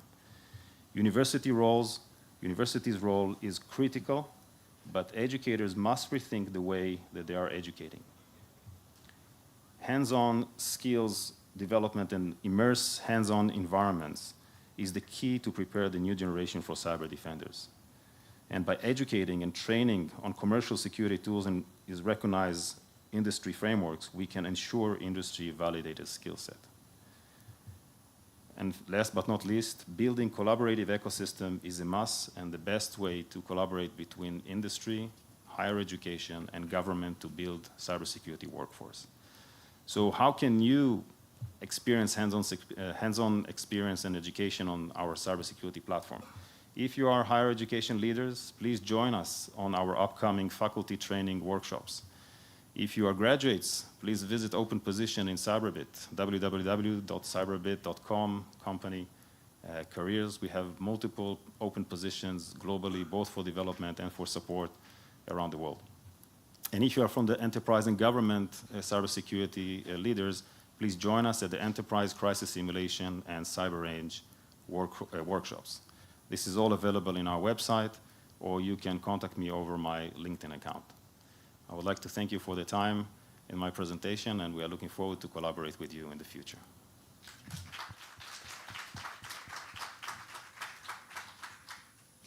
Thank you, Neri. I think we have time for perhaps one or two questions.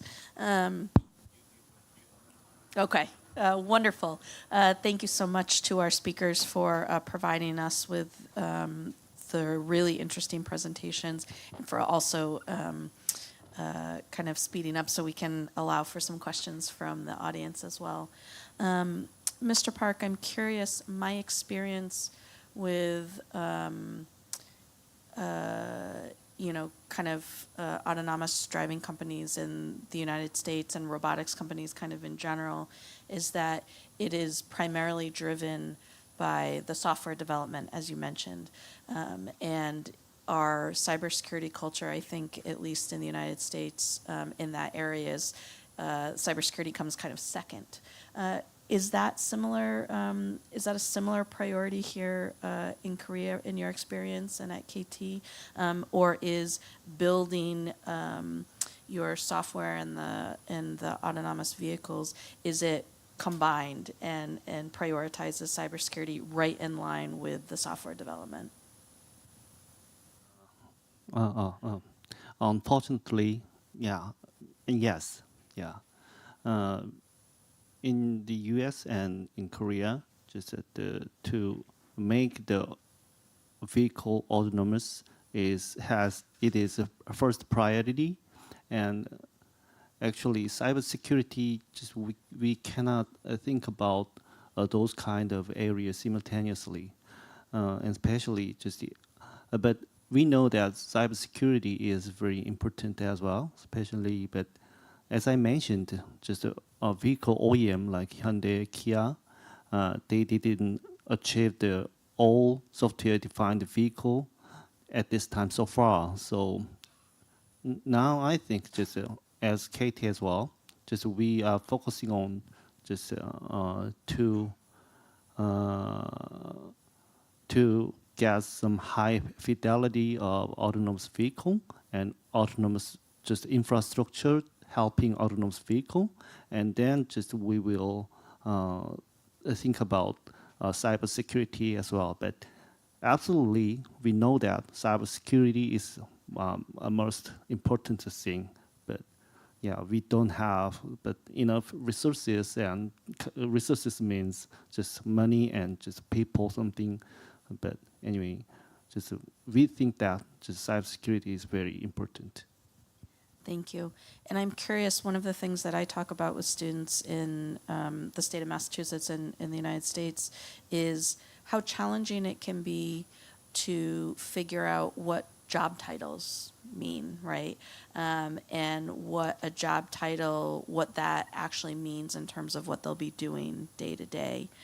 Do you find at KT is the job posting that a prospective employee might be looking at, is it primarily a software developer, but the expectation is that they will have some cybersecurity background? Or do you actually use terms like cybersecurity when there are open positions? Yeah, of course. We declared that just we are moving to just only telecommunication company to AI telecommunication company, like AICT company. So we are hiring a lot of people in Korea and from abroad. So I think that we are very open to have a lot of talented people in software developer and just a cybersecurity expert something. So we are looking for great the talented people and just apply to KT as many as possible. Thank you. Thank you. Well, you heard that, students. Even if you're visiting from the United States and you've loved your experience here, sounds like they're open to international talent. May I comment on this point as well? Yes, please. So we've been working with a couple of large enterprises that requires huge number of new onboarders into their SOCs, and they are actually complaining on the same stuff that you mentioned, that graduates or people that are coming first time to the market, they don't understand the requirements. And we are trying as a platform to help them to bridge this gap between a simple job requirement and a real experience that the employee must have. So we have deployed with those large customers, we have deployed a model for candidate assessment that actually allows the users, the potential candidates, to log into the platform, perform some hands-on experience exercises that will better reflect their skills and level of capabilities to the employer. And hopefully this will reduce the time to hire and position the right people at the right positions. Thank you. And as a follow-up to that, I think we heard this morning from Dr. Leprad and during the mock trial presentations that one of the reasons why that's so important component to this conference is because we need folks that have the technical acumen, but also require the ability to communicate, right? So before a prospective employee, let's say with a company, before they get to that point where they can go through the candidate assessment, what would you recommend that, if we had the students in the room, for example, how should they talk about the experience that they might have received in their academic program through using, Cyberbit, for example? I think it's a very good question. I think what we are seeing is that sometimes people are confused, or they're making some confusion between their lesson learned of the theoretical part and the real experience that they can present to the employers. And in one of my insights that I show in my slides, we saw that employers expect early graduates, or just people just finished from the university, to be expert in a specific tool. Now, sometimes it sounds like an extreme requirement, but this is what the market is requiring, and companies want the high-notch piece of the market to be hired for and they are competing on these talents. I think candidates should very explicitly explain what is their experience, and if they have experience on specific hands-on kind of experience with specific tools, for example, on specific techniques, they should emphasize this to their employers, either through the CVs or also during the candidate assessment, or of course in the interviews. This will bring them into a different level of engagement with the potential hirer. Thank you. You know, we have a bunch of different people in the room and joining us, folks that are representing, you know, the military, state government, and then also higher education instructors and programs. And as I think we've seen a theme throughout all of the presentations between yesterday and today, that it takes that ecosystem. I think you both used that term, right? It takes many different types of collaborators. And so I'm curious to your point, right, that the market has these demands. I'm wondering, you know, yes, we have to kind of be prepared in a certain way to play that game and to meet those demands. But do we have a responsibility as current practitioners, as you know, folks that are investigating cybercrime and also see these skills as important to our international defenses? Do we have, this is I guess an opinion question, do we have a responsibility to push back on the market a little bit and say, you know, it is unfair perhaps to expect all of these skills in an entry-level role, for example? Or do we just have to, you know, meet the market where they're at? Dr. Park, do you want to chime in on that? Yeah, I think that is a great idea, and there are many trials to, you know, just push the boundaries of the, you know, the cyber security and cyber crime, you know, like we call them, I think that is white hacker something, yeah. So when I was in Hyundai or in KT, just we are trying to get some, this kind of, you know, simulations from white hackers. So, but beside that, just this kind of institutions tried this kind of, you know, demonstration and just push over. Just so cybercrime is very important.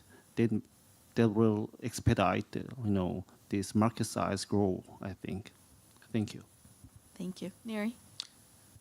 I think first of all we do have a collaborative responsibility to make sure that this happens on the right way, on the right path. Unfortunately, market strength is dominating the behavior of, you know, companies. They want to make profit and they are pushing towards specific elements. I think as a collaborative responsibilities, the governments and the regulators, they can enforce specific topics of specific level of knowledge that is required in the market. They can push this throughout the universities that are highly financed or highly budgeted by the governments. Pour money into the universities to define those requirements. And the industry should embrace those standards, as we mentioned about NICE or MITRE ATT&CK, and make sure that this is like a synchronizing mechanism between the industry, the government, and the higher education. Wonderful. We'll have to get that message home to Massachusetts. I just saw in the news that one of our universities recently is just closing, unfortunately. So we want to, all of us educators, I think, want to champion that that investment. I'm hoping that perhaps we have time for, do any of our students in the audience have a question for our panelists here? Anna. Floor is yours. I think they're going to give you a mic just so the folks online can hear you. Thank you for the information. You guys educate us very well. My question goes for any of you. So what will be the recommendation for those recent graduates? As we know, the market is kind of like very, so they want someone that will be able to do the work right away. What will be a recommendation for those fresh finished high school or graduated that want to be in the market? How you recommend they should prepare themselves so they can have that acceptance? Thank you. The question is just for me? No. Yeah. But actually, I'm not that expert of cybercrime, so just let you Sure. I will answer take the this questions. one. Right. So I think one of the points that we've discussed today is try. I mean, my recommendation to any graduate, to any candidate, make sure that you are positioning yourself correctly, that you are not only using your grades in order to persuade a future employer to take you to the next position, but make sure that you're positioning yourself as someone with an experience. Although it sounds a little bit tricky because it's counterproductive. If you just graduate, well, how come you have an experience? But mention that you don't have an experience in the real world, but you have experience with using the same tools and experience in confronting the same type of attacks that are happening in the real world. This will position you as someone not just bringing a value of knowledge, but someone that brings a value of skills. And in my opinion, this will bring the edge to the next employer. Thank you. Thank you. Wonderful. Anyone else? All right. Any final advice that you might have for people that are looking for jobs right now that we haven't, necessarily touched on?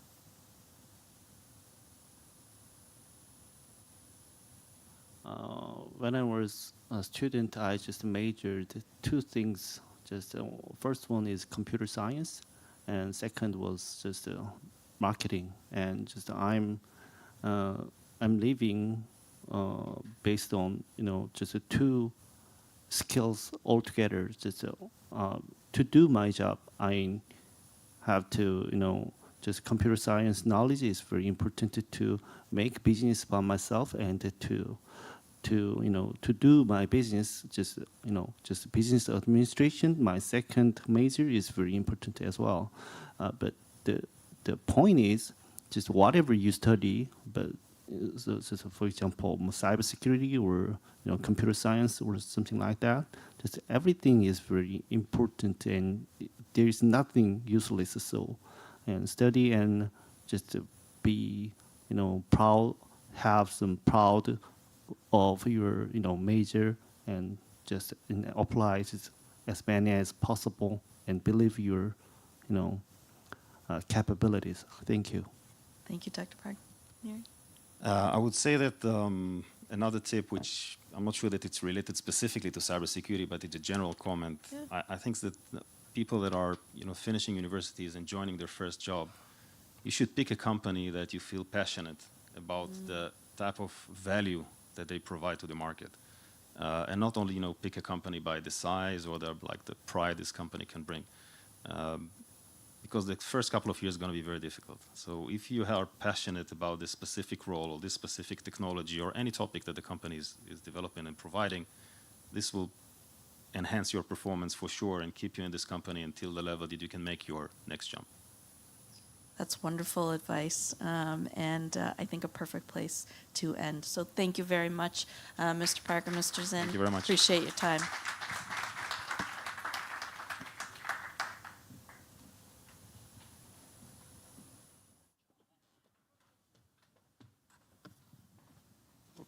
Let's take a quick 10-minute break.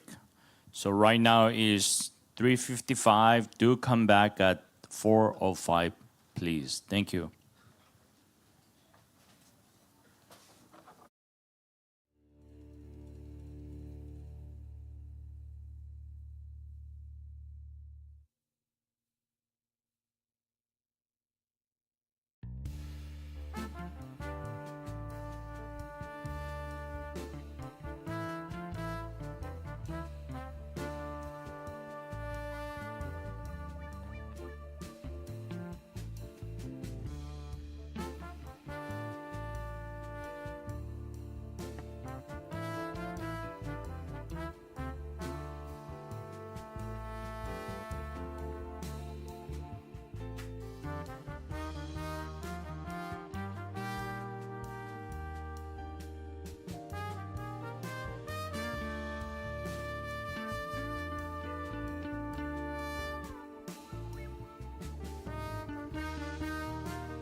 Thank you very much for being so compliant.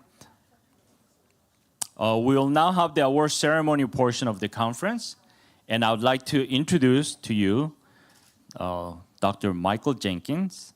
Dr. Jenkins is a professor and chair of Criminal Justice, Cybersecurity, and Sociology Department at the University of Scranton, and serves as the executive director of the university's Center for Analysis and Prevention of Crime.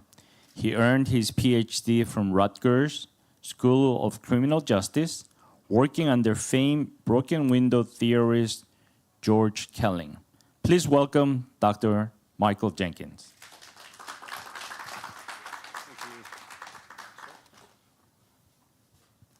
Good afternoon, everyone. It is a very big honor to be here to honor the recipients and the award winners of the cyber competition, as well as the student award presentation. We'll begin with presentation of the student awardees.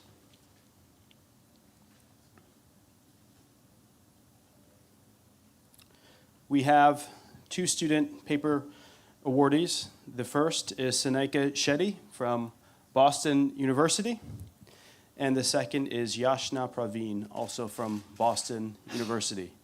We'll have a short message from them acknowledging the receipt of this award. Hi everyone, I am truly honored and humbled to accept this award. I want to thank my family, friends, and colleagues for encouraging me every step of the way. This recognition is not just mine, but belongs to everyone who has been a part of this journey. I hope to continue to strive for excellence and make a positive impact in the community. Thank you so much.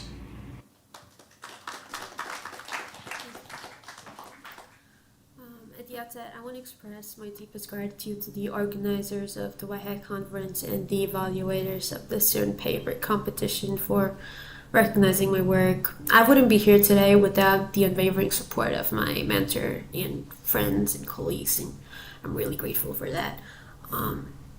Honestly, when I first heard that I was one of the winners, my initial thoughts were, are you sure you have the right person? But here we are, and I'm truly humbled and honored. This journey has taught me a couple of lessons. It's taught me that resilience is the key. There were moments when I questioned what I was doing a lot, and persistence and a positive mindset is what kept me going. And secondly, the importance of community.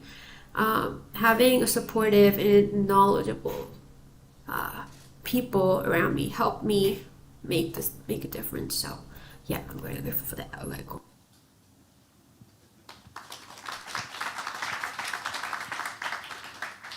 Congratulations again to the student paper award winners for their scholarship and the hard work that they put into developing those papers.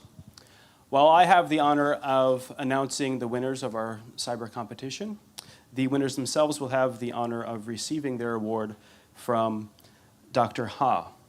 Dr. Ha is the president of the Korean Institute of Criminology and Justice. He was appointed to this position in August 2021. Before joining KICJ, he was a professor of law at Korea University since 1999 and served as director of Korea University Legal Research Institute from 2013 to 2015. He was also a visiting scholar at UC Berkeley Law School. He was the chairperson of a Law Association at Korea University, the Korean Criminal Law Association, and the Korean Association of Comparative Criminal Law. Dr. Ha holds an LLB and LLM from Korea University and a PhD in law from Cologne University. He is the author of numerous books and articles on criminal law. Please join me in giving a warm welcome to Dr. Ha.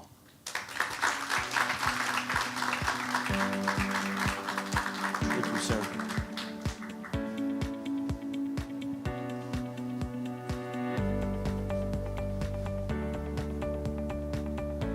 So students, we will announce first the third place team and then the second place team. The third place team and then the first place team and then the second place team. The team members will be asked to offer some commentary when they first come up, and then they will receive their award from Dr. Ha and pose for a picture. So without further ado, please join me in congratulating the third place team from Chung-Ang University. They are Lee Jong-min, Kim Sao-yi, and Cho Seong-wan.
We will now announce the first place team in the 2024 Cyber White Hat competition. That team is Korean National Police University. Soyeon Jung, Chanhui Lee, and Hui-chan Chu.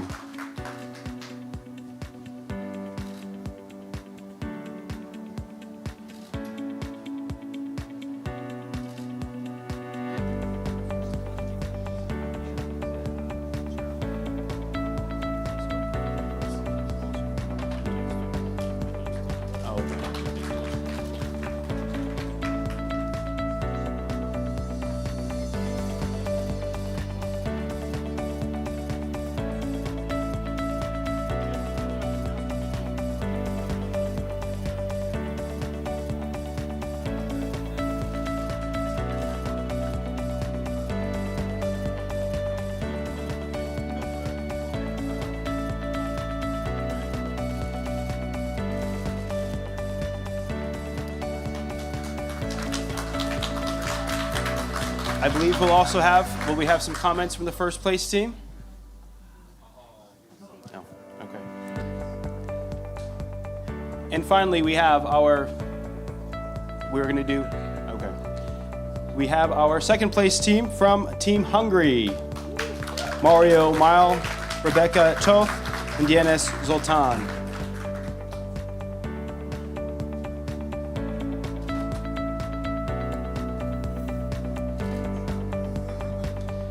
the other two teams can get ready so that we could do a group photo.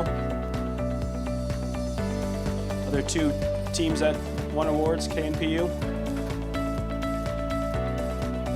We're going to do a group photo.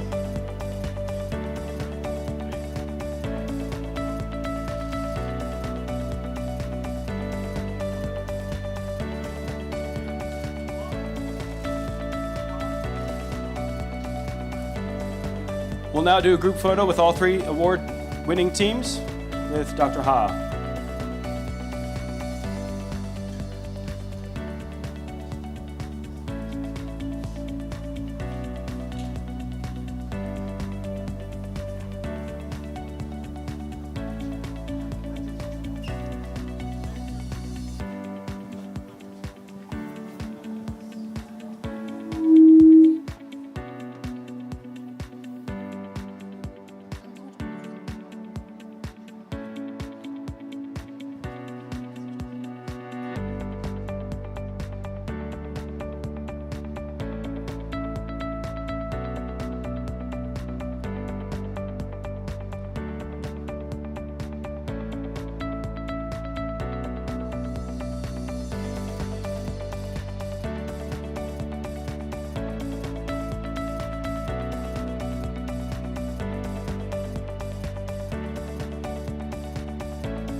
It's an honor for me and our team to accept this award, and I think it is impossible if I participate alone. So thank you for my team, SNHH, and thank you for everyone.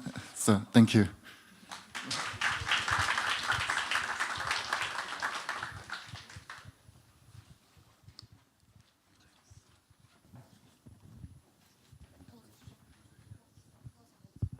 Okay, I think this is going to conclude the awards ceremony. And so please, let's give your biggest round of applause for this week for the two student paper award winners and our three teams for the hard work and job well done that they all did.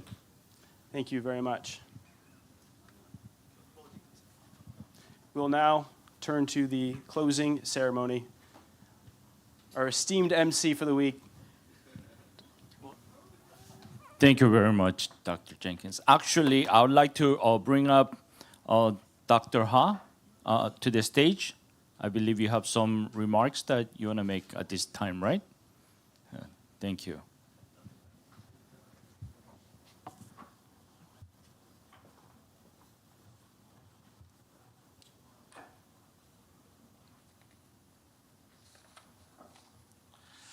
President PAN Park, Director Kyung-Sik Choi, distinguished guests and colleagues, it gives me great pleasure to stand before you today at the 2024 International FITED Conference. This year's theme, AI and Robotics Frontier, Mastering Cybercrime Defense in the Digital Age, has not only highlighted cutting-edge technologies, but also set the stage for important dialogues at the intersection of artificial intelligence, robotics, and cybersecurity. We began the conference with a common goal to deepen our understanding of how AI and robotics can be used to strengthen our defenses against the evolving landscape of cyber threats. The discussions and the new insight shared throughout the event have once again underscored the critical role that emerging technologies play in advancing our cybersecurity and cybercrime defenses. Throughout the conference, our sessions covered a variety of critical areas. We discussed advances in AI and robotics that require new standards in cybersecurity measures and delved into the latest research and development on innovative approaches to cybersecurity and crime prevention. Our participants discussed various topics from predictive analytics that involved surveillance and monitoring to machine learning algorithms that can detect and respond to threats in real time. We also discussed the legal and ethical issues associated with the application and integration of new technologies. The implications of deploying AI and robotics are vast, touching on privacy, civil liberties, and the need for robust legal protections. As criminal activity becomes increasingly transnational, the need for a coherent and unified global response becomes ever more apparent. I am extremely grateful for the opportunity to deliver these closing remarks at such a prestigious event. I also extended my deepest appreciation to all the speakers and panelists. Special congratulations to the winners of the FITED competition. Their innovative approaches to the challenges demonstrated the bright future of cybersecurity and highlighted the collaborative spirit of this conference. I must also express my deepest appreciation to Boston University Metropolitan College, the Center for Cybercrime Investigation and Cybersecurity, and the Korean National Police University for their partnership and dedication in hosting this conference. Their commitment has brought together a spectrum of minds from around the world, each with a unique contribution to make to the discourse of cybersecurity. Similarly, the Korean Institute of Criminology and Justice is committed to advancing research and policy development in similar areas. As we face new challenges in crime prevention and criminal justice due to technological advances, the KICJ remains at the forefront of formulating and implementing evidence-based policies. KICJ's research activities are closely aligned with the themes discussed at this year's FITED conference, which highlighted the need for evidence-based approaches in cybersecurity and criminal justice. The insights gained from this conference will undoubtedly enrich our ongoing effort to refine investigative techniques and policy formulation. The conference's focus on AI and robotics highlighted the urgent need for innovative solutions in crime prevention, a mission that the KICJ shares and actively pursues through interdisciplinary research. We are committed to contributing to the global discourse on these issues and to using the collaborative opportunities provided by events such as the FITED conference to improve security and justice worldwide. In closing, let's build on the momentum gained here to continue to innovate, collaborate, and advance our global efforts against cybercrime. Thank you all for your participation, insight, and commitment to shaping the future of cybersecurity and criminal justice. Thank you.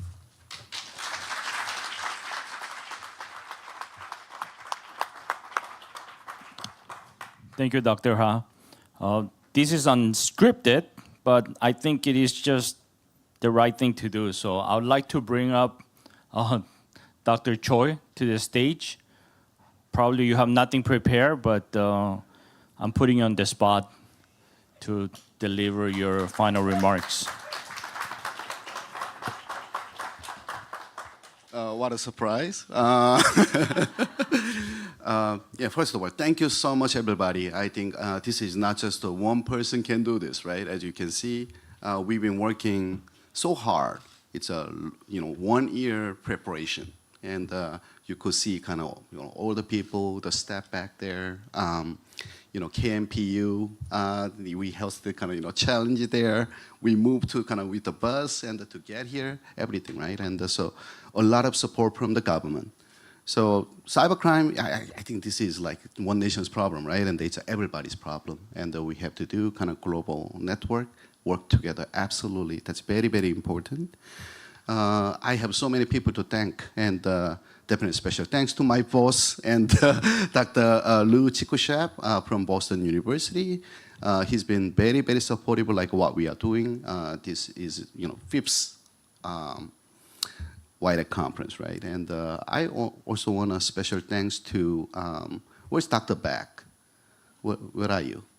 And he disappeared, and he's been working with the students and bring the huge group of students from the U.S. It's you truly made a kind of international conference kind of live. And so if you believe it or not, I'm very introvert person, and I'm very shy. Nobody believes, and but I'm very shy, and I kind of agitated sometimes, and during the conference.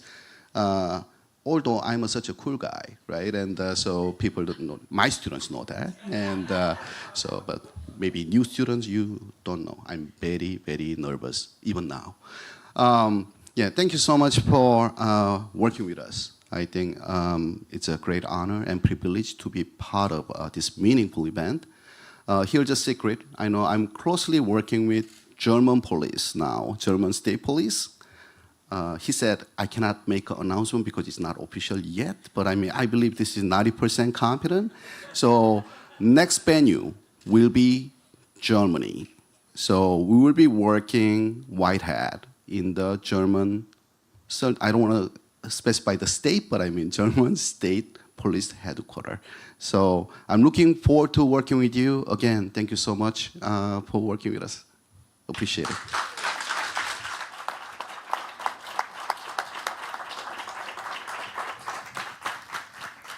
Okay, Germany, huh? Oh, guns good, yeah. Oh, I just have one announcement.